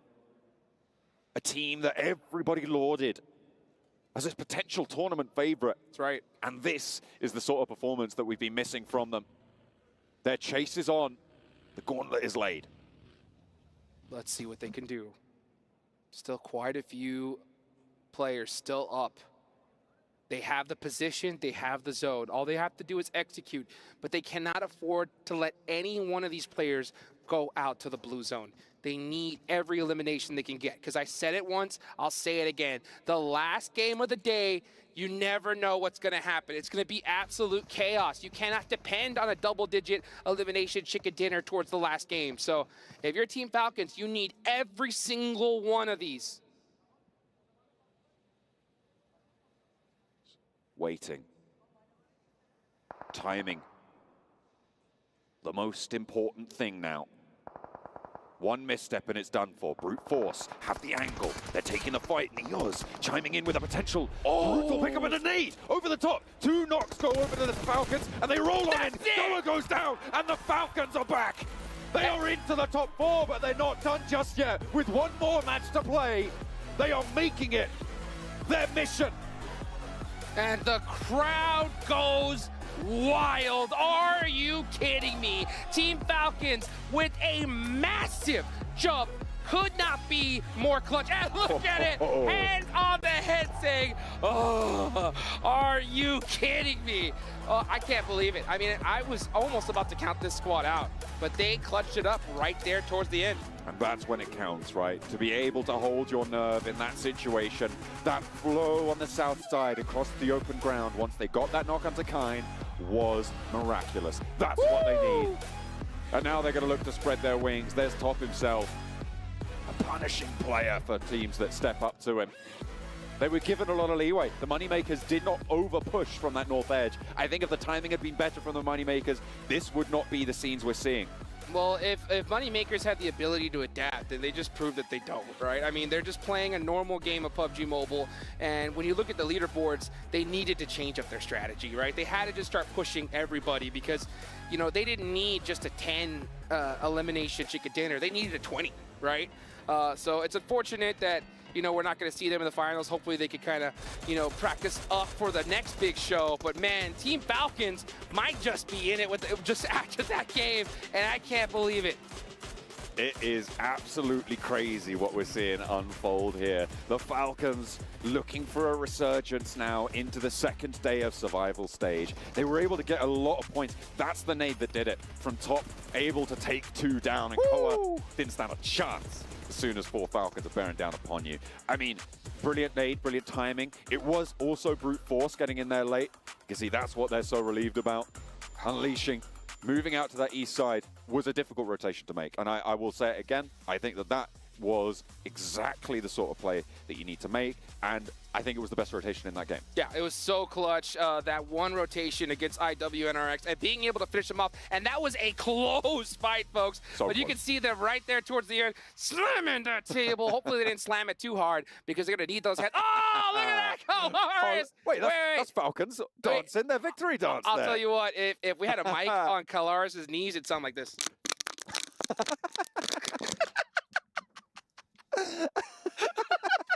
That's it for us, guys. Let's take it back on to a break. We'll be right back.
Welcome back, ladies and gentlemen, to the PMWC. I'm not playing your game because Falcons are playing their own. They get themselves a huge victory. And Max Ben, the stage is yours. Yes, baby. And the voice is gone. Yeah, that's my voice is gone for the entire week now. Finally, we get a Falcons win. Is it a Falcons win I was hoping to see? Not really. It's still like Circle was looking quite good. They got the warehouse. They had 3 cars, though the send onto IWNRX here, 7, was absolutely key because they take a fight. Yes. Really hard to third party away from the teams up in the northern side, so they had a lot of space, a lot of time to take that fight. It got close. They take the win. The poor Caravan, man. The poor Caravan trying to like keep up with your energy and you're just like warping around. Whoa, chill, man. Chill. We still have another match to go today. Okay. Don't catch me. But yes, Falcons, I mean, if we're talking about like the perfect time to make this happen, it's right here. And I think they've been able to get themselves into top 4 now. 22 points on this game, but that also is a testament to how close the rankings were and still are. Yeah, it was single digits, right? Like that's what we need. Though, is it going to be enough in the finals? No, but it's going to push them normally in the finals. This would at least kind of get them a little bit closer. I still feel like they definitely need to perform this match with how close everything's going to be. Team Falcons is rolling. I did enjoy them being able to win that fight against IWNRX because that was a big question, right? We saw it earlier in the day where IWNRX was actually able to beat them early on. So I think it might be a little bit of a mental state. And you can see how happy the players were too, getting that chicken dinner, kind of putting a little bit of pressure off their shoulders for that last match. That's true. Have you seen the trend that's been happening? Ever since IWNRX started playing the Mini 14, everyone is playing Mini 14. True. It's a trend on Miramar. I don't know what's going on. It's actually really good on this battleground. Let's just keep using it. Well, Moneymaker's getting themselves 17 points. Mad Bull's getting themselves 9, but unfortunately, I don't know that's going to be enough to get them up the leaderboard here. But one team who might have fallen off the leaderboard, DRX, Kagasaka, these two teams, I mean, obviously we saw the back-to-back win out of DRX before. They might be susceptible to being knocked out of top 4 in the very last match. I'm hot take. I'm kind of glad. Especially for Kagasaka. I feel like from what we saw down if you do that. Yeah.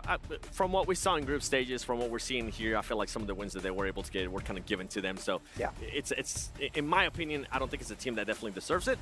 But with that said, another team that we kind of need to keep a close eye on is Twisted Minds. Ever since they did have that.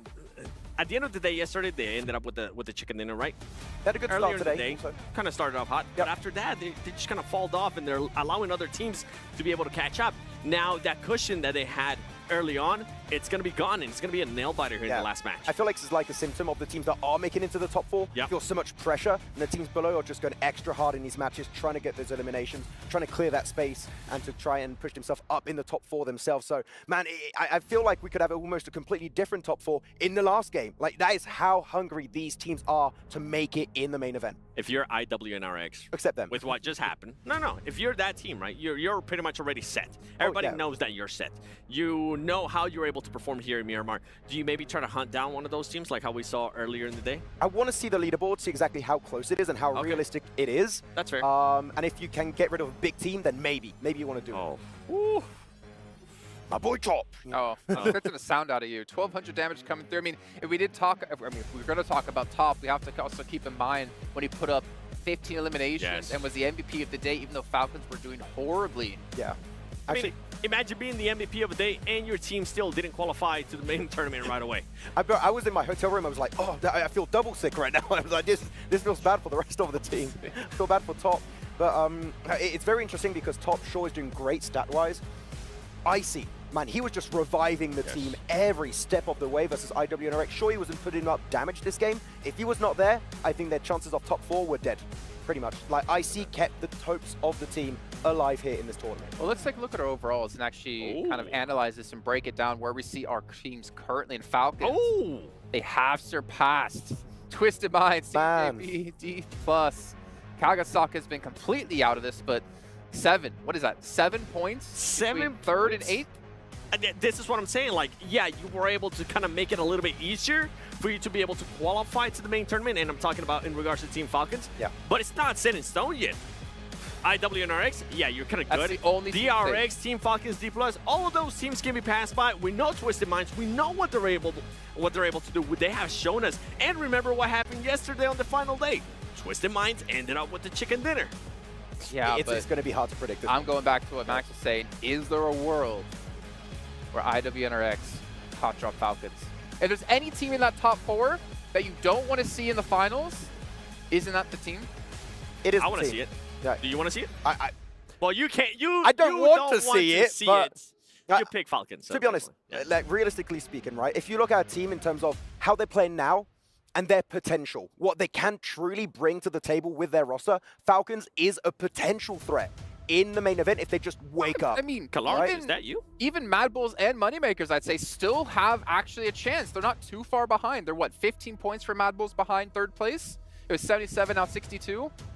We have 9 teams, if you exclude IW and RX, that could legitimately qualify right now here in this final match. In one game. It could be completely different at the end of this match. We're kind of talking about IW and RX at the top, right? How about the teams towards the bottom? They got absolutely nothing to lose at this point. Yeah, we say that. I barely see that happen, though. Like, maybe Pandem's I mean, drop, like, you'll be 4 or 5 surprised. once We've more. seen it happen before, though. We've seen it happen before where you're like, okay, you know what? This team's not going to end up doing anything. Some of them still want to get those bragging rights. Some of those teams still want to be able to get the highlight reel saying, hey, you know what? We're the ones that stopped you from being able to go to the main tournament at PMWC. Now, I'm not going to put the tinfoil hat on just yet. I'm going to wait until the game starts. Do it. And we'll see how the hot drop is going to happen, if it's going to happen. I'm not really expecting it to, but it is something to keep in mind. I don't think hot drops, though. We need to get one of our cameras just focused on you during this match as we're watching it, just to see your reactions, especially if there's a hot drop involved, because I'm pretty sure you're going to go through 1,000 different emotions if that goes down. The hairline's going to recede more. Just all going to fall off. But the thing is... So it'd be more like a bald eagle than Falcon. See, you're mostly talking about like hot drops. I'm talking about teams knowing the rotations that Falcons might be able to do, depending on what kind of circle we get, depending on what kind of playing path we get, right? And setting a trap for them, which we have seen it in the past. It doesn't necessarily have to be a hot drop. It can be just cutting them off in rotations. Well, it's time to find out. Will Falcons qualify? Let's head over to our commentators to kick off our last match here, the survival stage. We have had one hell of a day so far. It has been ups, it has been downs, and finally Falcons have found their feet. But is it going to be enough? Because they are standing on shaky ground. Oh man, they need to sink them claws into whatever they're standing on. I'll tell you that right now, because here we go, folks. It's the last match of the survival stage. 12 teams are going home right after this. Who's gonna make it to the top 4? We're about to find out. And it is so close. And when it's this close, you know you need the best. With dual gaming chipsets and a 144Hz AMOLED screen, the GT20 Pro will equip teams with up to 120 FPS, which is also the first batch of supported devices, offering esports level performance and visually stunning experiences in the 2024 PMWC. Impala, Via de Mar, both ends of the plane path. But are they going to be where the match ends? Only the circle will tell us, and only time will tell us where that is. We're going to be jumping right on into it, and yeah, I could see you. I could see those goosebumps, Jukes.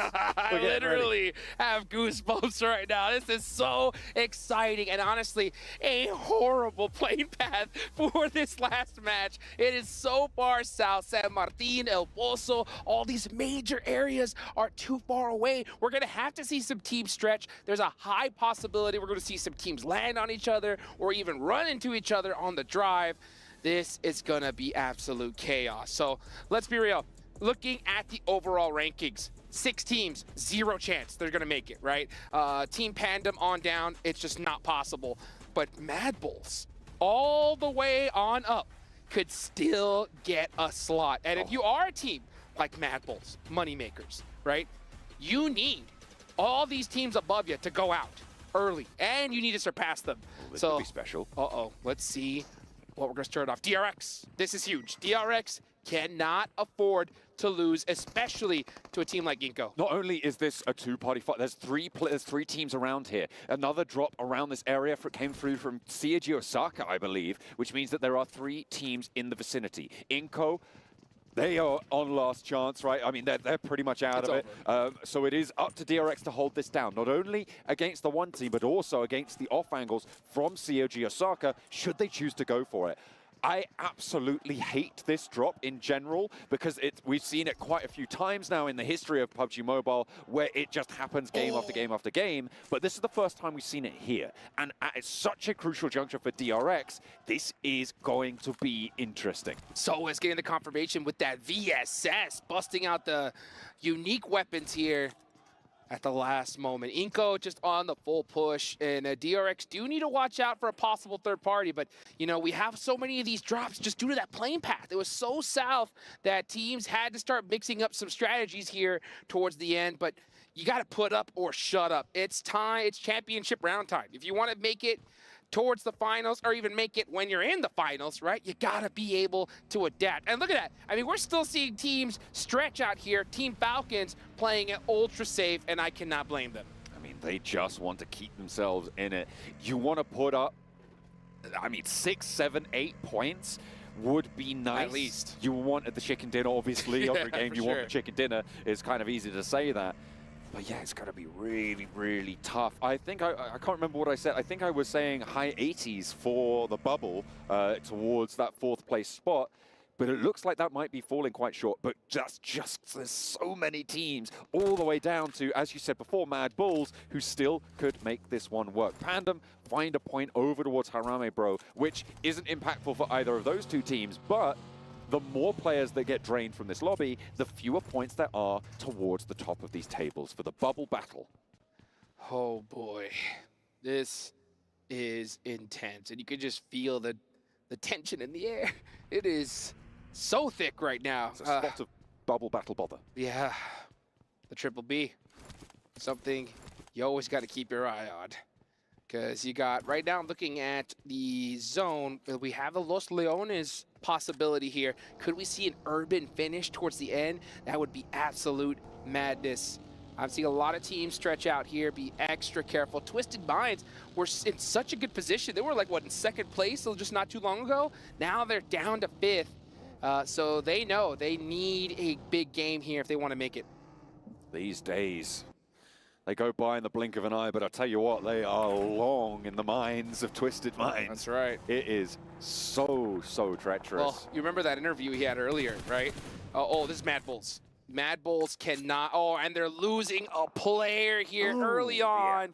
This is the worst case scenario. But back to what I was saying, right? We saw the interview earlier with Igor. He said that no pressure. Right? We're tranquilo, we're big chillin', you know, big deal. Do you think he has a little bit of pressure now? Definitely not. No, not whatsoever. I don't know what you're talking about, mate. None. The only pressure that they're going to feel is if they don't make the top 4, that pneumatic press on top of their key. Oh, it's gonna that's be, right. Hell, it's going to be the most... Actually, you know what? I don't think that is going to be the most pressure they'll feel today. That's for sure. Which is saying something. Oh, goodness, yeah. Cool, calm, and collected is all over. It is time to make it happen. It's always great to see even teams that have been here before at this top level. They've been in these moments. I mean, it still gets to them. You just saw Top earlier, you know, put his hands on his head and just, whoo, the biggest sigh of relief. But there is something to it. When you bust out a huge, critical, clutch chicken dinner, you almost feel destined, right? You almost feel like, oh, this has got to be our game. So I'll be honest, Team Falcons are in a insane position here. All they got to do is replicate some of that magic we saw in the last game. Let's take a look at the replay. This comes from Team Pandem. Okay, this is that sort of low impact frag. Yep. At range though, with a red dot on the UMP, so nicely sprayed down. But Pandem now up on 2 eliminations in 11th place. They have been a little bit of a wrecking ball in these last couple of matches, but it's a little bit too little too late. TJB, however, definitely not too late for them. They're all the way out on the west, moving from Monte Nuevo. They are in 6th place right now, but by only 2 points.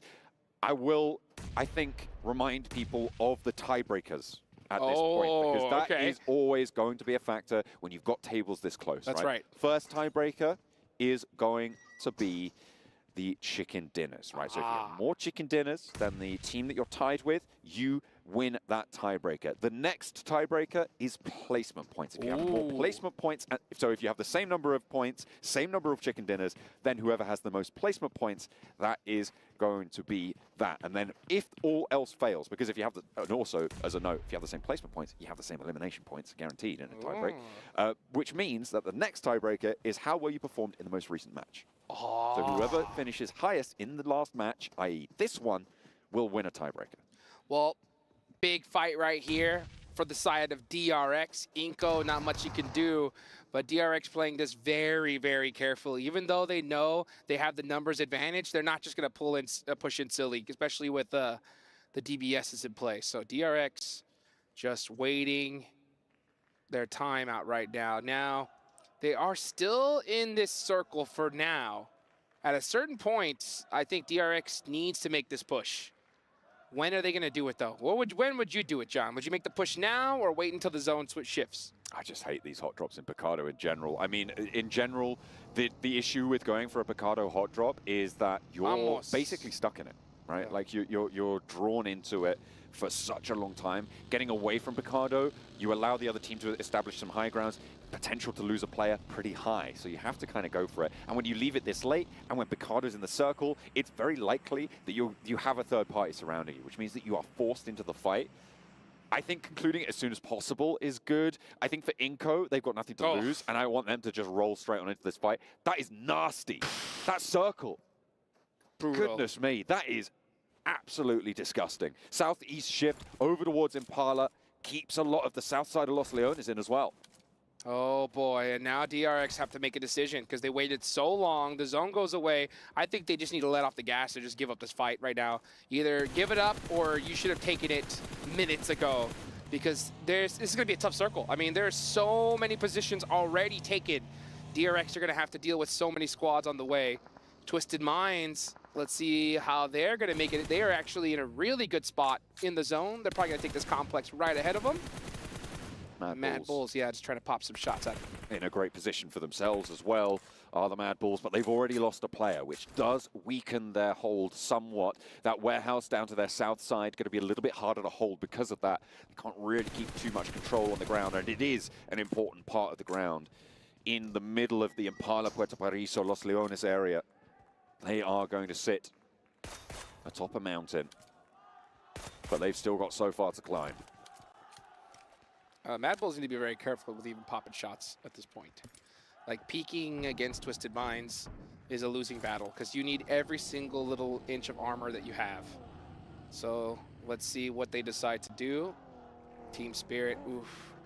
You can see the frustration on the players' faces. Kitsune, a lot of expectations. Unfortunately, we will not see them in the finals, but hopefully we can see them later on this year. Yeah, they currently sit 38 points at the bottom of the tables. The bubble sits at 76, which is 58 points behind. No, less than that. It's 48 points behind. No, I think I'm wrong again. I have to get too many points. There's too many points. Too many points, that's for sure. The bottom line is Team Spirit, yeah, very, very, very unlikely that they will be seeing those finals. Twisted Minds losing a player to a knock, a long-range Mini 14 shot, though. Is it going to be flushable? Are they going to be able to roll over this one and actually pick it up? Because getting a knock, sure. Getting the flush, that is where Team Twisted Minds will feel the pain in their central position. Yeah, I think Twisted Minds should have been safe inside of that building. But I don't see Mad Bulls pushing that either. But, oh, this is the Team Falcons getting beat up top. Going to pop out that vehicle and possibly get into his US. No, actually, he's going to stretch. So he's going to commit, try to make this rotation on into this next zone. And this is still happening in the blue zone. DRX. Oh, I don't know about this play. I do not feel comfortable with this at all. I do not like it. I'm having a bad time watching it. I've always hated this Picado hot drop. It's just so slow and nobody can get away from it. It's disaster, really, for DRX. I mean, to be fair, if you just didn't want DRX to qualify, Inko doing this, if they just didn't want them to qualify for whatever reason, not that they're is really, I mean, you've got to choose somewhere to drop, right? But just dropping on Picardo and forcing this hot drop and not dying instantly is one way to go about it. But IWNRX, they've lost a second player now towards the middle of this circle. Rook, they were in the way of Falcons, but Falcons managed to find their way across the north side of that hold, and they have broken that embargo, moving down the east coast now, actually relatively unimpeded. The road between Impala and Puerto Paraíso, fairly open. Let's see what is going to happen here. So many main locations already taken, pretty much every single one. We're going to start seeing some engagements ring off here, folks. And yep, we can see TJB making some shots onto Harami, bro. They're one of the squads that are in contention here. 74 points, so close. They only need a few eliminations here. As we look at all these teams at the bottom of the tables, just battling it out with each other. I mean, why not? That's bad. Let's leave them to it. And you're right, yeah. I was saying earlier, with Pandem getting those points, it just takes points away from the chasers, right? That's right. That bubble battle bother just does not stop. It doesn't. It doesn't. Every single time you see these teams go out, it just makes that opportunity that much more difficult. One of the players from Brute Force going down is critical, though. They have 70 points. They could easily make it in here. They DRX lose got out. one. Oh, DRX did? Yes, DRX finally leave Inco Gaming, and they took their sweet time. Very fortunate for them to have this rotation, but here we go. A huge fight. Team Falcons getting into it with Rook. Team Falcons cannot afford to go out here. A knock already sent over to their backlines, but that's getting rezzed fast. They know they need to keep 4 alive. Rook looking to try and change the tune. Nerzed in the building, holding down the stairs. They're not pushing fast. They don't need to just yet. Rook have control of this fight. They have the terrain. No one's super close to this. Seiji Osaka could come in third party in just a moment, but for the time being, Falcons just repositioning, re-establishing. Icy on the off angle is where this fight lives or dies for the Falcons. If that point gets flushed, if it gets found, they go down with it. Rook can envelop them. They will not be able to get away from it. Icy has to be forced back on in. That allows them to stay alive as 4. That is more important than keeping that high ground off angle. That's right. That is right. But they are in a really bad position here. They're completely back against the wall against a team that has nothing to lose here. They could just stay and just annoy Team Falcons. That's the hard part about this, is because Team Rook, they're not going to focus on play zone. They're just going to focus on this fight. They don't need to do anything else. Icy, he's getting lit up from the sidelines. Kipper Boss connects, finally able to get that spray, looking for the flush. Has to go for the reload, and no one's there to back it up. The rest of Rook tumbling down, trying to go for it. Top, what are you doing? They don't even know that he's there. Or they might do, but they're not handling it. And Falcons now losing Top, down on 2. Is this the demise after such a glorious rise? And again, the off-angle strikes. Rook are just not letting up. Another nade moves forwards. There's the flush, and now it's just Nerzed for Falcons to try and keep them up in third place. Can he do it? Can he hold on? 4 players from Rook move in, and none of them will go down. It is disaster for Falcons. Third place locked in for them, but there are teams chasing. Their ankles bitten, torn to shreds. And you could see the disappointment on their faces right now. They know that it's going to just be sure luck if they're going to make it into the finals here, because there are so many teams that only need a handful of eliminations here, and they are done and dusted. And of course, it's the team that's pretty much at the bottom of the leaderboards here to take them out. It's just going crazy right now in the final match, and would you have it any other way here for the survival stages? Opportunity now for TJB, for Twisted Minds to push Falcons out to the side. It is dastardly here. Brute Force, central position on their hold right now, but with 3. Mad Bulls, same story. Twisted Minds, they're looking healthier with 4 and on a central eastern position as well in this next circle. It's looking good for these 3 rosters. Speaking of healthy, the Maxman curse, alive and well, John.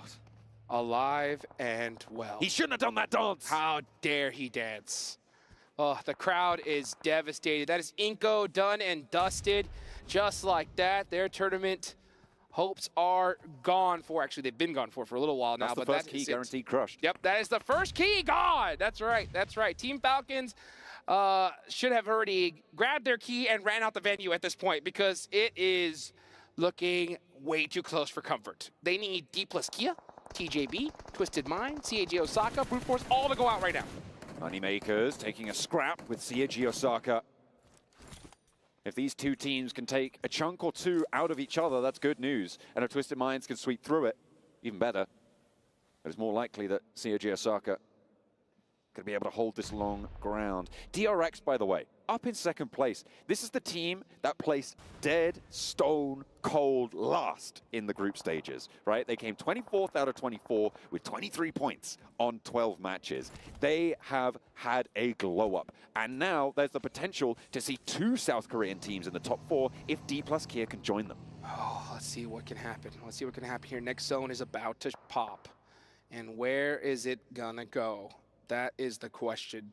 You have DRX in a solid position. Brute Force are dead center here, but Brute Force did lose a player.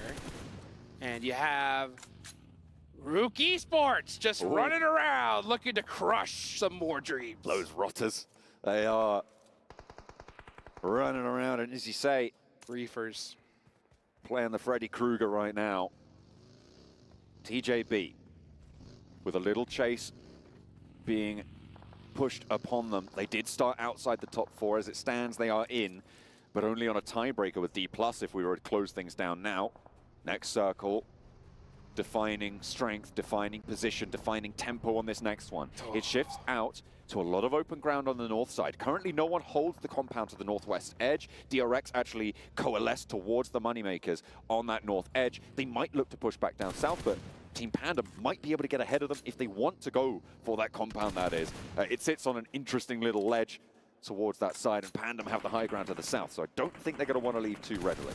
That is correct. If you are a fan of the Falcons, which many are, you really want IWNRX and DRX to start destroying this lobby at this point, as well as Rook and Team Pandem at this point. Let's see what DRX can do against the Moneymakers. Moneymakers is one of those squads that could threaten to usurp the Falcons. Can they get this done? DRX gets knocked, and that's another big point for the Moneymakers. They'd gone 3-1 at this point. They'd left one player alone on DRX out to this position that the Moneymakers have just held. COG Osaka are going to hear that, move on over with Apollo, who's close by. I don't think they're going to go for the full push just yet because they are still far too split, and the Moneymakers didn't take any casualties. It was a quick one-and-done fight, given that there was very little resistance from the solo DRX player. Oof, you could just see the changes in strategies here. We're seeing so many teams just play ultra passive. They're just getting a position and holding on to it for dear life right now. No one is trying to make a mistake. And sometimes when you change your strategies like that, it opens up the door to make mistakes, to be on the back foot, as opposed to just maybe pushing an engagement that you may have wanted to. You err on the side of safety, and that little hesitation is all it takes to get that key of yours crushed. Brute Force sat in the middle of this lobby, trying to face off against the south side. D+ Kia pushing in potentially. TJB as well, going to be looking to move in towards that Brute Force position. Back in EMEA, Brute Force, you know, these guys were the comeback kids of the lobby. And right now they need that title more than anything else. And it is only their last match to play. They are on the doorstep. But as of yet, it has not swung open for them. A hefty knock, that's what it's going to take. Who is going to open up this fight? I mean, this is the calm before the storm, folks. We have not seen a knock in quite a long while here. Everybody is just so patient. No one's moving a muscle. And honestly, this is the type of play I was looking to see here. You know, way earlier on in the tournament, it takes the last game of the day to see everybody pull out all the strategies they got. IWNRX having fun with it. They know that they're going to the finals for sure. And oh, they're starting to apply some pressure. Rook needed to be humbled a little bit, reminded that they're 14th on the tables as it stands. This Team Spirit's tournament is over as well. 3 keys into the Crusher, guaranteed. Besiktas Black, Team Spirit Inco. Now our 3 guaranteed eliminations, but Falcons, even though they're out, they're not done just yet. Still, getting a little bit spicy. TJB, with the 2 eliminations they've been able to get so far, sit 1 point behind Falcons. And that is going to be real close. D+ Kia as well, only 1 point behind. Twisted Minds only 2 points behind. As soon as these placement points start to kick in, I'm going to start to worry. Big but fight. in comes D+ Kia. TJB versus D plus Kia, a massive fight. Who's gonna win this? You can see Chips with the DPS gets one. Goes in for another shot with the M4 and misses it. Osalt running on in, gets taken out, and that's D plus Kia out of there. TJB pass up the Falcons. Falcons now on the bubble. 77 points is the mark for Twisted Minds. See Osaka down as well. Another team chasing for that bubble. Brute Force now and Moneymakers and Mad Bulls. These are the three outside chances. Twisted Minds on the inside track as the fight continues to rage as Range moves on in. GK First is still down. Twisted Minds want to try and put pressure onto TJB. They are fighting them for this spot, and over the top they go. TJB removed the Thorn from the close side, but they have to push closer to the circle. Yes, 12Ks are starting to ring out, and now we're starting to see Twisted Minds on the move. Oh, but a big mistake from Rattle Boy right there. I believe he hopped out of the vehicle just a little too early. The nerves are starting to ring out, and it's those tiny mistakes like that that could be devastating to your squad. Twisted Minds, the patience right now. You could tell they wanted a third party that, but this is what I was talking about. They're changing their strategies here because they're erring on the side of safety. Hopefully that is not a mistake. Pressure building. DRX looking for the res on the western side. They are as well not safe. It's important to mention here. Right. It would be a little bit more unexpected for them to drop out, but it's still possible. If Twisted Minds, if Brute Force can jump up, then there is a chance. TJB still gaining momentum. TJB likely going to push DRX down to that third spot if they keep this pace up. TJB clutching it up right when they needed to. Starting to bring some nades out, trying to put some pressure onto Twisted Minds. Twisted Minds are in the next zone. This is stage 6, folks. Papa Blue is gonna punish you here. So we are gonna have to see TJB push out with some vehicles and out into the open. They may even have to make a push here onto Brute Force. D plus Kia. 1 point needed, but they could not make it. Out in 5th place. Let's look at the replay. They tried to move through TJB. Wow. And they fell 1 point short of the mark, but that's not where the mark might finish. 4th place is still 77, but Twisted Minds, they need 2 to jump up to join that tiebreaker with the Falcons. Brute Force know what they need to do. They need double digits here if they want to make it into the finals. As we can just look at TJB just biding their time, just trying to push up ever so slowly. And that's a member from Team Pandem taking out one of the TJB players. Twisted Minds also got a knock there. If they can confirm a point, they're going to go 1 step closer, able to pick that up. At the moment, Twisted Minds win the tiebreaker against Team Falcon. So if they go even, that's the way it'll fall. TJB going down. Neos as well. Looking for more spray. 3 players are there. Can't get him. TJB getting picked apart. A nade comes in from the long range spot for Twisted Minds, and they pick up that 2nd point. They are now up closer and closer. They're in that 4th place position. Then the Falcons go down. 5th place guaranteed as a maximum for them. And Twisted Minds take it away from them. Only Brute Force, Moneymakers, and Mad Bulls can change things now. Let's see what's going to happen here. Brute Force need to get active, but all those eliminations, all those knocks that they got were stolen away from them by Team Pandem. Team Pandem with 8 so far. That is just making it so difficult for these teams that need these points. Brute Force desperately need them. And Twisted Minds erring on the side of safety, and it is working for them big time. Twisted Minds with that tiebreaker win right now over Falcons. Placement points are starting to add up as well now. And that bubble is just going to keep moving with Twisted Minds. DRX not going to be happy about the pressure they've been under in this last match, but they've done enough today. I think that might be enough for them to see themselves safe. I don't think 2 teams could possibly jump up far enough to take them down here. Another player down for Twisted Minds, and you can just see them obscure, putting in some shots. Getting picked off, though, by IWNRX from downtown. Yeah, they barely have any coverage at all. But now here comes DRX onto the Mad Bulls. Fleek up on top in a very terrible spot, gets taken down, and DRX are going to continue that dominance. We're going to see them in the finals 100%. Right now, it's really up to the last player of Brute Force to pull out a miracle run. Moneymakers are still in the mix as well, but they got to get active here. They need some eliminations. I mean, it's what we saw from them last time around, not getting a little bit aggressive with things. Potentially could have had more control and given themselves a better platform for this match as well, and now they've been given another chance. The Western side, though, will see them outside of the circle. IWNRX are still in, the leaders. Indomitable at the top of these tables. A miraculous recovery for both IWNRX and DRX into the survival stage. Twisted Minds getting taken down here. They are on 80 points at the end of this match, which means that's where the bubble is. Brute Force, they need more. They could potentially make it with a couple of eliminations here. The Moneymakers need more than that on top, but if Bishke goes down like that, it's just so hard. And again, it's the many 14s that they're pulling out the arsenal. We're going to the finals, la la la. You know, IWNRX just having a blast here, but DRX in some big trouble. Team Pandem, 12 eliminations from this squad. Where was this team that all tournament long? They show up towards the end, too little, too late. And all those points are some that Moneymakers needed, but they're just playing it way too passive here.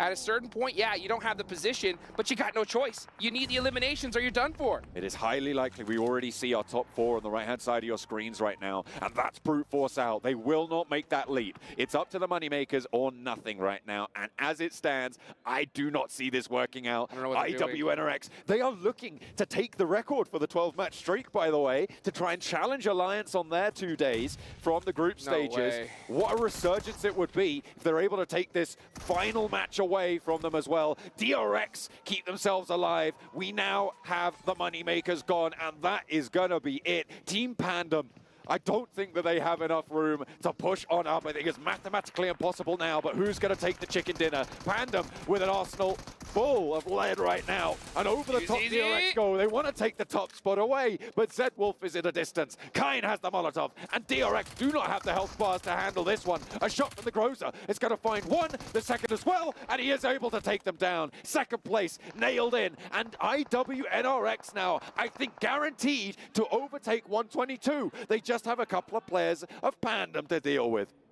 Let's just see how this is a victory lap, folks, from IWNRX. What a performance in this survival stage. These guys really gave it all on the line. And I mean, we're talking a complete 180 from what we saw in the group stage. That is how you finish right there, folks, with a statement.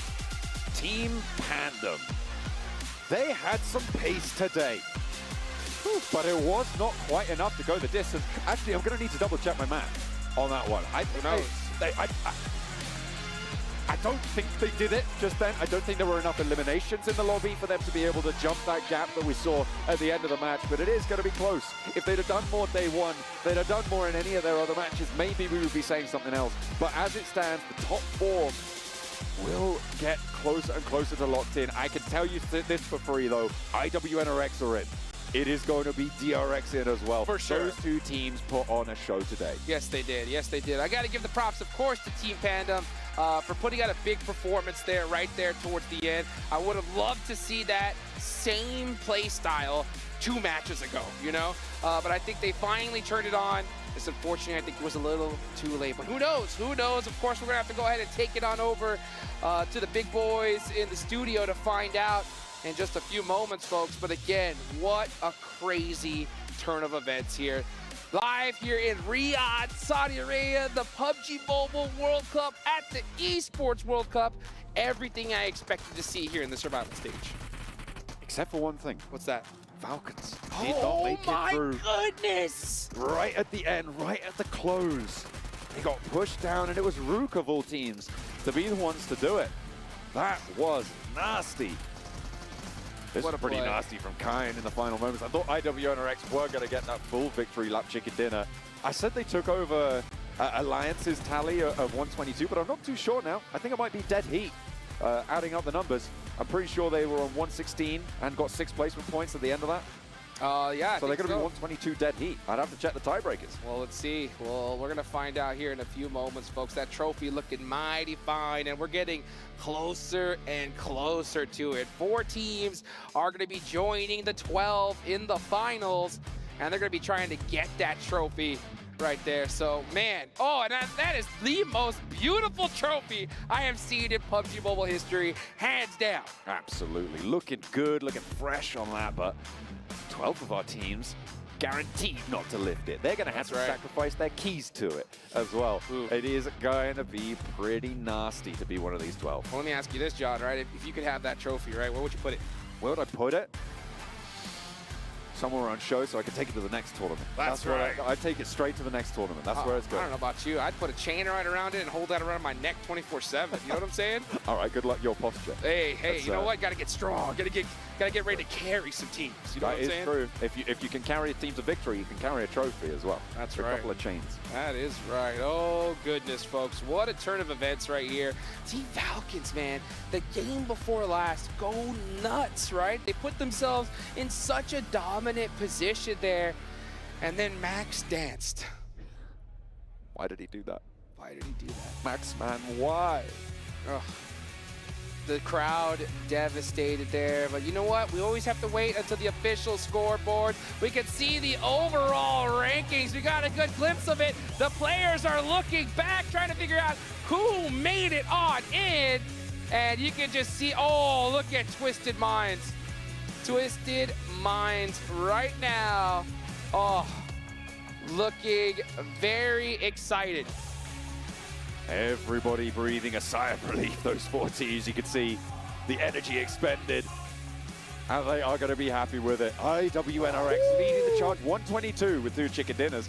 DRX 3 chicken dinners and 93 points. TJP 81. Twisted Minds on 80 points is where that bubble sat, and it bursts on the 12 teams below. Wow, I talked to Igor from Twisted Minds there right before the survival stage started, and he told me there's only 3 spots available, John.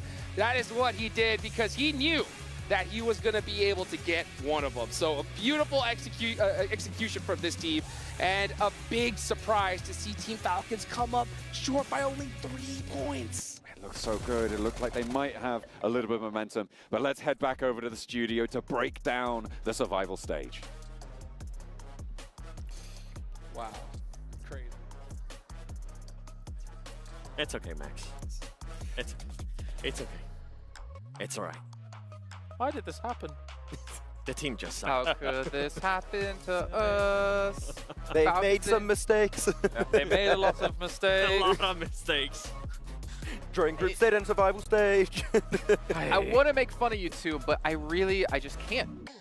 At what point would we have ever expected Falcons to not make it to the main event with the lineup they have, how good of a team they are, and they just fall short? I've just got one thing to say about that. Twisted Minds, Twisted Minds. Ratto boy, Ratto boy. We're changing allegiances. Let's go. Not Tiamba? Oh yeah, they're good too. I like Tiamba. I'll change to Tiamba actually for the main event. So you're saying Falcons are no longer the greatest team ever? They're still great. Just not right now. I'm getting full 4 MV in the finals. No. Stay away from my picks. I'm coming for CSA. Let's go. I've seen some of these messages Come you've with been me getting. to Tiamba. It's fine. I've seen this message you've been getting on Instagram. People telling you stop rooting for Falcons. I don't need you rooting for 4MV. I hope you get sick again, Max. Man, I'm like, what? That's not very nice. You actually got that? Yes, yeah. Nice. Wow. Toxic. But you know it's not toxic. These 4 teams staying true, staying consistent here these last 2 days. And IWNRX, I can't remember how many points Alliance had, but this is pretty damn close to that. This is fantastic. I mean, looking at them being able to, what is effectively donk on the lobby when it came to yesterday, coming into today, and absolutely playing carefree PUBG Mobile, IWNRX managing to smash the survival stage. Yeah. It's really good to see as well, considering Z-Wolf, there was a lot of hype behind him over in EMEA, and now you get to see him put up numbers, especially it was cool to see him on Miramar Mini 14 action. I love it. They removed their shackles here. They're ready for the finals. Absolute legends of the survival stage. I love it. Yes, Where the their Mini friends 14 became usage, their though. enemies. The Mini 14 usage out of that IWNRX, I want to see how they're going to be able to use that in the actual main tournament. Not just IWNRX, like the other teams are like, wait, that's pretty good. We're gonna. Like they were coming out of the compound with an SLR, like a machine gun, like that was all over the place. I'm gonna say that was a moment of panic. I thought he. It's like an EMG3. No, it's like a deagle. like a deagle, Max. No, it's not. It's definitely not. But... Well, you can see here, yeah, Twisted Minds 80 points, Falcons 77, D+. At least they did look better here when it came to group stage, considering they didn't have to just get all their points in one day. Brute Force, unfortunately, coming up short. Moneymakers as well. But let's get on to the second page here. Panda. I mean, they finished off pretty strong. If they were only able to do that in prior matches, maybe they could have had a chance. I think one of the biggest letdowns, if we're outside of Falcons, Mad Bulls? Spirit. Yeah, like I'm not gonna lie, I forgot Team Spirit was playing. Well. Mad Bulls too. Yeah. Honestly, I thought Mad Bulls was going to be able to perform a lot better with the way that they were able to finish off that group stage. And sorry, Kagosaka fans, I apologize for this. I'm glad Kagosaka didn't make it. They just, man, they just weren't showing me anything besides when they were giving up the circles. Besides that, they were just non-existent. It sounds harsh, but they were fortunate yesterday about some of the wins, the situations. They could have let some of those wins slip through their fingers, and they would have been on even less points. But we expected maybe things to slip back to what was being normality for Kagosaka today, and it did that way. I've got some really good expectations set now for DRX, right? Look, we've seen some improvements. We've seen circles that weren't always coming their way, actually rotating, getting some really strong positions under control, and willing to take fights to defend those positions. If they take that kind of mindset and playstyle in the finals, who knows? Maybe DRX can, maybe not first place, but at least have a good shot to do well in the finals. Still have my question marks around South Korea, though. Yeah. The thing is, I'm glad you mentioned that, right? The proactiveness that they showed here in survival stage was nice to see. It was a completely different tone than what we saw out of them during group stages. But how are they going to be able to transition that when we're going to be going towards the main tournament? And a lot of those other teams are going to be ready. I mean, they've been watching exactly how some of these teams have been able to improve, not only just IWNRX, now DRX as well. How are those teams going to react whenever we do have the top 12 already in the main tournament? Yeah, I think looking at this, if you were to put a prediction of which team you think will perform the best when we get to the main event out of these 4 teams, who would you kind of give it to? I only had IWNRX. That was the only team I got right. The others are completely wrong. When we go to the main tournament? Yeah. I mean, TJB, I still feel like they have like another gear to their play. I know we've seen them play so much better in the past than what we're seeing here currently. The good thing that TJB does have is their rotations. They're so good with their rotations. They just need to find some type of consistency because that team has been so inconsistent. They have definitely the fragging power. We see it over and over again. But yeah, if I had to pick out of those 4 teams, I feel like TJB can definitely be one of the best performing teams. I have to go IWNRX. I think they're going to be warm coming into the main tournament now. I think this is really going to give them a huge shot of confidence coming in. As much as I think if I'd have come in at the beginning of the tournament and you gave me these 4, I'd have said probably TJB. But my hopes for China really do rely on Tiamba now. I think they're going to have to carry the flag for them. All right, well, it's time to take a look at Orchidia play of the day. Honestly, I'm not sure what it's going to be. I almost have my eyes towards top potentially with the mini, maybe some Z-Wolf action yet again. And actually, it's going to be none of those. It's going to be Noble. That's a surprise. You know, it's also a surprise. Oh, it's play of the day. Okay. What do you think? Oh, the MVP? I thought We're it was MVP. Hey guys, our MVP's here. We're not quite there yet. Almost. In a bit. Calm down. Oh, I've actually seen even only yes, to be fair, up against Mad Bulls on Everest was ridiculous for TJB, and I think this play almost here was maybe enough to help get them into the if he doesn't clutch it, I don't think they're making top 4. Right. Only yes does get a lot of extra elimination points and keeps the team alive a little bit longer to get those placement points, so that was a very, very important clutch for TJB. And it's because of plays like this from TJB why I feel like they're going to be one of the best performing teams out of survival stage when we go into main tournament. They just need to narrow down how proactive. They need to just be a little bit more consistent on those rotations. We know that they can do well rotations, and they need to be a little bit faster too. And even with the earlier fights too, I feel like they tend to struggle a little bit with the early fights. I would say the rotations on point. Yeah, I would say the rotations on point when you're looking at TJB, though I do want to see a little bit more willingness to take fights. I feel like sometimes they're a little bit hesitant, and teams are punishing their big splits in the mid to late game stage. If they do that, that's going to be a big, significant improvement for the finals. Last note here for our 4 teams that did qualify, I have to give, and I've been saying this and I'm probably going to get like hate from you guys, Twisted Minds, the only team to actually play only in the survival stage, able to make it through to the main event, and a team who was on no one's radar at the start of the year. They had to go through PMGO, they had to go through PMSL, and now they're here, and they're at the main event for their first year, kind of in the big spotlight on an international stage. This is an amazing performance. I don't know if you would agree here, Kalaris and Seven, but I think it's because they're overshadowed by Team Liquid, by Alpha 7. They're just in the background.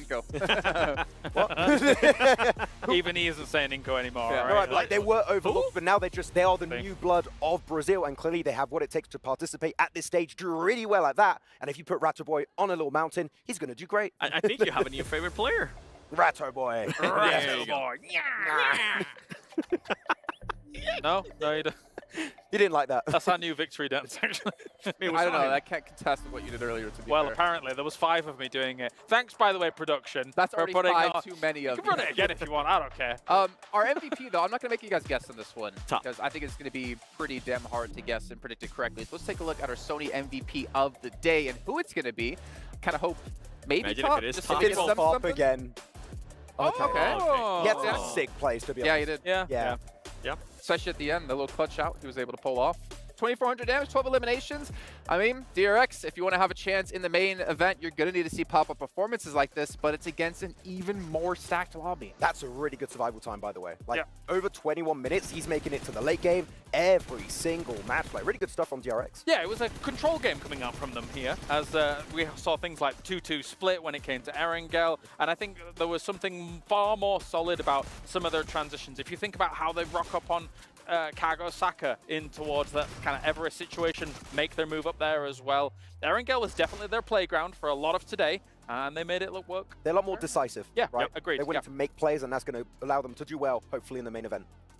But is it going to work out when you have teams like 4 America Vibes there, like Tianba? There's so many stronger teams out there than what this lobby was, which is kind of crazy to say because this is already a really strong lobby. But it gets so much more difficult. I mean, Seven said it, right? With some teams like Alliance, my expectation for the main event is to see if teams can look at things like Alliance did in those group stages and say, these splits cannot go unpunished. You need to be able to shut them down or employ them yourself going into that main tournament. And for Alliance, I think the big question mark that we got out of group stage out of them was how they were able to finish out the matches. If they do find themselves in the position that they found themselves during group stages, how are they going to be able to finish off the matches a little bit smoother? That was the big question mark for that team. Okay, well, right now we're going to head down to the stage for an interview, I'm assuming, with a team who's qualified into the main event with $1.5 million on the line. Let's see who Sandstorm has for us. I am here in the STC arena with the coach, Dadin of Twisted Minds, after qualifying in 4th place, 3 points ahead of Team Falcons. Dadin, how do you feel? It was incredibly close at the end there, but you managed to make it to the main tournament. Yeah, I feel happy, but at the same time not satisfied, because even coming from the community, we are like hard workers, and I know that we can do much more. So, by the way, I'm happy. I like it. They're happy with their performance, but they're still focusing on doing even more in the main tournament. So, speaking of the main tournament, how are you going to prepare yourself to face the teams in the next and final stage of the tournament? Okay, I will do nothing different, just review the mistakes as I used to do. I have to give time for them, like step by step, they are growing up. We are getting 1 more finals from a global champion, and that's it, nothing new. Just give time to them that they will get better. I like it. Just keep on with the same strategy. Just keep on improving as much as they can. And one final question: which teams are you going to be focusing on going into the main tournament? Okay, Tianba and Nextria, because they have a similar game about us, and maybe Team Liquid as well.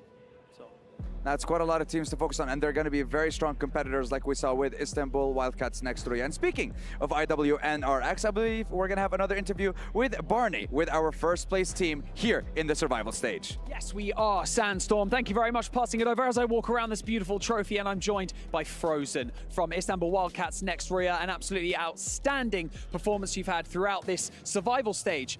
Let's have a quick conversation. 122 points you ended up with.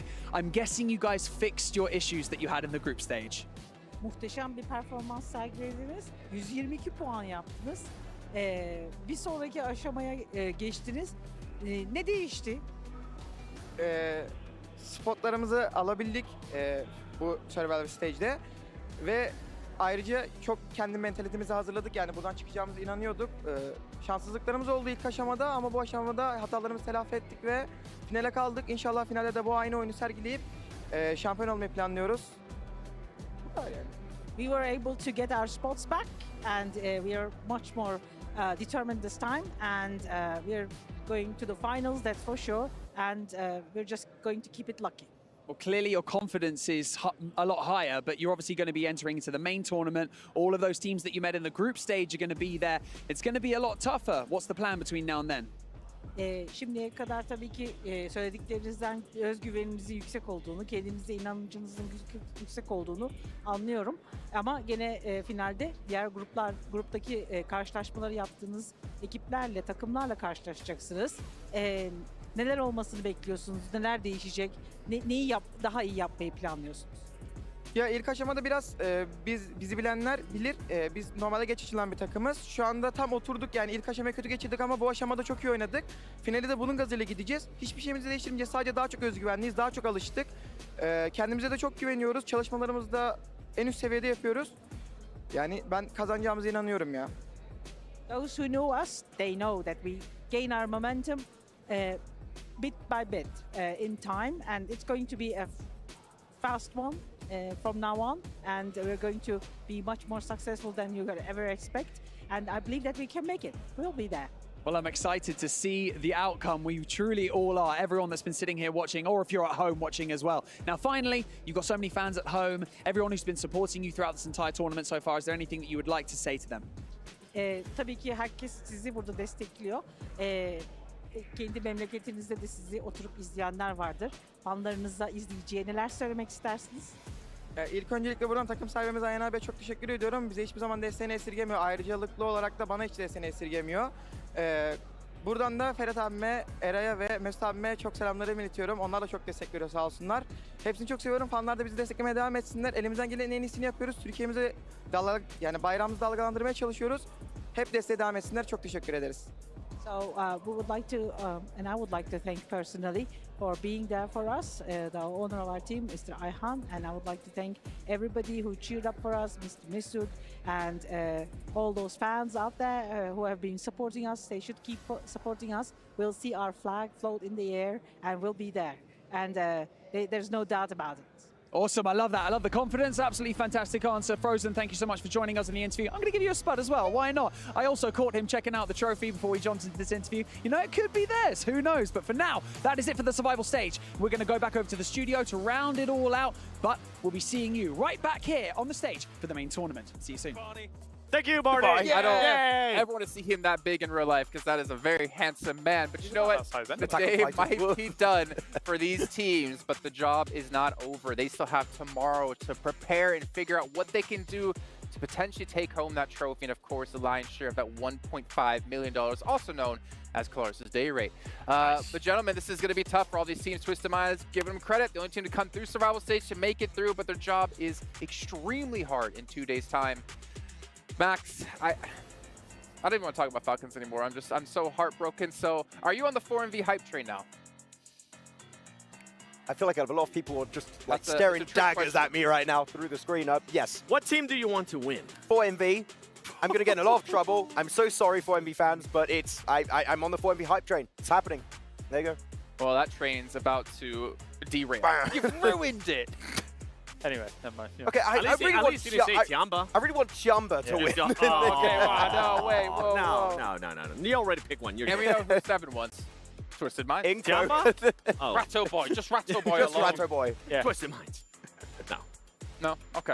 Tiamba or Alpha 7. We don't have to have favorites. You at home can have your own favorites, but hopefully you at home also have a favorite set in-game. Potentially the PMWC Violet Thunder set. That's 12K, which you guys can pick up right now, which includes aspects of the PMWC trophy, and of course celebrates this amazing event here at the 2024 PMWC. And of course, all the participating players in this historic event. Pick it up, because it looks sick. If you don't, hit up Maxmen over on Instagram. Be nice to him because he could use it, and he can buy you the set himself. But also, fill out the survey while you're at it. You have to show proof to him if you do want the Violet Thunder set, and give us feedback about the show and everything PUBG Mobile esports related. But gentlemen, I think that's it.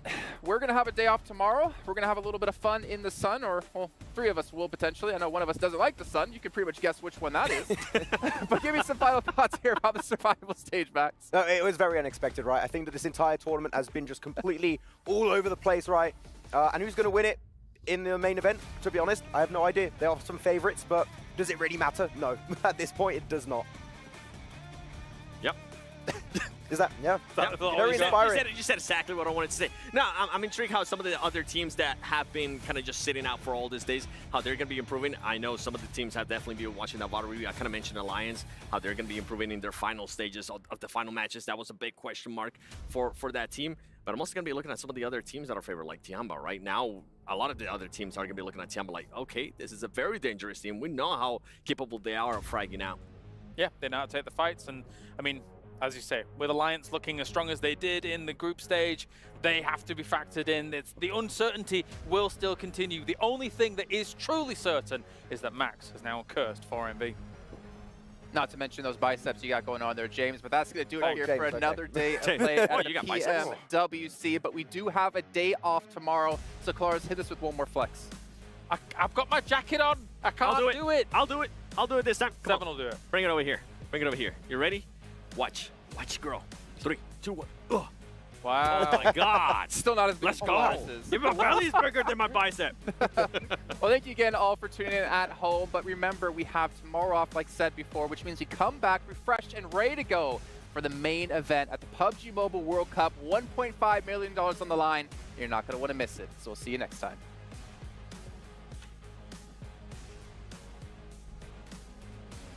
Я закрыл всех.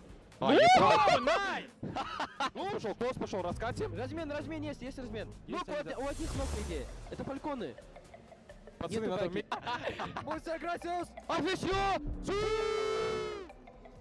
Не, упоря. Еще. Голову дал. Камер. Один в один. Камер вас. Иди высаживать. Нет, флэш.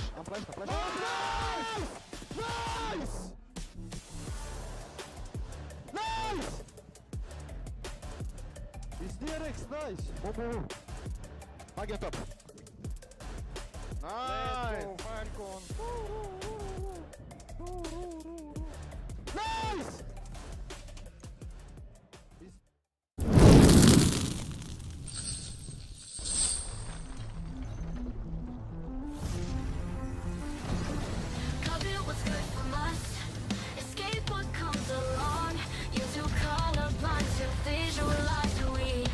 They wanna live for.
You ever wondered how a Hollywood movie is shot?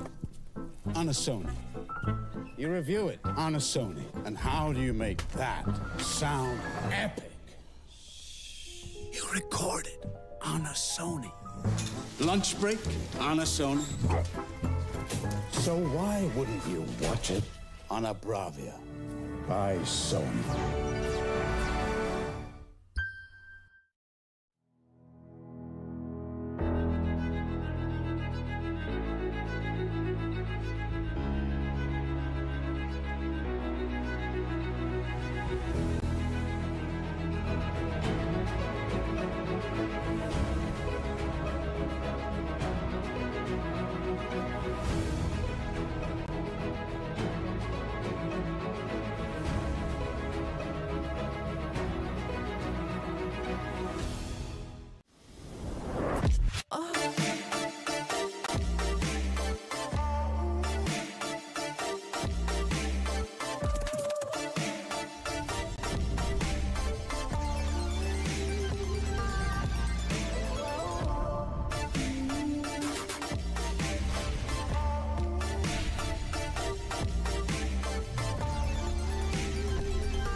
They wanna live for.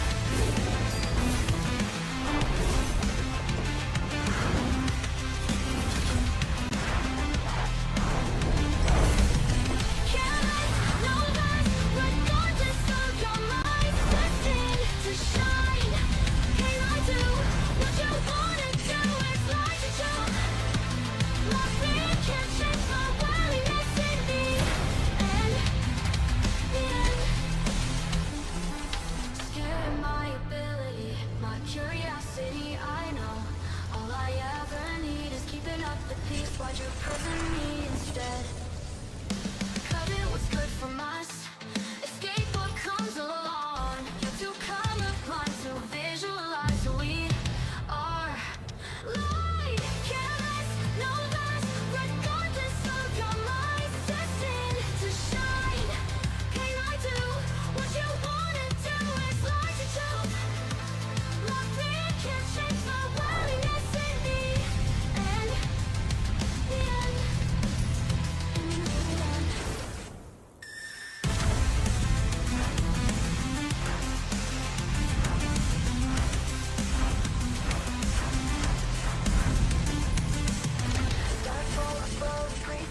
wonder what they wish for, what they wanna live for.